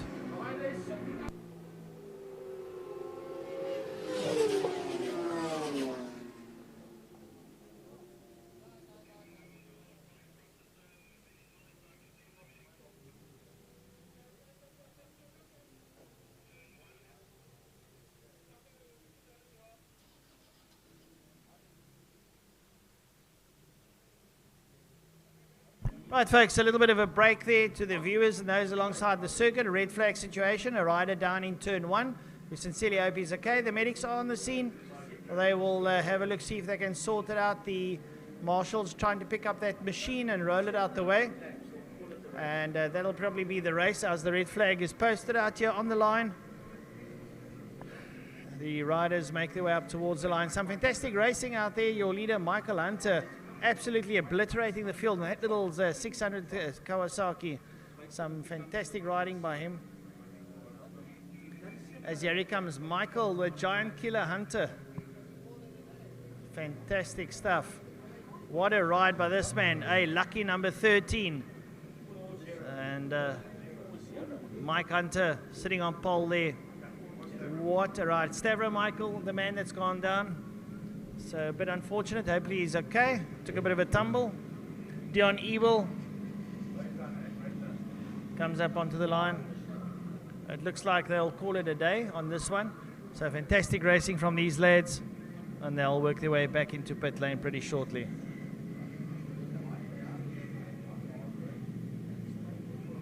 Well, some good dicing there between Paul Rulu and Michael and Maleferat Lachani. They had a great scrap. Mike de Toy in between them. Mike shaking his arms. He's tired. Don't worry, Mike. I doubt you'll have to go around for a final lap. Highly unlikely. They're going to turn back into pit lane. Well, yeah, they have called this one Wayne a race. Arendse also out there had a great scrap of it. So, shame Michael Hunter has to push his bike back. It's a little bit hot.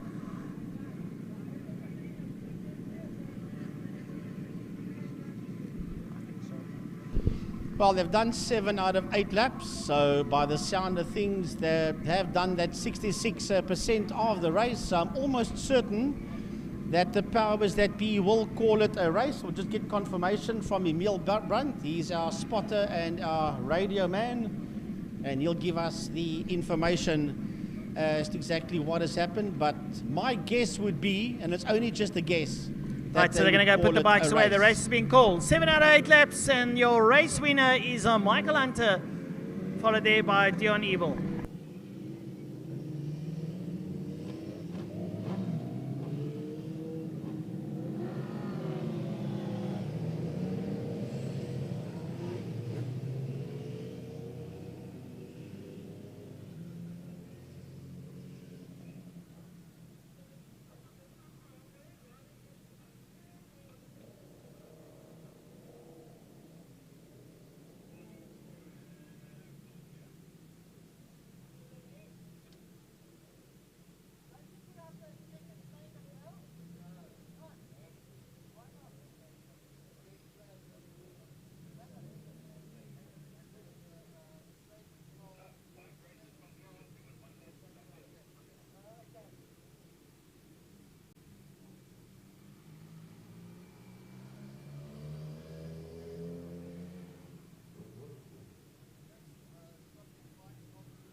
Mulstock Classic cars. And BJ Trustees fine cars coming out now for their second race of the day. But look at this, this whole grid here is inverted for the classic cars, as Malcolm Aiden Bogard is busy calling one of the grid officials. So Dion Conradi is the man that finds himself in pole position with Arnold Lambert on his outside. Then it's Trevor Hutchings and Andrew Honeywell. And then the next row is Keith Schenk and Malcolm Aiden Bogard. Jaco Lambert and Michael Hitchcock is right there as well. And then we got Charlie Arton and Franco Donadio, followed there by Herman de Kock. So it is all turned around, this entire field of Mulstock Classic cars. The guys behind them in the BJ Trustees fine cars, that's pretty much the same, with Robbie Toscano and Melanie Cook on the front row of the grid, followed there by Rodney Green and that Skyline that is right there. Theo Klaassen. Okay, so the field roll off the line. Neil Maton is in the house as well, and so is Dr. Jeff Beal. So that is your classic cars that roll into turn one. Here come your fine cars.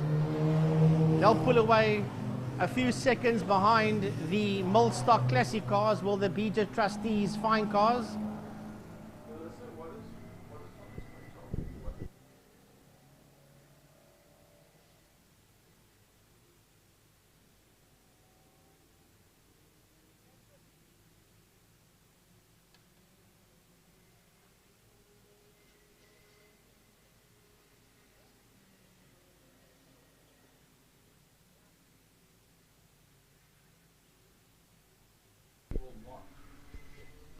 Right, through the kink, they work their way now into turn number 3. As they exit turn number 3, working their way up the KFM straight behind the safety car. Well, this should be interesting to say the least, because that entire classic car grid has been shuffled around, with the Donadio and Arton starting towards the tail end of the classic car field. They've got Herman de Kock, Anton Relino in there. Believe it or not, Anton Relino, the last time he raced a Chevy Forenza Can-Am, and that was a good couple of years ago, was Relino. And he's back out there, same number 17, not in a Chevy Can-Am anymore, V8. But he is out there, and it's great to see him out there. There was another driver that was racing in Clubman's earlier on, a chappie by the name of Ryan Lodge. Many, many years ago, right? I'm going back to about 2006, 2007. He raced GTI Challenge Class C. So, yeah, he's another driver that has made a return to Killarney Main Circuit Club and Regional Racing. Anton Relino's got that MGB GT. It's actually got a V8 in it. So he still has a V8 to his discretion. And that car I saw early in the pits, really a nicely put together MGB GT with that V8 under the hood. Well, once a V8 man, always a V8 man, from the Chev to the MG. So the classic cars roll out of turn 5, out of Fostron corner. The pace car's about to pull off, and it will be in the hands of Dion Conradi. He's the man that's in pole position. He'll set the pace as the pace car moves out the way. Francois, the lights in pit lane are on. Here they come. You're right. So Dion Conradi there with Arnold Lambert in the Capri next to him. Second there up behind him sits Trevor Hutchings. Come up to line, and Conradi puts his foot down, and away they go. Down towards KFM corner. Is Conradi going to get the whole shot? And already Donadio jumps in place as he works his way through the field. Conradi leads out. Trevor Hutchings looks up on the inside, slides, tries to slide up to second place. Arnold Lambert's got other ideas. Arnold Lambert, Trevor Hutchings, they are dicing up towards turn number 2, G corner. But it looks like Lambert has the upper hand. And oh, Charlie Arton comes straight through up on the inside, takes his way up to 4th. And look at Donadio using the grass up on the inside. He gets through there and sits right up there behind the fourth place man, that's Charles Arton. Yeah, when Andrew Honeywell was the biggest loser out there, he lost a good couple of positions. He sits there ahead of Malcolm Bogard as they exit turn number 3. The whole field working their way up the KFM straight towards turn 4. Into Car Care Clinic they come. Out of Car Care Clinic, working their way down on the back straight. It's Conradi that sits in P1. No longer. Here comes Charlie Arton. Arton takes that place away. Franco Donadio. He's also busy moving through the field. He currently finds himself in P3. And he's going to find himself in P2 before they even get into turn 5. And that's exactly what happened as they exit turn 5, fast run corner. Right, so leading out now is going to be Charles Arton. He's going to be followed there by Franco Donadio in that Mark 1 Escort. A beautiful turn, I think, car there with a lovely Pinto motor in it. Dion Conradi's in third. Here comes Jaco Lambert and Keith Schenk. They work their way through. Arnold Lambert and Malcolm Bogard working his way through as they go on to turn number 1. A brilliant dice there. As we have a look at the fine cars coming through, it looks like this could be Melanie Cook leading out in the BMW. Melanie, it's Melanie Cook and from Robert Toscano from Theo Klaassen. Here comes Rodney Green. He sits out there in P4. He's followed there by Natasha Tissendorf. That's that first group, that first 5 cars in the fine car category that is working their way out of turn number 1. But meantime, the leading classic cars are working out of turn number 3 and working their way down the KFM straight into turn number 4. Through turn 4 they come now. Donadio has now eventually got his nose up into the lead as he goes down the back main. He's got his nose ahead there of Charles Arton. Down the back straight, the two of them go. They're getting away from Jaco Lambert, who's pulling away there from Keith Schenk. And Aiton Bogard now makes a move on the outside of the conquest of Dion Conradi as they all run down into turn 5. Well, Franco Donadio really beating that Escort up as he works his way into the main straight here. Charles Arton lights ablaze, trying to confuse him as he sits up behind there. At 240Z, Datsun being worked over. Then we're going to see it's going to be Devil. No, it's not Jaco Lambert, and then Keith Schenk, Malcolm Bogard. They'll cross the line, followed there by Dion Conradi. Conradi brings the rest of the field through, but there's a lovely battle up behind them. So you have a look at those cars. They all make their way into turn number 1. Right, out of turn number 1 they come. There's a group of cars working their way out of turn number 1, and they've been led there by Honeywell in the Porsche. Then behind Honeywell, it's Trevor Hutchings in the Sirocco as they head towards turn number 2, and Michael Hitchcock blasts past the outside of Lambert as they head into G-Energy corner. Jeff Beal and Herman de Kock, followed by Anton Relino. That's a group of cars working their way through the kink now towards turn 3, Damstip. Michael Hitchcock working his way through the field. He was a little bit higher up. He needs to do a little bit of work to go and get his way towards the front. The likes of Honeywell and Conradi are still ahead of him, so he needs to go and see if he can change up. Trevor Hutchings ahead of him as well, as the leaders now already going down into Fosterall corner. Franco Donadio absolutely murdering that Escort as he exits turn number 5. And Charles Arton is trying everything to stay in touch with him.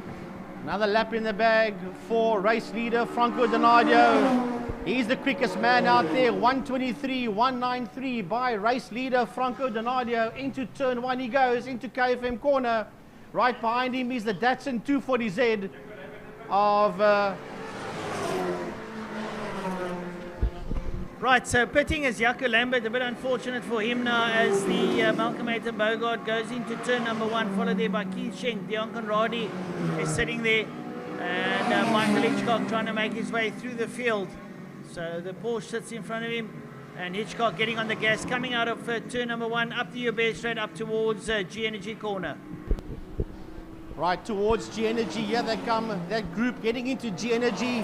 That's Honeywell, it sits on the inside of Dion Conradi, but they're going to keep an eye out on that thundering Mustang of Michael Hitchcock. And he's closing up onto the back end of Conradi, and he's going to make a move pretty soon on Conradi. He's not close enough yet as they work their way through turn 3, and they're getting away from Trevor Hutchings in that orange VW Sirocco as they head up the KFM straight towards turn 4. Oh, brilliant stuff as I pick up the leaders coming out of turn 5. That is Franco Donadio Franco Donadio's passed some of the slower markers. Charlie Arton's still going to pass him. Donadio's on the money now. He crosses the line. He goes past it at 124. His best time at the moment at 123.1. So that Mark 1 Escort is really singing sweetly around the circuit as he goes down and works his way out of turn number 1 up towards turn number 2, G Energy corner. Well, he's absolutely blowing this field away. He's Franco Donadio as he heads into G Energy corner with Charlie Arton, the Datsun 240Z, in that second position. Third place man is only making his way out of turn 1 KFM right now, and that is Malcolm Aiden Bogard in the Ford Granada as he heads towards G Energy with Keith Schenk right in there behind him. Schenk has not been left behind there by Aiden Bogard as they exit G Energy corner, and Hitchcock has eventually in the Mustang got his nose ahead there of Andrew Honeywell, and they're both getting away out of G Energy corner from the conquest of Dion Conradi, who's now been chased down heavily there by the Sirocco of Trevor Hutchings. Lovely dices are plenty in the field, and have a look-see down the field there. Rodney Green getting ahead of Anton Relino, and Natasha Dushendorf as well. Looks like Relino's got problems. Relino going down the field, but Franco Donadio still leading out. Charles Arthur, Malcolm Aiden Bogard in third, Keith Schenk fourth, Honeywell fifth, Hitchcock sixth, Dion Conradi seventh, Trevor Hutchings, Jeff Beal, Hammond de Kock. That's your top 10. And the leaders, that Malcolm Aiden Bogard car is starting to smoke quite heavily. Well, we've got a car that's standing between, on the KFM straight. I think it might be the Anton Relino car. Yeah, it's a number 17. It's Relino's car. And the marshals have got the yellow flag out. It's standing on the outside of the KFM straight as you head towards turn 4 Car Care Clinic. Oh, well, picked up there by Frankie as he had a look on the screen. Your leader, Franco Donadio, going out of turn number 3. Working his way up towards turn number 4. There comes into picture now. And we go back towards turn number 2. But your leader's going up towards turn number 4 now. And they're going to go down the back straight. They've still got 4 laps to go. Well, when they cross the line, they're going to have 3 to do. Here comes the leader of the fine cars heading into turn 1, heading into KFM corner. And that is Melanie Cook. That's making her way out of turn number 1, out of KFM. Second place is the Mazda MX-5 of Robbie Toscano, and they're both getting away from Theo Klaassen. That is in the Skyline. Rodney Green, there goes Rodney Green. He sits P4 in the fine cars, making his way into turn 1, into KFM corner, followed there by Natasha Tischendorf, and right behind her are the overall 2 leaders coming through turn 1 KFM, Franco Donadio and Charlie Arton. Well, Natasha Tischendorf getting swamped there by Donadio and Arton. She just holds the line so they can get through as Donadio goes there into G Energy corner. He hugs the corner. That car looks like it's on rails the way it makes its way through there.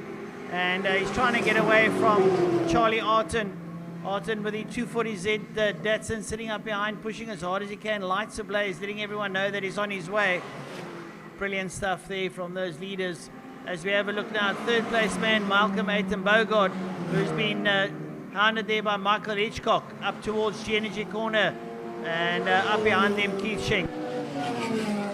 Well, that's going to be pretty interesting. The Granada versus the Mustang out of turn number 2, and smoke coming out the back once again of the Malcolm Aiden Bogard Granada. So the 2 Fords, Ford versus Ford, Granada versus Mustang out of turn number 3. Better pick up on that one as they head up the KFM straight, heading towards turn number 4. The 2 of them are making their way into turn number 4 now. The Ford Granada versus the Ford Mustang. Malcolm Aiden Bogard versus Michael Hitchcock as the 2 of them race down the back straight towards turn 5. Well, as they go down to turn 5, the leaders are making their way into turn 1. And Franco Donadio leading out over Charles Arton. Donadio getting past a couple of slow traffic. Looks like Maton that he gets past. That Escort absolutely flying around the circuit. His best time so far, 1 minute 23.193. And that was in his 5th lap. He's got a lap and a bit to go. So he doesn't have to do too much other than keep it on the black stuff. Charlie Arton almost looks like he's given up the ghost, but he's still out there circulating in a pretty good speed. The third and fourth place man is still the Granada of Aiton Bogart ahead of Michael Hitchcock. They're picking up some traffic as they make their way towards G-Energy corner. That fight heading towards turn number 2 now. It's still the Ford Granada versus the Ford Mustang. Hitchcock sailing right in there under the bumper of a smoking Aiton Bogart. They've got that Mark II Escort in the fine cars that's just ahead of them. He'll just keep his line and let these guys blow past him as the two of them pick him up right there in the center of a turn number 3 as they work their way up towards turn number 4. And still Hitchcock in that Mustang has thrown everything at Malcolm Aiton Bogart and still has not got that Mustang ahead of the Granada as they work their way down the back straight. Well, can Michael Hitchcock now hitch up a bit of speed and work his way up behind Malcolm Aiton Bogart as they go down towards Fastron corner. That Granada is pretty sweet as it goes down into Fastron. Hitchcock's right there with him. What's he going to be able to do? Nothing much. Once again, smoke billows from the back of Granada. I think it's a little bit of tire scraping, and we basically started our final lap. So we pick up our leader, Franco Donadio, making his way through the King down towards turn number 3. Right, the race leader on the last lap, heading towards turn number 3. Franco Donadio in the Mark I Ford Escort. He's got a half a lap to go as he makes his way up the KFM straight towards turn number 4. Going past one of the slower fine cars there. He works his way out of turn 4. Melanie Cook leads the fine car category, and right behind her is the leader, the overall leader, Franco Donadio in the Mark I Escort as he heads down into turn number 5 into KFM. Sorry, into Fastron corner. Out of Fastron he comes now. The checkered flag beckons, and Francois bring him to the line. Well done there to Franco Donadio. Yeah, Franco's rode an impeccable race. He worked his way through the field. He was down in 10th place, carved his way through the field in the first 2 laps, and now managed to come up towards the line. He crosses the line, and in emphatic first. Second place will go to Charlie Arton. He makes his way up towards the line. Charles Arton crosses there. And the third place man, Malcolm Aiton Bogart, now with Michael Hitchcock, making their way down into turn number 5, Fastron corner. The rest of the field still circulating as the checkered flag has already come out.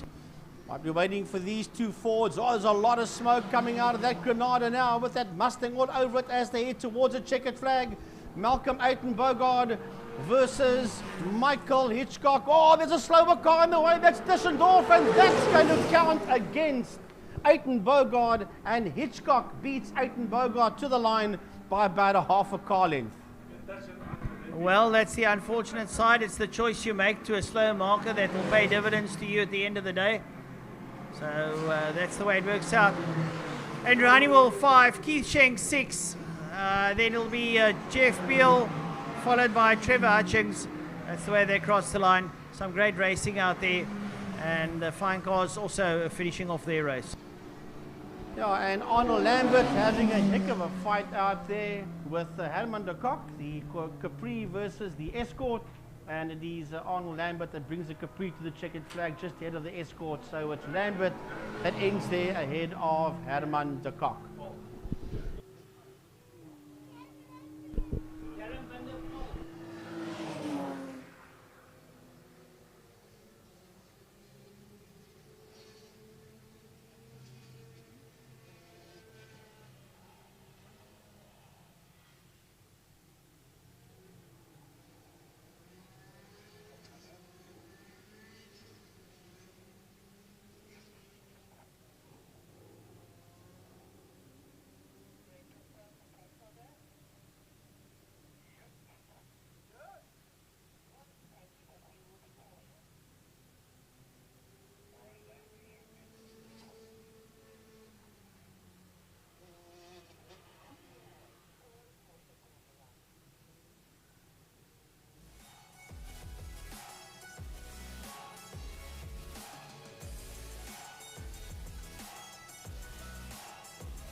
Guys, Wayne Orense here. I'm riding the ZX10 sponsored by the JJ Smith Trust in Clubman's. As you can see, bike number 33. I've just completed race 2.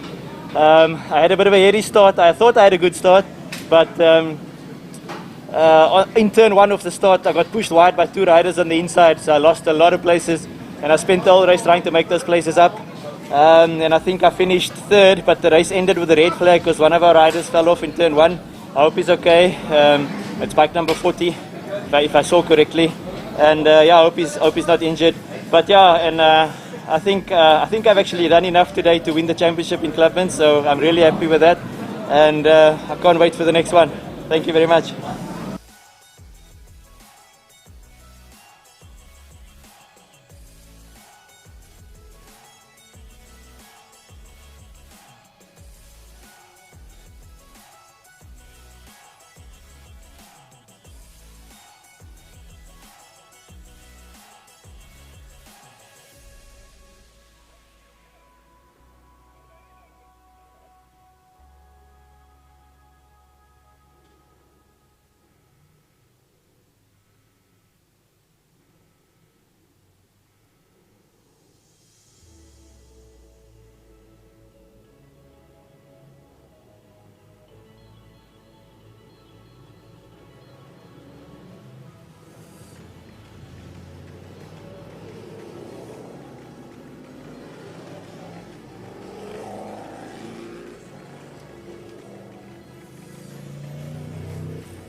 We race in the V8 Masters here in Cape Town. It's a series based in Cape Town.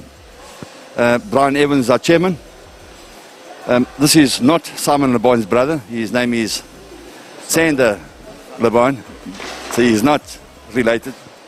But Still world famous. World famous. They call him the Lord. And basically, we had our first race now. There was a couple of incidents. I'm not sure what happened at the back there, but I started 7th and I had my eyes cut out, and somehow I managed to win the race. But I think there's been a few incidents, but you know, this is it's a bunch of friends. So there's no fighting. It's a bit of argument, a bit of banter, but it's all good. It's all good stuff. Now you said it all. I was in the back. I was the first one that pushed off in turn 2. And a mutual friend of us that has now his 2nd race with the Masters, I think, Menno Parsons. He did something a little bit illegal, but it's fine, it's friendship. It cost him a dinner tonight, and I had a good comeback. And then we had a 2nd start, yeah, and then it was all chaos in turn 2 again. Could avoid all the damages and stuff like that, and I tried to catch up with this old man, and he is so fast, yeah, I couldn't get to him. Remember, he started a long way back in heat number 1. In fact, he started right at the back of the pack on the restart, and he worked his way up to 3rd position. Richard Schroeder, he's had a pretty good day out there so far, no doubt about it. He's been there and thereabouts, top 3 from start to finish, no problem whatsoever. Jason Ibbotson, the first of the silver class cars, that's right in there as well. He's in the 46 car. The 41 of Brian Evans. The second of the silver class cars is Sander Le Bon. That's the 88. That's the blue, white, and red. The 9 alongside that is Dennis Geduk. That's also silver class. Ian Kaplan is in the 33. Menno Parsons in the 14. Then Mark Ridgway finds himself a long way down. The man that did so well in heat number 1. As Mark Ridgway, Alistair Brown, Fabio Tafani would be coming off the tail end of the field. Now remember, Fabio Tafani disappeared in heat number 1 and we didn't see him at all. And then Roderick Simpson in the 22 car. So that makes for some very interesting driving now with the likes of Fabio Tafani coming off the back of the pack, Sean Moore coming off the front. Well, if that car is right, I can't see anybody playing with him whatsoever. 2, 4, 6, 7 of the Makita Formula Supercars out there on circuit. So the man to watch is going to be Fabio Tafani. That's the blue with the orange stripe over the top, coming from the back of the V8 Masters pack. Leading out to the front should be the likes of Sean Moore, followed out there by the Terriers Construction car of Richard Schroeder. Well, on the pole there, Roy Campos, he's a man to keep an eye on, but we look down at the supercars, Glenn Phillips, Andrew Moffat, Hilton Peters, Ryan McCarthy, Gary Thompson, Alton Steyn and Cedric Le Bon, all out there. And that's going to be a good little scuffle between the supercars as they work their way now around the circuit on the parade lap. Well, supercars have had some very good racing in the what there was of the 2020 season. And I'm sure they're going to go from strength to strength in 2021 as well. Actually interesting to see how many entries they're going to have for 2021. I know there's a lot of rumors of numerous cars being added to the fray. So that's brilliant stuff. It's a series that's been going for many, many years, and it's nowhere near the end of its lifespan yet. V8 Masters looking very strong, I must say. Richard Quicksley running the workshop, and it's got Korskas and a good couple of very good mechanics in there that do the prep on these cars. Very seldom do you see a V8 Master car breaking out on circuit. Yeah, indeed, so Gary, the lovely cars, and like I said, one would like to see them expand the series. I think it is now settled in nicely, and it's very well received around Killarney. So hopefully we can have some more of those cars on circuit pretty shortly and expand the field. Right, so the pace car rolls out the way. Gary, take him to the line. Ooh, this is going to be good stuff. Expect Sean Moore to go for that whole shot. I wouldn't be surprised whatsoever if he gets it right. But remember, Campos is in there, Schroeder's in there, Ibbotson leading out that silver class. He'll be the man to catch in the silver class, and he finds himself on the second row of the grid as well. So the 64 pulls along the line down towards turn number 1 they go. Moore on that outside line, Schroeder holding sway. It's going to be Fabio Tafani that's going to try and have a look up on that inside line. He's already got a good couple of cars behind him. In fact, he's already up into about 8th position. Is Fabio Tafani, takes it nice and tight out of the corner, makes up yet another position. 1, 2, 3, 4, 5, 6. He'll be on the outside line in around about 7th position by the time they exit turn number 2. He's going to be honored by quite a few other cars nonetheless, but keep an eye there on Glenn Phillips leading out. It looks like Hilton Peters is there. Then it's Andrew Moffat, Ryan McCarthy, Gary Thompson, and Cedric Le Bon's in there as well. So they're all having a right royal scrap as they make their way up the KFM straight up towards the turn number 4, which is Carl K Clinic corner. Pretty much as expected. It's Sean Moore that leads them out. Schroeder holding a good line there, I must say, not being dropped whatsoever as they work their way down the back. Oh, locking up big time is Sean Moore. He locked up heavily. How he held onto that, I don't know. I think it was the right front that he locked up. Now, these cars don't normally lock up wheels under braking. That just shows he's under a whole heap of pressure as he worked his way down into turn 5 Cape Town corner. Held onto that one very, very neatly. Well, having survived that scare, I don't know what's going to stop him from here on out. I don't believe anybody is going to be able to head him off. If anything, Rui Campos will be able to pressure him. Richard Schroeder will be there and thereabouts. Fabio Tafani already up to 5th position. Fabio Tafani doing well there behind Ibbotson as he closes him down, going into G Energy corner. A couple of scraps up there behind them. Some of the other cars also trying to work their way through the pack there. So keep an eye on that one as the supercars make their way now into G-Energy corner. And Phillips leading out McCarthy, and McCarthy looks up on the inside of Peters. They're side by side. Peters gets on the gas nice and early on McCarthy. Glenn Phillips is in there too. They work their way through the King down towards turn number 3, and the gloves are off and the fight is on the move. Mark Ridgway starting to make his way through the pack. He's broken the best of the rest with the 51 car. Finds himself now in 6th position, a bit distant from Fabio Tafani, but Tafani's still got Ibbotson in front of him. Then he's got to try and get to Schroeder first of all, and then how do you then go any further forward? The 64 car in 2nd position is doing brilliantly in the hands of Rui Campos. Sean Moore, the fastest out there, on a 16.71, keeping in mind that he is leading out. He's got some in front of him. Let's have a look to see Sean Moore on a 16.71. He's the quickest man. Let's have a look at what the rest of the guys is doing. Fabio Tafani on a 1 minute 18. So undoubtedly Sean Moore is the man on the move. Tafani being held up a bit behind Ibbotson. He will now try and squeeze his way up the inside. Ibbotson is very confident. The leading class, silver class car out there today, and not giving way for Tafani, saying, you want to come past, you find a way past. I'm leading my class. I'm in it to win it. Mark Ridgway not too far behind the two of them, so he's going to up the ante now as we have a look at the supercars. And we've lost the supercar. It looks like we've lost Ryan McCarthy. I'm trying to pick up Ryan McCarthy on the circuit. He's gone missing. I'm not sure where Ryan is. I only see Hilton Peters there, so I'm not quite sure what has happened.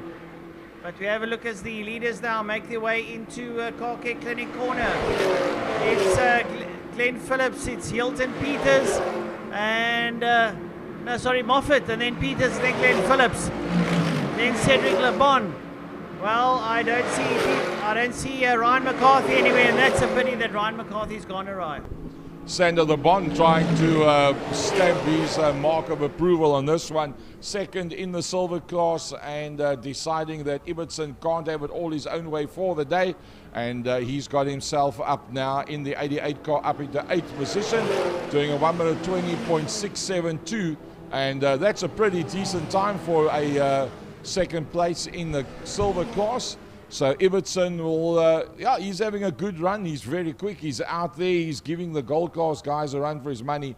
But it's not all plain sailing from here on out. He has done a 120.692. So 200 quicker is Sander LeBon at this point. Keeping in mind that Ibbotson did have a tow for a short part of that previous lap, which means that the man that's in 2nd place in the hands of Sander LeBon is actually going very, very well in heat number 2. Well, Hilton Peters is leading out there over Moffat and Phillips in the supercars, making their way up now into Car Care Clinic corner. They're doing pretty well. Gary Thompson, Cedric LeBon, Gary Thompson, Elton Stein, all up there behind them. Ryan McCarthy's off the track. I'm not sure where he is, if he's pulled into pits, wherever. We just lost him in sight. So it looks like it's now up to Hilton Peters to fly the flag for the sponsors, so Jade Investment. 4 laps to go. They're getting somewhat spread out around the island now. Rui Campos tracking the tail end there of Sean Moore, but unfortunately Sean Moore is the quickest man out there, 16.589, and that was the lap, but he's just completed now 16.9. 4/10 slower on the last lap. In that 2nd position is Rui Campos. It's in a lone vehicle, so it's very, very good, irrespective of the situation that he finds himself in. Richard Schroeder doing 17.5. Fabio Tafani half a second quicker, but 3.5 seconds off with 4 laps to go. That's not going to be enough. Tafani's going to have to find a little bit more if he wants to pull out a top 3 in heat number 2. Oh, exactly correct, Gary. That's exactly what he's going to have to do. But as I look at the supercars, Hilton Peters leads out over Glenn Phillips. Phillips in there too. Moffat leads there. And Moffat is holding off the attentions of Glenn Phillips. LeBon is in there in P4. Thompson and Alton Staines in there as well as they make their way down the back straight down towards Fostron Corner. Farney on a 17-3, Schroeder on a 17-4, and Schroeder's turned up the pace. He's not going to get that third place taken away from him. Sean Moore's transponder did not link up the last time he came past, but it has been reinstated on the scoreboard, so hopefully all good at this stage of the fight. It looks like Mark Ridgway could have spun on the entrance just before the apex to turn number 1. I think it is the 41 car, so that's probably Ridgway that finds himself off the circuit. There's a spinner in turn 2 as well, Gary. One of the cars gone off in turn 2. Can't quite make out the car number. Nonetheless, up on the inside of the track, that won't affect the race. As we have a look there now, still Hilton Peters leading out. Hilton Peters there with the rest of the field following there. Glenn Phillips in third. Andrew Moffat, no, Moffat's behind Phillips, my correction. So Phillips in second, Moffat in third. And Moffat working his way, trying to close down on Phillips and Peters, who's leading out. Cedric LeBon's behind them, then Gary Thompson and Alton Steyn bring up the rear of the supercars as they make their way now out of turn number 4. 3/10 is all that could be found by Rui Campos on that Richard Schroeder TRS construction car. So Richard's doing enough right now. He's got 2 laps to go when they come around again. And I think he's going to find himself having 2 top 3 results for the day, which will make him very, very happy. It's been a consummate effort by him. Rui Campos has been very quick.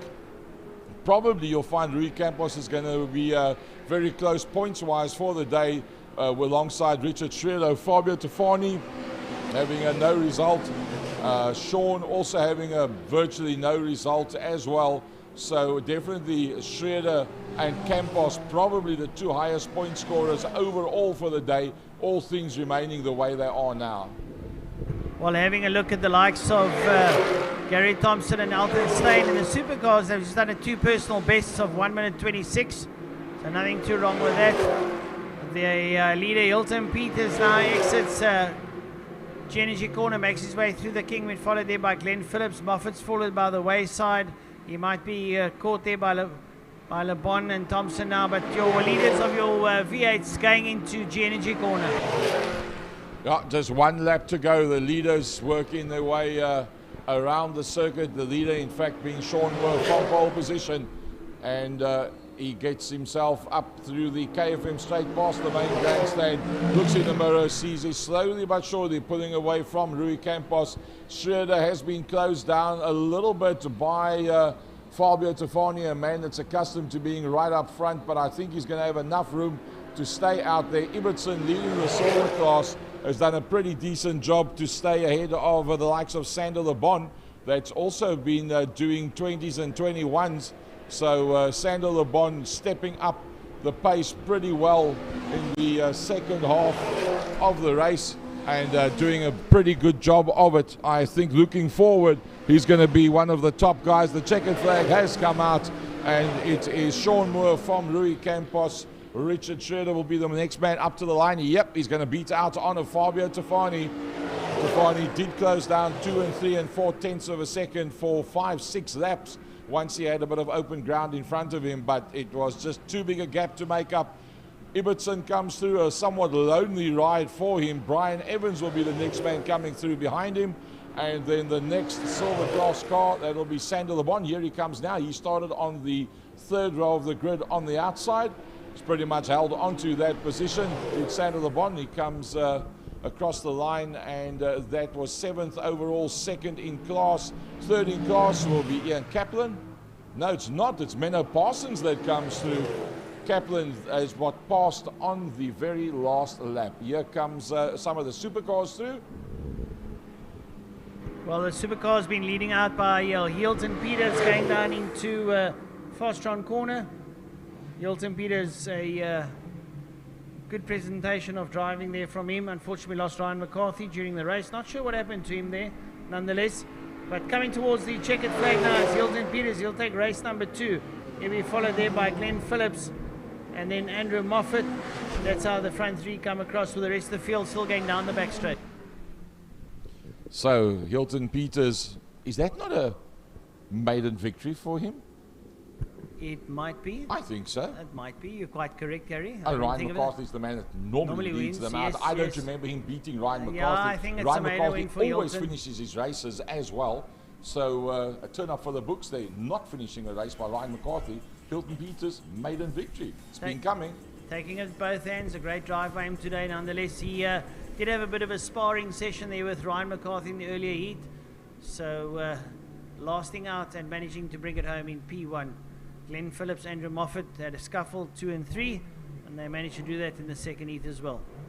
So Sean Moore from Rui Campos, Richard Schroeder and Fabio Tofani. That's how it ended up at the front of the gold class for the V8 Masters. I don't know if they're going to be riding on the first weekend. They're going to be riding, so they've got one more event. They will be able to ride. That'll be the first weekend in November with the 9-hour event. It's going to be happening down here at the Westlands Motor Club, Killarney International Raceway. The likes of Sarah van der Merwe and Jan Lammers will be teamed up. And then Dr. Greg Mills is going to be out there in a similar car as well. So a good couple of additions to the SA Endurance Series, which will be run here in the first weekend of December. Coming up next, the voice of West Bromwich Motorsport, Frankie Hinnis with the Formula Libres.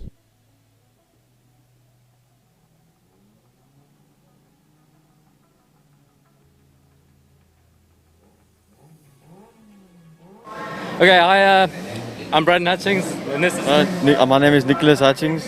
And yeah, we race Power Sport 300s on a Ninja 300 and a KTM RC 390.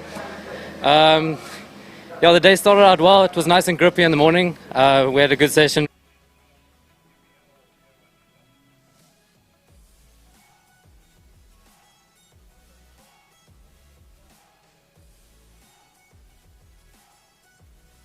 The day started out well. It was nice and grippy in the morning. We had a good session. We actually diced each other the whole way, which made it a lot more fun, a lot more interesting. I made a little mistake in the second race. Managed to stall it on the line, but it made it more entertaining. Catch up, try push forward to try catch this guy. He's bloody fast. But yeah, how did your one go? My race went well. First race was pretty intense with my cousin Brandon over here. I think the second race was a bit boring because I had no one to dice with. But otherwise, I think we'll come back stronger next year. But I would like to thank my team, HSC Racing, for the amazing bike they built us for this year. But I'm sure 2021 will be the best year of us. Yeah, no Thanks. COVID, please.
Right, just waiting for the marshals to clean up the circuit.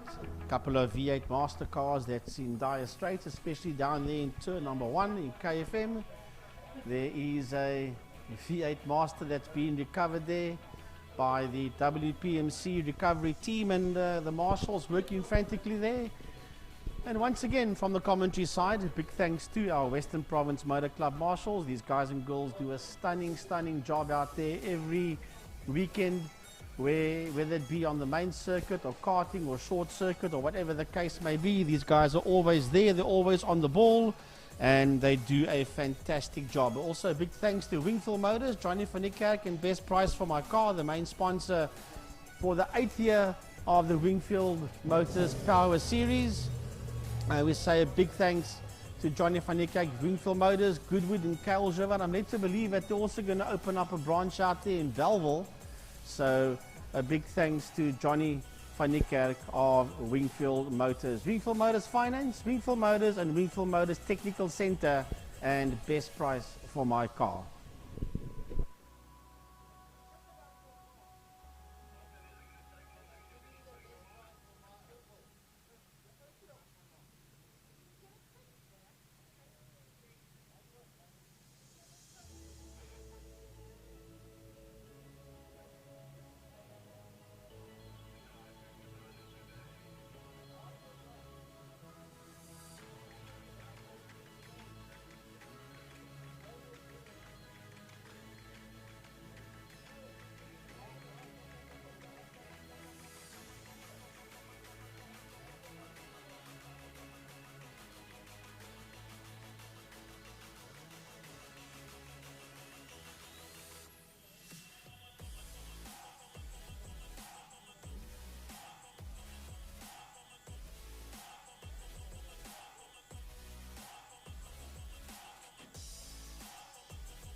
All right, folks, here we go with the second race in the Formula Libre single-seaters.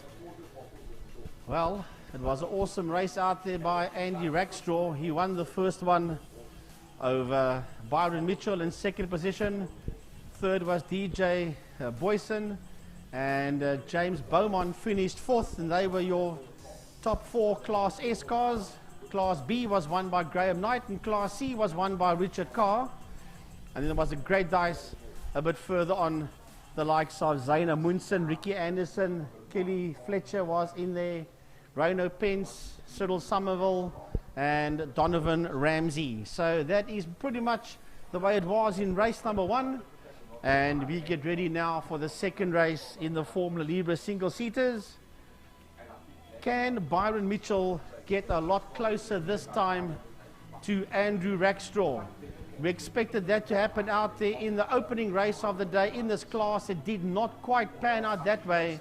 When Andy Rackstraw got the run, he disappeared down the highway, and Byron Mitchell was there in that second position. He did close up towards him on the end, but never quite got there. So let's hope and see that the second race will go a whole lot better.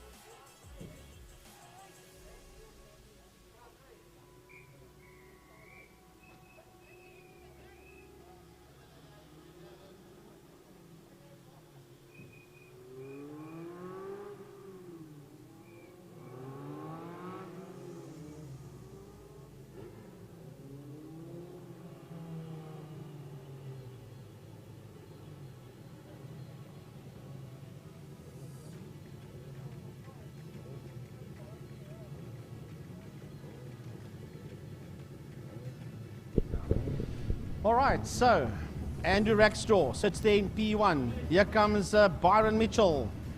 He'll slot into that second position. Then it's DJ Boyson, James Beaumont in that 41. Then Class C is Richard Carr. On his outside is Graham Knight. Zaina Munson is out there as well with that number 30. Let's have a look and see. Paddle band will move out the way and we'll get this one underway. The revs are up, the cars are in gear, the lights are on, the lights are off, and away we go. Not a flyer off the line this time by Byron Mitchell. Mitchell on the outside. Will he get a run around Rackstraw into P1? Yes, he does. Rackstraw in second. Boyson sits there in P3. But DJ has got the line, but it is Rackstraw that cuts his nose off. This one's just the other way around. Race number 1 was all about Andy Rackstraw. Look at Andy Rackstraw later on the brakes. Will he get the move made there on Byron Mitchell? Mitchell up on the inside. These two Formula VW Reynolds are side by side. Through the kink they go. Oh my goodness, this cannot keep on like this. Who's going to blink first? And it is Rackstraw, Francois, that runs around the outside of Mitchell up the KFM straight towards turn 4 Car Care Clinic. Well, Frankie, I've got to tell you, in the 10, 15, 20 years I've been watching single-seaters, I've never seen a move like that by Andy Rackstraw. He just bulleted around the outside of Byron Mitchell in turn number 2 and leads out now. Mitchell drafting him down towards Fostron corner. Whoa, whoa, whoa. DJ Boyson sits up there behind him. They've absolutely obliterated James Beaumont, Richard Carl, Graham Knight and Zaina Munson and work their way down towards Fostron corner. But have a look at this young lad, Andy Rackstraw. Absolutely blindingly quick. Well, lap number 1 is in the bag as quick as you can say. These first 3 cars are making their way back into turn number 1 into KFM corner. That's unreal. These 2 gunners out there in front. It is Rackstraw P1, Mitchell P2, Boyson P3, and there's not much between the 3 of them as they head up the Joubert straight towards turn 2.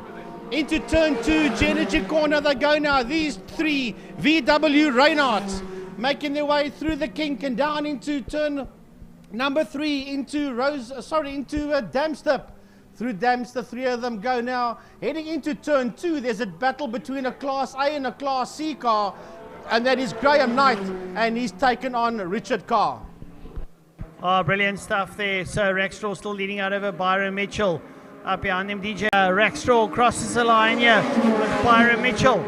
Oh my word, look at that time there by Andy Rackstraw. 1 minute 12.1 in that VW Renault 2 litre. Byron Mitchell, a 112.5 there to set up behind him. Rackstraw is lighting up the circuit, folks. Brilliant, brilliant stuff there as he goes into G-Energy corner. Andy Rackstraw in the Race Development South Africa machine there, taking his way down towards into turn number 3. Byron Mitchell sitting there with him. Andy Rackstraw, what a time, 1 minute 12.1. Let's have a look, see if he does better now as they go into Car Care Clinic corner. They're going to make their way out of Car Care Clinic. These VWs absolutely on rails, Frankie, but a time of 1 minute 12. What absolute brilliance there from Andy Rackstraw. 112, 139 by Andy Rackstraw as he heads down into turn 5 into Fostron corner. Well, for a moment, just for a moment, I thought that Byron Mitchell was going to have his number out there, and he had his number until they got into turn 2, G-Energy, and all of a sudden Andy blew around him on the outside. A 111.767 now by Rackstraw. He is flying this thing around Killarney International. Well, let me tell you, I've watched this youngster come through karting. Andy Rackstraw now riding Formula 1600 and finding himself today in that 2 litre Reynard. They've got a bit of traffic now as they go into turn number 2. James Beaumont gets shoved out the way as they work their way through. They're going to go past Kelly Fletcher. She's going to get a wake-up call now as into turn number 3 they go. They slow up. She's a bit middle of the circuit. That's going to do their time's detriment. And going around the outside's Byron Mitchell. Mitchell goes around the outside there of Andy Rackstraw.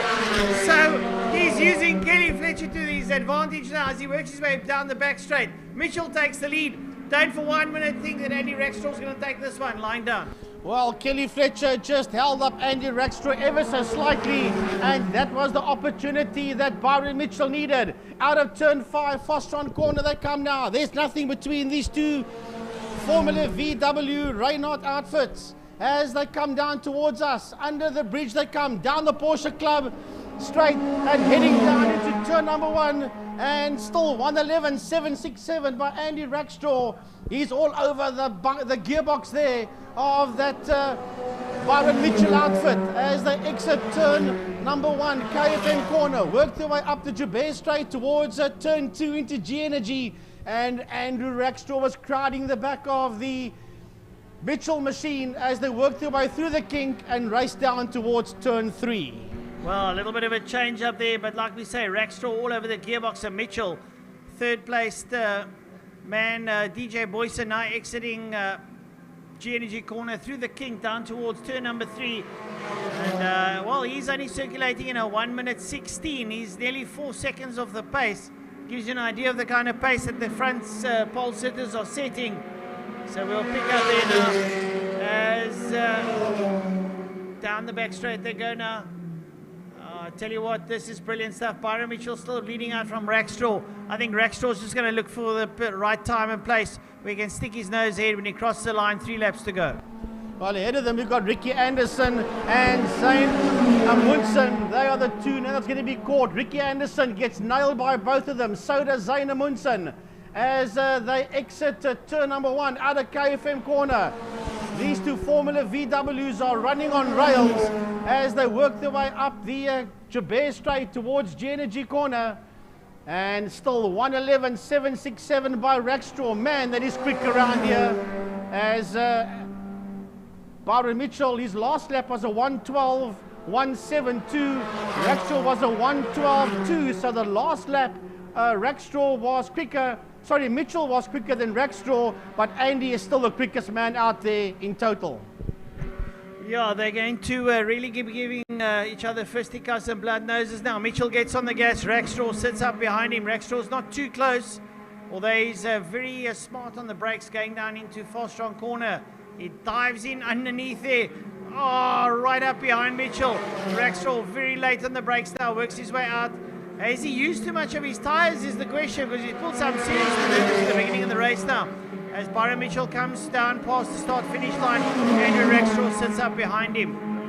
Rackstraw leading out. Byron Mitchell now setting the quickest lap of 111.3.79. It's exactly what Rackstraw did, so brilliant stuff there. Mitchell now leading out and getting very quick. Here we go. Rackstraw sitting right up behind Mitchell. They've got a bit of slower traffic. They have to work their way through.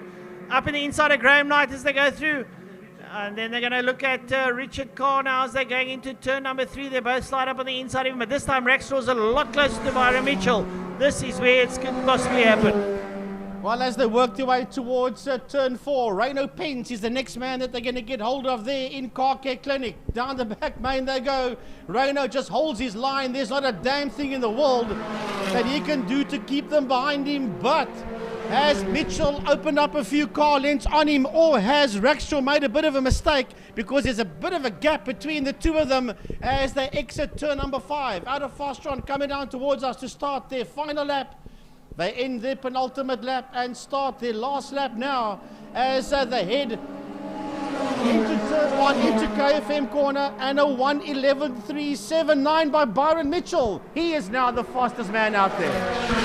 Yeah, indeed, Byron doing that on the previous lap. Let's have a look and see if Rackstraw can close down on Mitchell.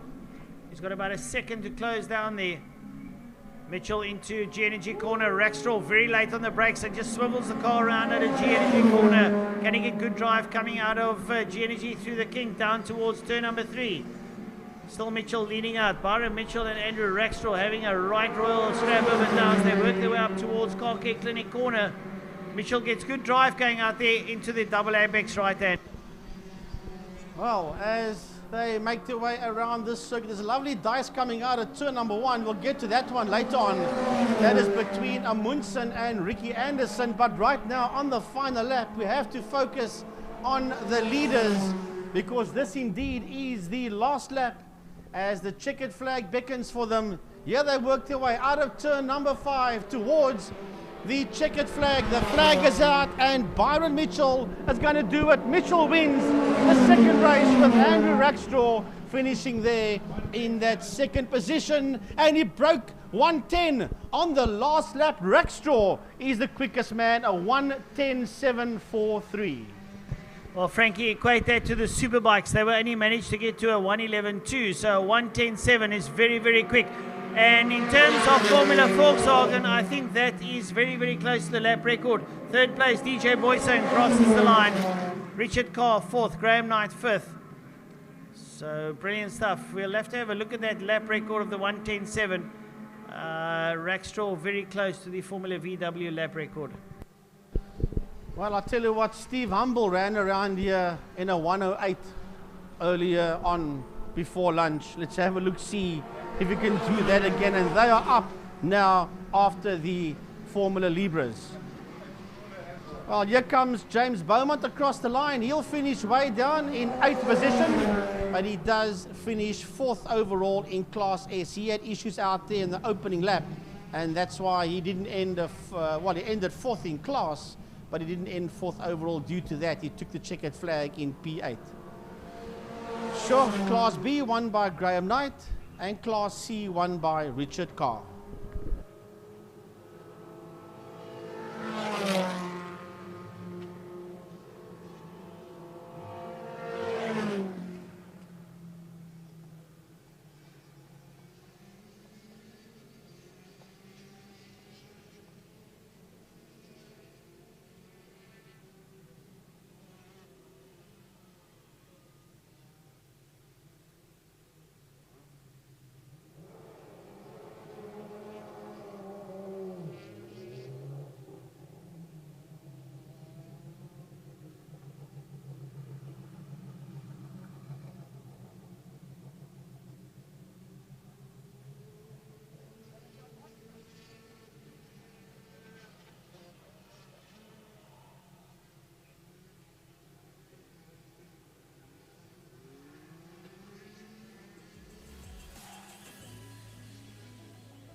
All right, folks, here we go. Round number 2, sports and GT race number 2. And look at this. Steve Humble, the man that does sub 1 minute 10 seconds. And it's Scribante alongside him, that Ferrari 488 GT of Marcel Angel, Yorkhouse Angel car in that third position. Look at that. Oh, Angel Jr. is right in there as well. He gets himself a very nice drive. He comes up on the inside of Nick Adcock. Josh Broom, 2 gearboxes later and back out on circuit a day later, finds himself down. Oh, big off, massive big off. It looks like, is it Carruthers? Kieswetter is one of the 2 that's off. The second one, I think, could be Francis Carruthers. Well, both of those cars just slid to a stop in a big cloud of dust. It looks like both of them are okay. The drivers are still in the cars. All things being equal, there doesn't seem to be any panic from the marshals that side. So what could have turned into a very dangerous off looks like it's all good. Right, so brilliant stuff now as the leaders make their way. Scribante leads out, going down into Fostron corner. Right up behind him, it's Steve Humble. That Porsche 997 of Franco Scribante is on rails at the moment. Will he be able to maintain that? They're all lights ablaze now as the sun is already set with large cloud cover over the circuit.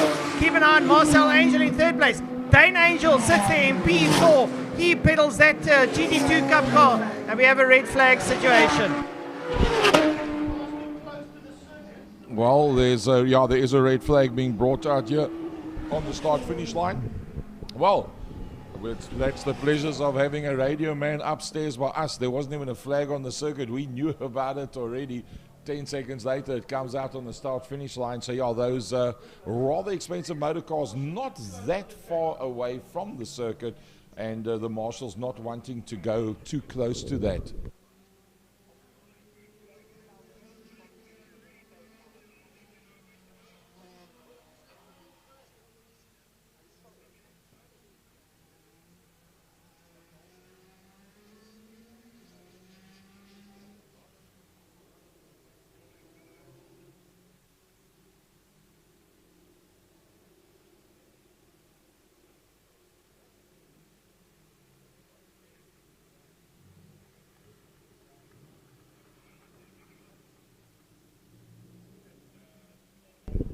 Wow, what an interesting start. And sure, that was super duper excitement that we had there. Well, I wasn't actually aware that there's 2 pull beams out there, the pull beam MB91 of Steve Humble and the pull beam MP84 of Francis Carruthers.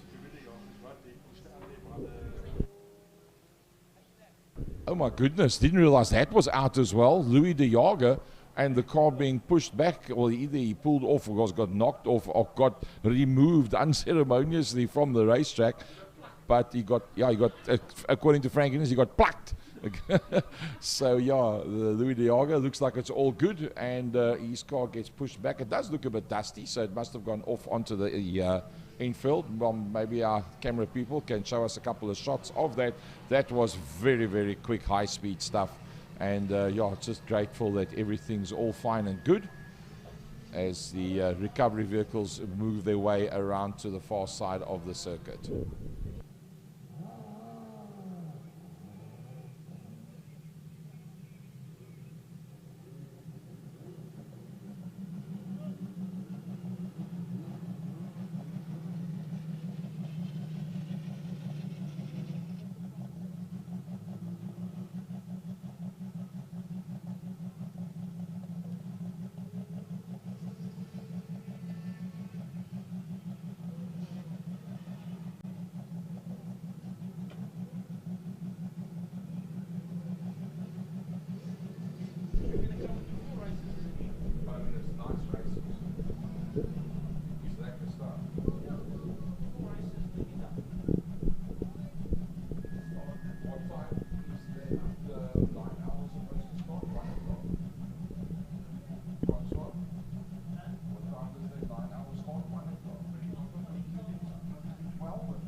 Right, folks, just a little bit of a news update. Cyril Ginsberg in the blue and white Porsche GT3 Cup car.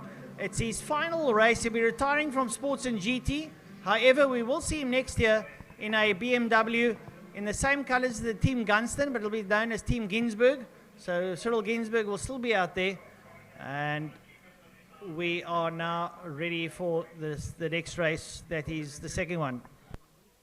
It has been made an 8-lap race due to that sudden stop in the race.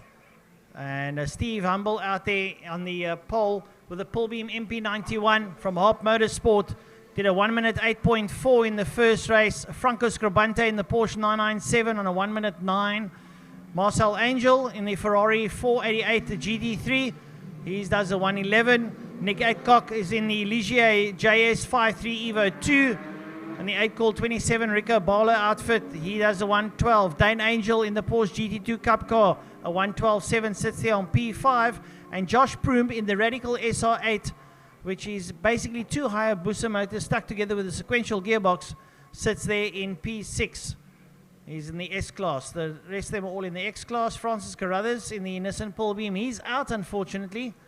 And so too is Gary Kiswetter in the first of the A-Class Porsche GT3 Cup car. So a bit unfortunate. I'm sure Kiswetter and Carruthers not too happy. But yeah, they come up towards the line now. The lights are going to go off and Steve Humble gets cracking. Humble goes off. And does Scribante go around the outside of Humble once again? Indeed he does. Oh, and Humble loses it. Humble loses it and goes towards the inside of the circuit. He was pushed a little bit too hard and unfortunately lost the plot. And this is now catapulted out. Scribante into the lead, and the two Angels are lying second and third respectively. That's Marcel and Dane. It looks like he's still standing there. Yup, he went nose first down towards the infield, towards the wall. Whether he actually touched it or not, I don't know. It looks like the marshal has run to the car, and it looks like, oh, there he gets going. There he gets going. Eventually, the pull beam in the hands of the owner of Harp Motorsport, Steve Humble, gets it out onto the track. Now, let's see, a irritated, somewhat miffed Steve Humble. Will he be any quicker in the Harp Motorsport Pull Beam MP91 with lots of open ground in front of him? Well, if that car could go any faster than what it did earlier on, you're sure to see it now. Well, Gary, Dave Abrams just saying that that's got a Judd Formula 1 motor in it. So it's basically a Formula 1 car, but still, Franco Scribante leading out in the Porsche 997. Well, a whole lot of movement happening further down the field. It looks like Marcel Angel and Dane Angel have just swapped positions. Young Dane Angel now ahead of Marcel, and that the Ferrari 488 GT3 and the Porsche GT2 in the Autohaus Angel stable. Two rather expensive motor cars. The old man watching the young lad pull away in front of him. Well, some fantastic driving there from Dane Angel as he stays ahead there of old man Marcel. I'm sure Marcel won't take that too well, but the radical of Josh Broom and Nick Adcock's Ligier sit right up there behind them, and that Ligier of Nick Adcock starting to pick up a little bit of pace now in P5 as they press on. The leaders now making their way down towards Fostron Corner. Franco Scribante absolutely pedaling out there, and I don't know if he's going to be able to be reeled in. Well, it'll be interesting to see what type of laps they're going to put down here. Next time they come around, we'll get some lap times. The Scribante crew are hanging over the fence. They super chucked on this one. 1 minute 10.64. Hello. Welcome in town, Franco Scribante, making it all happen. Dane Angel does a 112, Marcel a 113, a 114 from Josh Broom. Nick Adcock also in the 114, just a bit higher, 116 from Mike Verrier, 117 Martin Prince. That's the front seven across the line. Brilliant stuff there by Scribante as he leads out. We are going to keep an eye there on Steve Humble down in P11. He's starting to light up the circuit, lights ablaze now as he comes up under the pedestrian bridge and crosses the line. Boom! 109.908. And Frankie just said, keep an eye out. Irritated Steve Humble's on his way towards the line. Boom! And he's on the way to the scene of a lead of a very good race at the moment. Well, I tell you what, he's done a one. Well, that's the quickest so far for the day, as far as I know. I'm pretty sure that it might even, 108 he was earlier on. So definitely turning up the wick. Franco Scribanti leading them out in the Class X. Josh Broom leading out Class S. Class A being led out by Liberia. Martin Prince leading out Class B. And Eric Salomon leading out Class C in the Alpha SO6. Well, we're keeping an eye on the cars now as the Radical and Nick Adcock cross the line. Well. Brilliant stuff there. Josh Broom doing a 150, Nick Adcock a 149. And we keep an eye on the pull beam coming out of fast strong corner. Lights ablaze. He's going to come up over the line. Let's have a look at the time now as he crosses the line. Well, he's still at 109.7.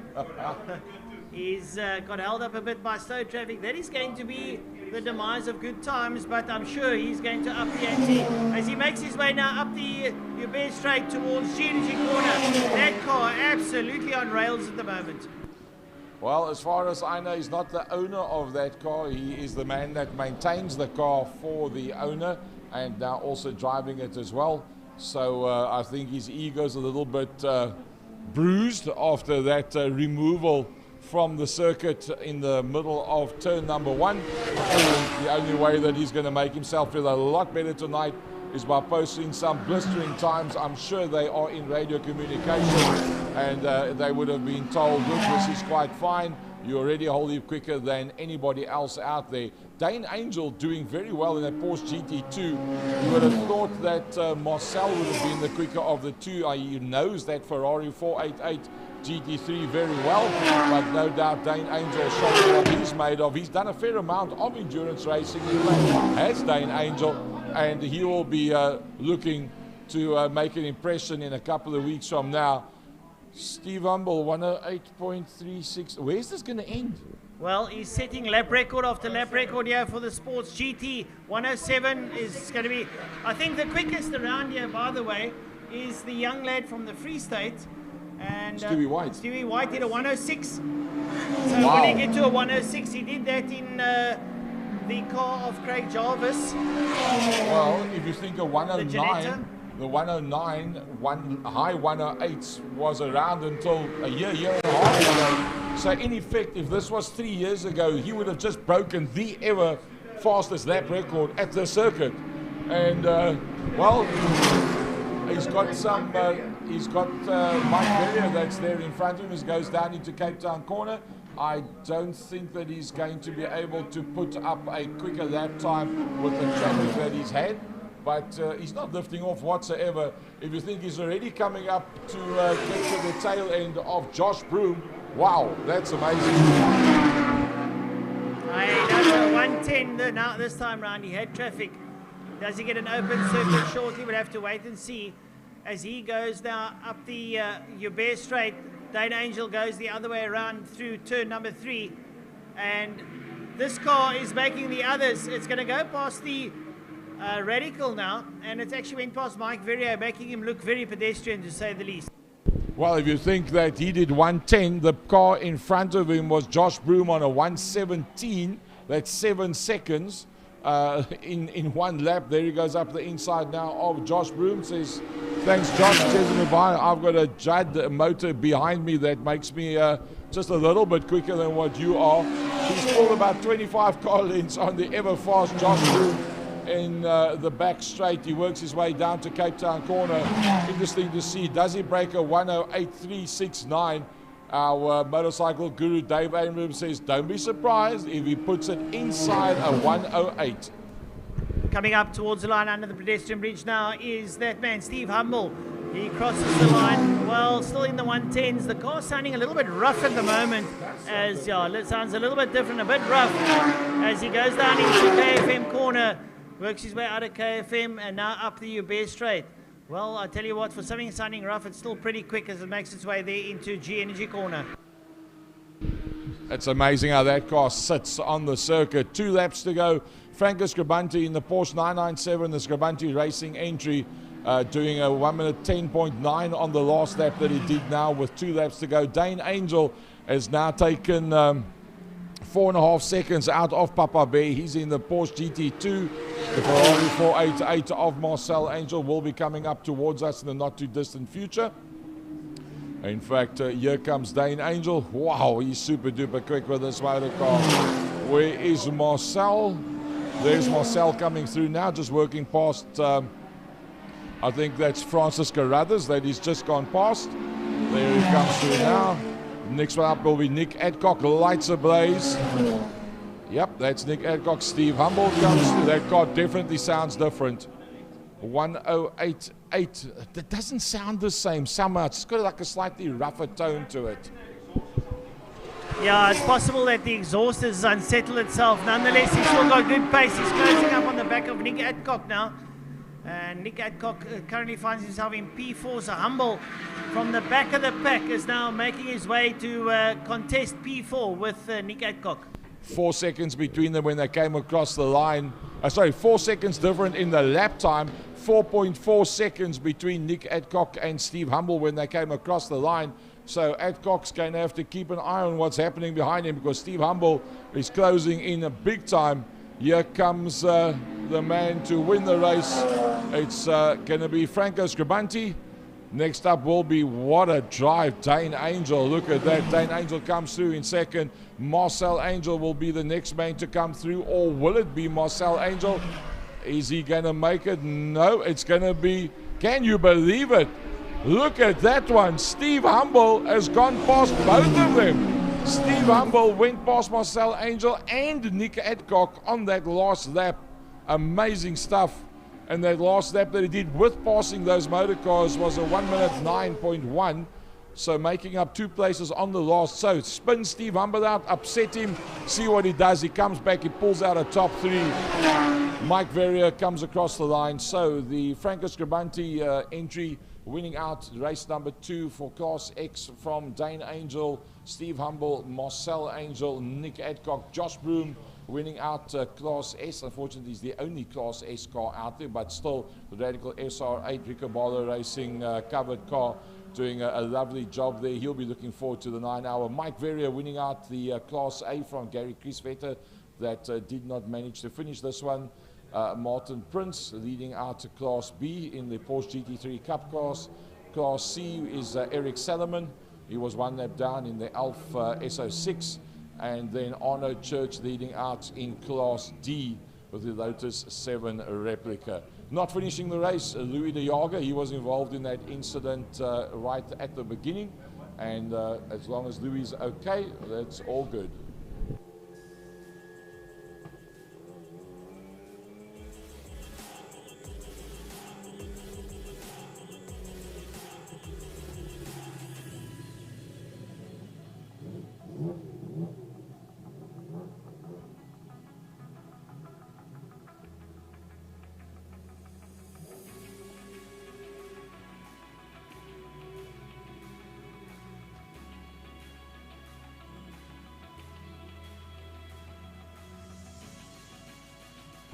All right, folks, here we go with the second last race of the day. Mike's Place Clubman's Regional Saloon Cars, race number 2.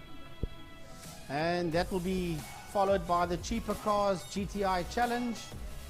So we've got the Saloon Car boys. They will finish it off for us for today after the Western Province Sports and GT Cars. We are going to get going with the Mike's Place Clubman's Cars. This is going to be entertaining stuff to say the least out there. Followed by the cheapercars.co.za VW GTI Challenge, their second race. So they'll be lining up the moment the Clubman's cars work their way out onto the circuit. Keeping an eye out on the track, see what's going on out here. Marshall's just doing a bit of a track inspection, making sure everything is neat and tidy and clean for the Clubman's cars as they roll out onto the circuit. And Shane Smith, he's the first man that leads him out onto the track, followed by Ewald Weiland, Gary Smith, Willie Swart. That's at first group of cars. There comes Mansour Parker. He got a DNF out there in race number 1. Baby Jake's also working his way out. Vicky Paither going out with a 25 BM as the rest of the cars filter out. Stacey Wilson is out there. Kiara van Niekerk of Greenfield Motors and Best Price from our car works her way out. Brennan Green, Weskar Bakwerke, Quinton Carr. It's a whole group. Cody Alberts, well, they're all busy working their way out. Dylan Nell also heading into turn one. There'll be over 30 of them out there. There's a lot of BMWs. Lovely to see all these fancy Beamers out on track. These are very, very nice looking race cars. Well, if you look at it, the front three is BMW, one VW, one Alpha, two Maximas, one Sentra, one Subaru. The rest is just BMW, BMW, BMW, and VW. Probably half and more, no, more than half of the field. Oopsie, we've got the Sentra that stopped. That's Anton Jacobs. Anton Jacobs, I think. He stopped on the Joubert Straight, hopefully just to put his gloves on and tie up his helmet, because he didn't get it done before he went out of the pits. So lots of BMW and VW out there. According to my board, Suleiman Effendi and Cody Alberts will be on the front row of the grid. Rafik Paither and Brendan Green, row number 2, Mansour Parker, and the first of the Class B cars, Ewald Weiland on the invert, gets himself on the front of Class B. That'll be on the third row of the grid. 30 cars that started heat number 1, 27 for heat number 2. Rasley Harris, the VW Golf, the hardcore group, Mark 1 Golf, he had an off in heat number 1, but it all went well thereafter. He's managed to get the car back on track after that and out for heat number 2 as well. So that'll be a top Class B entry in Rasley Harris. At Mark 1 Golf is super duper quick. Wayne Wilson, Baby Jakes, and Imad Modak in the E46 M3 M Carriers vehicle. Then I think it's Amar Kutsia is the first of the Class X cars. Let's wait for it to come up on screen for us again. That's the very first of the class. Quinton Carr would be the other Class X car out there. Yeah, Amar Kutsia, and that is in the BMW E46 M3 A&M plumbing car. Dwayne Bernard leading out Class C from Willem Swart and Shane Smith, who had a pretty decent outing in race number 1 as well. Right, the Clubman's cars begin to line up on the grid. Ewald Weiland in the Alpha GTV6 is the first man that reaches his grid slot. He'll start this race in the 6th position. The rest of the field is busy working their way through. Here comes Mansour Parker, and Mansour will filter in rather higher up, I think, round about P4, 5. Yes, into P5. Baby Jakes in the 5 Series Beamer will jump into P9. Here comes Vicky Paither in the 25 car. He'll be at the sharp end. He'll be somewhere in that top 4. As a matter of fact, he's there in that 3rd position. So, yep, definitely in that top 4 is Vicky Paither. And we wait for the rest of the cars to come through. Wayne Wilson in the G Energy sponsored Nissan Maxa and DTM Helderberg. He will move into that 8th position. Brendan Green working his way up. Remember, he was the winner of heat number 1. Invert finds himself 2nd row of the grid on the outside. Right, Cody Alberts busy working his way through. See Rasley Harris also coming through with a Golf. And Cody Alberts will move to the front row of the grid in 2nd position. Harris moves up into P7. Imad Modak moves there into P10. Aman Kutsia also working his way. He'll be there in P11.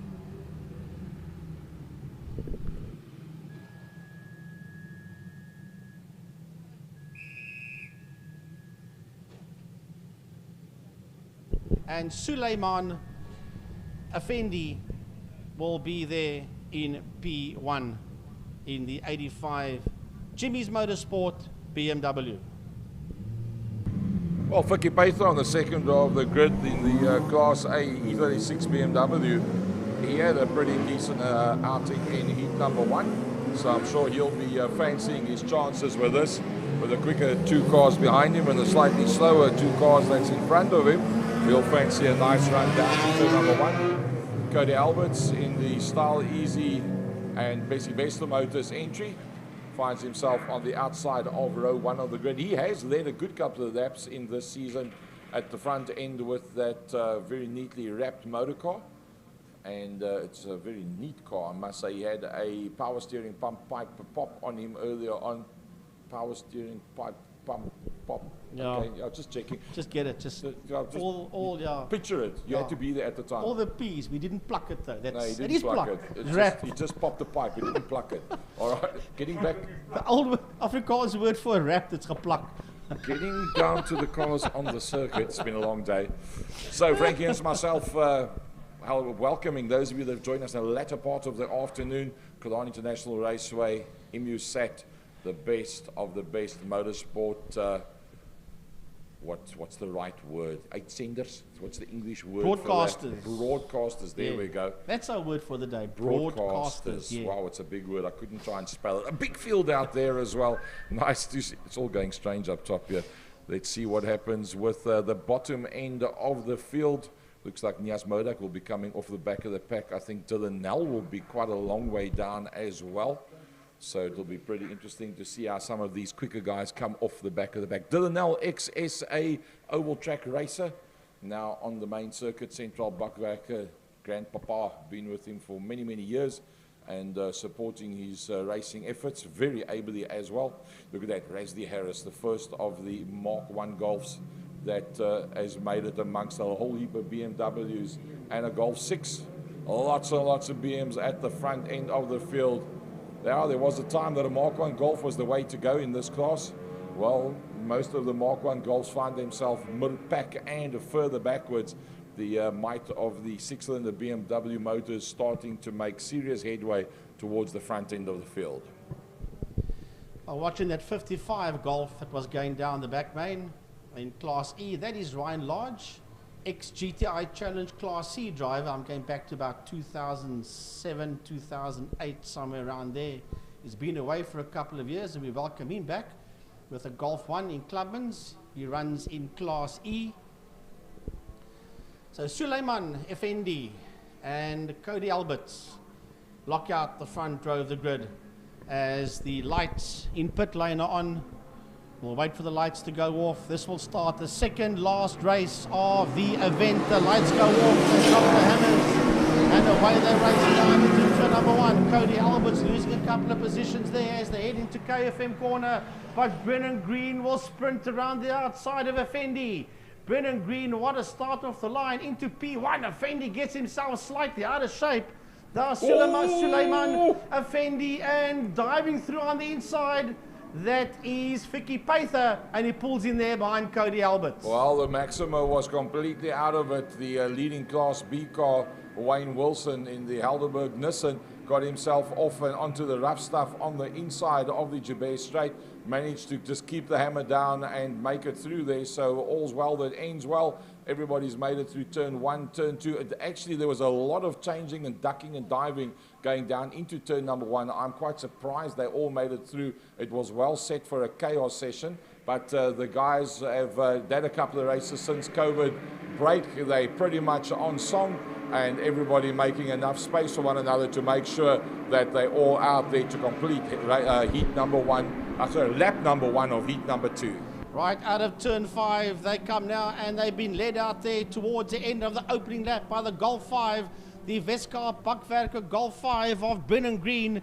He will lead them across the line to conclude lap number 1. Cody Albert sits there in P2. Look at Rasli Harris. He's all over the back of Vicky Paither. Rasli Harris is closing in on the back of Vicky Paither. So is Wayne Wilson, and Harris turns himself around. Going into turn 1, trouble out there for Rasli Harris. Well, he's going to get that one stuck in the kitty that I can't see. He's going to get out there, tries to reverse, tries to go forward. Looks like he's going to get out there. The biggest loser there was Suleiman Effendi. I think it was Parker was the other one that also went off on the outside of turn number 5. Suleiman Effendi and Mainsua Parker, with Tony Lindeke that dropped a long way down. So that's taken 2 of the Class A entries right out of it at the outside of turn number 5. Right, the leaders will be making their way through turn 4. Karke Clinic corner, working their way down the back straight, right up front. It is still Brennan Green from Cody Alberts. Then it's Vicky Paither down the back straight. The Nissan Maxima of Wayne Wilson. Then the BMW of Baby Jakes, Imad Modak. Coming through, Aman Kutsia is also in that group as well. Then we've got the first of the Alpha as well, the only Alpha out there. and that is Ewald Weiland, and he's got Smith right there on his back wheels as they exit turn 5. Smith went in very hard. It looked like he was going to overrun the corner. Held the brakes just a little bit longer, ran right up towards the edge of the tar, managed to then feather the brake pedal and get it to turn very much on the last. So that's, well, saved, if you want to call it that, but very well saved, I must say. Nias Modak and Mansur Parker, Suleiman Effendi not putting up times at all. Wayne Wilson, after having that off, is the fastest man out there, 122.8. So somewhat frustrated and irritated Wayne Wilson getting the hammer down, the leading Class B man on most meetings of Mike's Place Clubman's 2020. And he's on the case there, Vicky Paither, with smoke coming out the back of that G-Energy DT and Helderberg Nissan Maxima as he chases after Vicky Paither into turn number 4. Then there's a bit of a gap where Baby Jake's coming out of turn 4 in the 5 Series BMW is being kept very honest there by Imad Modak as Imad in the 47. Then you've got Anmar Kutsia, followed by Ewald Weiland, Shane Smith going down the back main, Dwayne Bernard in there as well, and he's been chased there by the Jetta of Willie Swart. Well, let's look at it from a class point of view. Class A is Brennan Green, that's leading out from Cody Alberts, Rafik Paither. Wayne Wilson leads out Class B from Baby Jakes and Imad Modak. Class C is Shane Smith from Dwayne Bernard, and yeah, that's as far as we got as they come across the line. Right, so there's a whole lot of fights happening in that mid-pack positions as we pick up the leader making his way out of turn 2, and Wayne Wilson still the quickest man out there, 122.858, the leader going through the kink and making his way towards turn 3. That is the 5 Series Golf of race leader Brennan Green. Looks like Harris wants to get back on track again. Rasdy Harris, as he's been in the pits after he spun it, so he gets back, and pulling off the track in turn 1 is the Nissan Sentra of Anton Jacobs. Danielle could see from Stacey Wilson, that's the situation in Class D at the moment, and then I think it's Anton Jacobs probably, if I've got it correctly. It would be the next man in that class, in Class D. I think the highest ranked right now in Class F is Dylan Nell. He's got himself up to 13th position, but Class E is Kiara van Niekerk from Ryan Lodge, and then Tony Lindeke behind that. Class F then obviously being Nell, and then I think it's Eugene Gispel is the next man in there after that. Right, so Vicky Paither slowing right down, going into turn 1, into KFM corner. Vicky Paither going very, very slow. He's going to lose a lot of positions.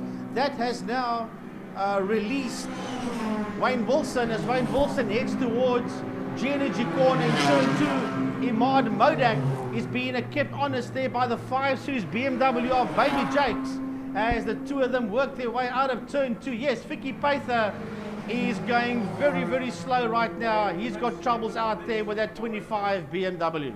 Well, that Class B battle is pretty decent with Iman Modak being chased down by Baby Jakes. The two of them trying to get closer to Wayne Wilson. In fact, Iman was a little bit slower coming out of turn 3. Baby Jakes closed right up. Oh, he gets it completely sideways through the corner, very, very sideways with that Beamer. That brings Baby Jakes into play. Baby Jakes carries that speed through on the inside of Iman Modak, and he will move up, probably under braking, into second position in Class B. Right, Daniel Kutsia is the next man that's heading down into turn number 5.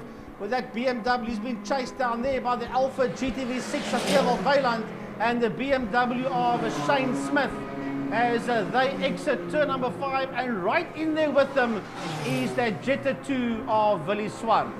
So Wayne Wilson has done a brilliant job to lead out Class B after having gone off the circuit in the Jabez Straight and kept the hammer down. He in fact still has the fastest lap time for this race, a 122.858. Then the Class B battle, Wayne Wilson from Baby Jakes and Imad Modak. Class C, Shane Smith from Willem Swart and Dwayne Bernard. And they all find themselves in the top 10 of the race. Well, as that group of cars going through that kink there, and Baby Jakes is going one-on-one there with Modak. They put a lap there on one of the Class X cars. That's Richard Carr that they've put a lap on in the Jetta 2. So Baby Jakes a lot quicker heading into turn number 4 as he chases down after Imad Modak as they head down the back main. Ahead of them is the Nissan Maxima of Wayne Wilson. So it's a lovely fight there. One of the newer generation BMWs being chased there by the older generation 5 Series BM into turn 5. Chiara van Niekerk from Ryan Lodge leading out Class E, 1.2 seconds between the Aquasol car and the Wingfield car, both of them being Mark 1 Golfs. And I think the Lady Racers having a pretty decent round there. And I do believe that leading out that class will be quite an inspiration with the likes of Ryan Lodge behind you. She'll really feel good beating somebody with a pedigree the size of Ryan Lodge. I'm watching the two of them going down into turn number 5. Chiara van Niekerk, and right behind her in turn 5 is Ryan Lodge. So van Niekerk and Lodge, the two Golf ones, work their way out of Cape Town corner, Fostron, and they are both racing there in Class E as Ryan Lodge He's out slows of it. down. That puff of smoke that you see on the outside of turn 5. Something went wrong there. There was a puff of blue smoke as he came out of Cape Town corner, and that took him completely out of it. So Brennan Green from Alberts in Class A, Wilson from Mobac, and Baby Jakes in Class B. Class C, Smith leading out from Swat, but not by much, only by just over 2.5 seconds. So Swat not out of it yet. He's actually had a very consistent day today. I think he'll be pretty happy with his efforts by the time this one comes to an end. Well, the race leader goes into turn 1, KFM corner, to start his final lap. One more lap for Brennan Green and one more lap for Cody Alberts. They sit P1 and P2 out of turn 1 KFM as they head up the Joubert Straight towards turn 2 G-Energy corner. There's a bit more than 3/4 of a lap left for the Golf and the BMW of Brennan Green and Cody Alberts as they work their way around with almost a half a lap to go for the two of them. The Class B battle looks like it's fairly sorted out. The Helderberg Nissan of Wayne Wilson still leading out there from Baby Jakes that somehow has gotten past Imad Modak and regained that second position, having gained it with Modak losing the tail end, doing a beautiful power slide, in fact, through turn 4 and losing speed in the back main. He recovered that position again, but has now once again lost that position. So that finds him in 3rd position in Class B. That Class C battle, it should still be Smith. Yeah, Shane Smith from Willem Swart and Dwayne Bernard. Class D, Danielle Coetzee from Stacey Wilson and Gary Smith. And towards a checkered flag now comes your race leader, your race winner. Brennan Green brings the Golf 5 home in P1. 2nd place across the line is Cody Alberts. Lovely race out there for Cody, coming home in 2nd position. Wayne Wilson brings the Nissan Maxima home in 3rd position. Here comes Baby Jakes. And right behind him is Imad Modak in the 47. Amar Coetzee is the next man coming down towards us. Yes, it is the 46 of Amar Coetzee. And he's been chased down there across the line by the Alpha of Ewald Weiland. And Gary Smith does enough to keep Willie Swart behind him at the checkered flag. Yeah, Shane Smith winning out there, Class C. That was very much as they came across the line. And yeah, we lost out on Ryan Lodge. We lost out on Rafik Paither towards the end there as well. So Brennan Green from Cody Alberts Class A, Wayne Wilson from Baby Jakes Class B, Shane Smith from Willem Swart Class C, the Class D battle, Coetzee, Mount Coetzee from Wilson, and then the Class E battle, yep, it was in the absence of Lodge, it was Van Niekerk that beat out Lindeke for the result there. So, yeah, that was pretty good stuff. Well, Mike's Place Clubmans, that's their 2nd and last race for the day. They will have one more outing for the 2020 season. and that's going to be at the beginning of December, when we have 4 races during the earlier part of the morning, and then go into the SA Endurance Race Series 9-hour happening here at Killarney International Raceway. Yeah, Tony Lindecky finishing there second in Class E to the winner, Chiara van Niekerk. Pity about Brian Lodge, he had that second place all wrapped up, but sadly that was not to be. That's some serious mechanical problem out there. Big puff of smoke coming out of turn 5 Fostron, and he pulled the 55 Golf into the Jabez pit complex.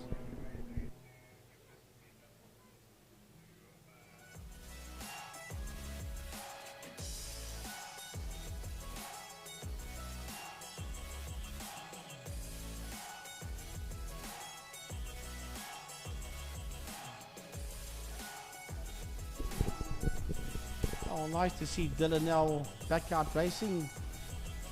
Centraal bakwerker in Malmesbury. Multiple South African National Oval Track Hot Rod champion from Tygerberg Raceway is Dylanel. Stayed away for a short while. Plays a bit with the E36BM in the local rallycross testing sessions that they have. You'll find him having a bit of fun out there. And obviously has taken like a duck to water when it comes to Clubman's regional saloon car racing. Right, we move on to the final race of the event, Cheaper Cars VW GTI Challenge.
Right, here we go with the final race of the day. The final race of this event in the Cheaper Cars GTI Challenge. Charles Visser, Marco Busi, Jason Coetzee, Umpi Swart, and Mario Roux. They are the first 5 Class A cars. Then Class B. On the grid is Eden Thompson, Ian Cup, Chris Roberts, Brett van der Schyff, and Mark Thompson. That's your Class B cars. The Class C cars are well, one more there is Wayne Field. Then the Class C cars will start rolling forward, and Johnny Vaughan is the man that sits there in pole position with the Maps Racing 32 Golf. Remember, that's on the invert. Yes, this is true. And just think what's coming up behind him. Coming up behind him is Calvin Wiltshire. Chaos. Yeah, Chaos. Colin Smith. Chaos. Nathan Victor. Chaos. Carl Wiltshire. Chaos. And then the new driver, Guy Smith. Welcome to Chaos. Well, welcome to Chaos. So that's about right. As we wait for them the lights go off and away we go as they squirt down into turn number 1. That's the Class A, B and C cars all together. It's the Automan Fitment Center Polo of Marco Busi, and Kyle is putting the wheels on the dirt and he's going, oh, there's almost chaos, and getting turned around there is Mark Thompson. Thompson lost the tail end, Gary, going into turn 1 KFM. Carl was up on the inside of him there. Whether there was contact or not, I don't know, but it was very, very tight. Carl was literally squeezed off the track on the inside line when he dived in there. As we said, here comes Chaos. Well, the Maps Racing, the youngest lad out there, started at the front of that group, and he's heading out. Class C at this stage of the fight, right up front. Look at that. Coetzee says, hold it a bit. I want to play here with you guys. And he finds himself in that second position. It's Busi that leads them out. As they come out into the back, man, we'll pick them up as they come out behind. Oh, Busi's in there. Look at that. It's Visser that's in that second position. Then it's Umpi Swart. Then it is Coetzee and then Thompson. Then that Class B battle comes through, Frankie, behind that. That's a massive Class B battle going down into turn 5. That's been led there by Ian Cup. Well, not been led by Ian Cup. He sits... Yes, it is led by Ian Cup. My goodness. Ian Cup sits out there in P1. He had a lovely start here in a Class B. So Cup leads the Class B as the 5 Class A cars run down into turn number 1. Here come the Class B boys heading down towards us, led here by Ian Cup. Then it's Eden Thompson, Brett van der Schyff, and Chris Roberts. The Class C cars coming through. John Henry Vaughan. He's got Nathan Victor right in there with him. Then it's the 2 Wiltshire brothers. It's Carl and Calvin Wiltshire going down into turn 1 KFM. Now, will these 2 boys work together like they did out there in race number 1? They need to start hooking up pretty soon if that is their game plan, because Victor and John Henry Vaughan are not too far ahead of them as they work their way into turn 2 G Energy corner. Look at that. Well, there's an exit of turn 2. I think that could be... I think it's Chris Roberts. He's definitely one of them. We'll pick up who the second one is. His nose on, we can't see, but they'll get themselves going again. Let's have a look at that Class A battle through the double right-hander out into the back main. It's he's right over the top of the curbstones. It's Busi. It's right in there behind him. Here we go. Round number 2. Umpi Swart and Marco Busi. They lead out from Coetzee. And I think it's going to be a 2-on-2 battle for first and second, a 2-on-2 for third and fourth, and then Thompson finds himself right in there as well. Well, look at the Wiltshire boys in Class C. They've hooked up once again. Calvin says, come on, Carl, I'll run you down into turn 5. He leaves him just at the right time as they work their way out of a turn 5 Cape Town corner. Those are your Class C cars working their way out of turn 5 as they head back towards us. I'll tell you what, it's all hell guns blazing in that class. Here comes John Henry Vaughan. Right behind him is Nathan Victor. They've been chased there by Carl and Calvin Wiltshire. And right behind them is Colin Smith. And Guy Smith has dropped slightly down. But Victor is having a go with John Henry Vaughan out of turn 1. But meantime, the leading group, the leading pack of 5 Class A cars are working their way through the kink and racing down towards turn 3. Remember, Gary Umpi Swart had a nightmare out there in the second half of the opening race. He now sits there in P2 as they work their way towards turn 4, and he is crowding the back end of Marco Busi's car out of turn 4 Car Care Clinic. Well, that could become a two-way battle, which could be some photo finish stuff. They've seen some videos of these two running nose to tail, side to side, door handle to door handle from the last two events. So far, it's been Marco Busi that's led out from Umpi Swart, but I think the real deal is going to be the lead of Class C. Could this be the youngest man in a GTI Challenge on his 5th race meeting, leading out Class C? He's got the 71 in there behind him of Nathan Victor. Nathan's got nothing to lose. He'll go for it. The Wiltshire boys are in there behind that. All they've got to do is end where they are.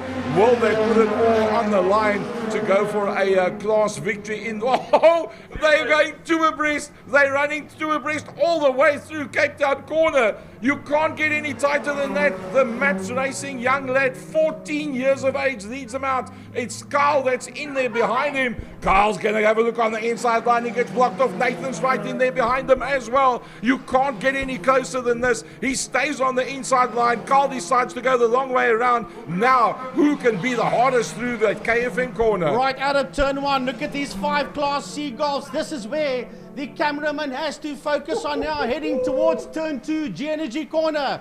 And John Henry Vaughan has been mugged. Look at Calvin as they make their way out of G-Energy corner. Out of G-Energy they go now. It is John Henry Vaughan that sits out there in P1. Carl Wiltshire in second, followed there by Calvin Wiltshire, and hot on his heels is a Nathan Victor. There's nothing between these four. You can cover them with a handkerchief as they work their way out of turn 3 and up the KFM straight towards turn 4.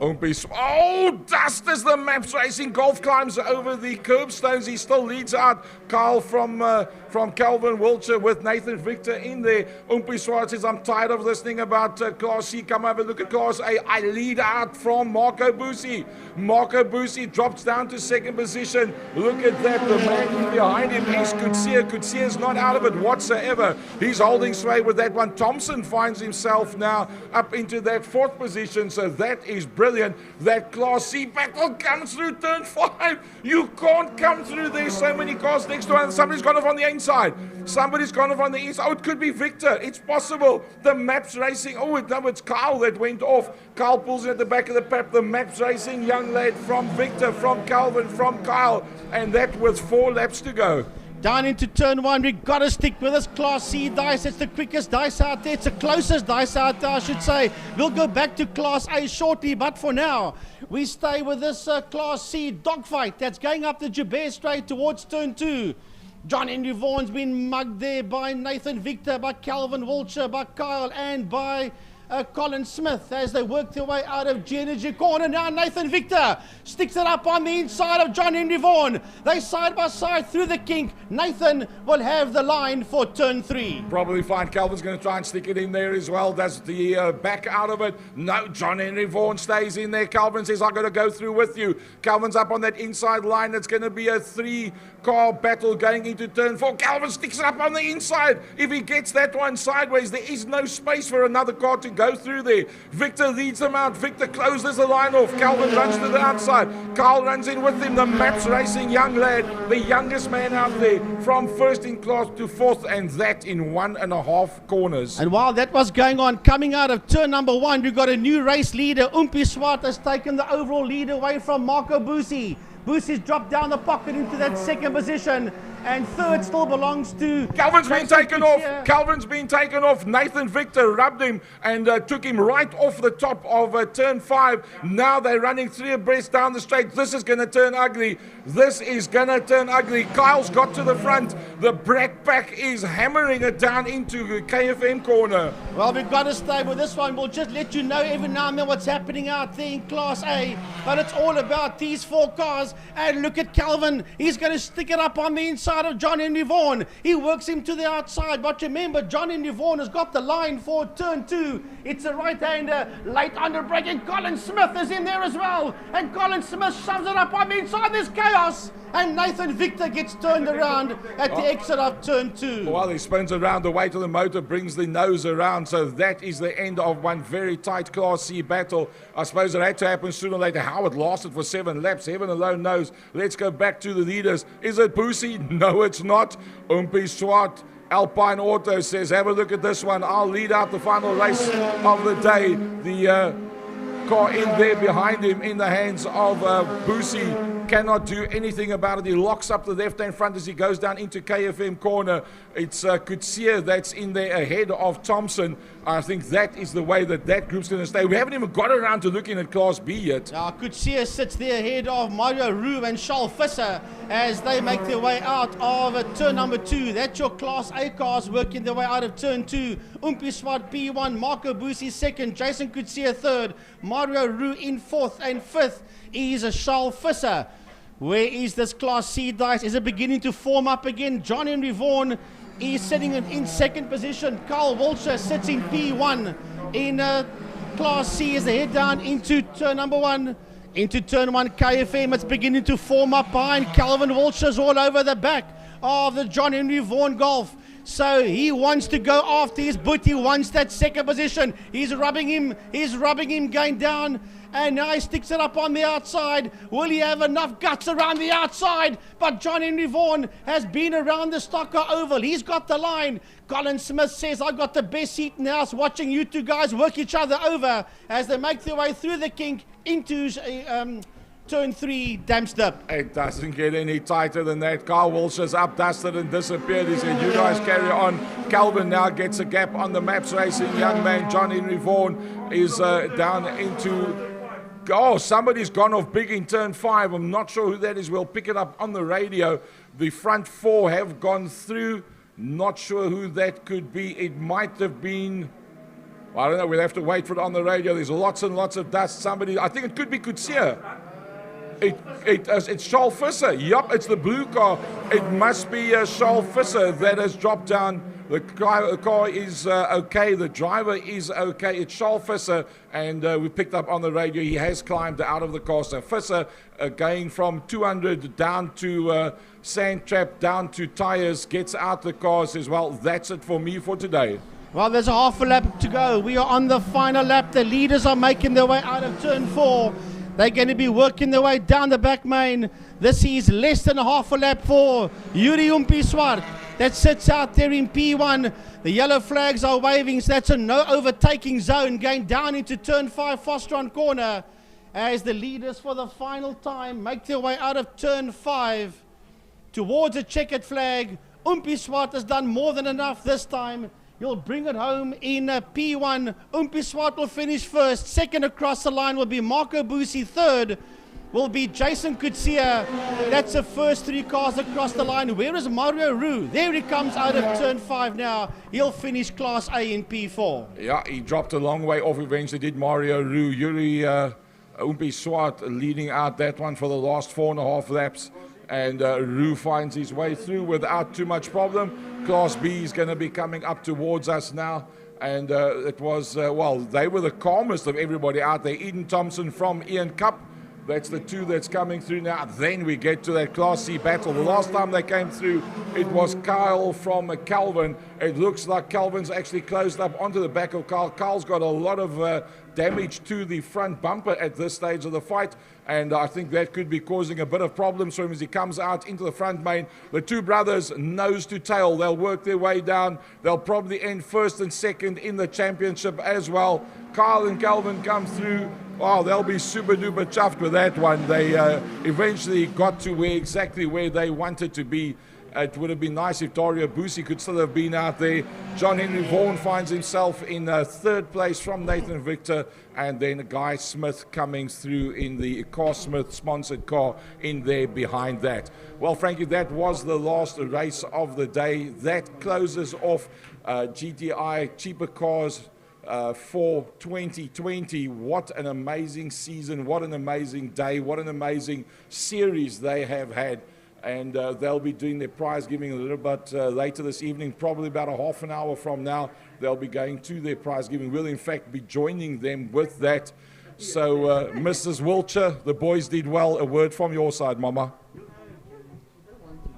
Well, brilliant Mama stuff. doesn't want to talk. No, don't blame her. She's too excited to want to say anything, and who can blame her? But well done out there. They kept the best for the last, these Class C guys.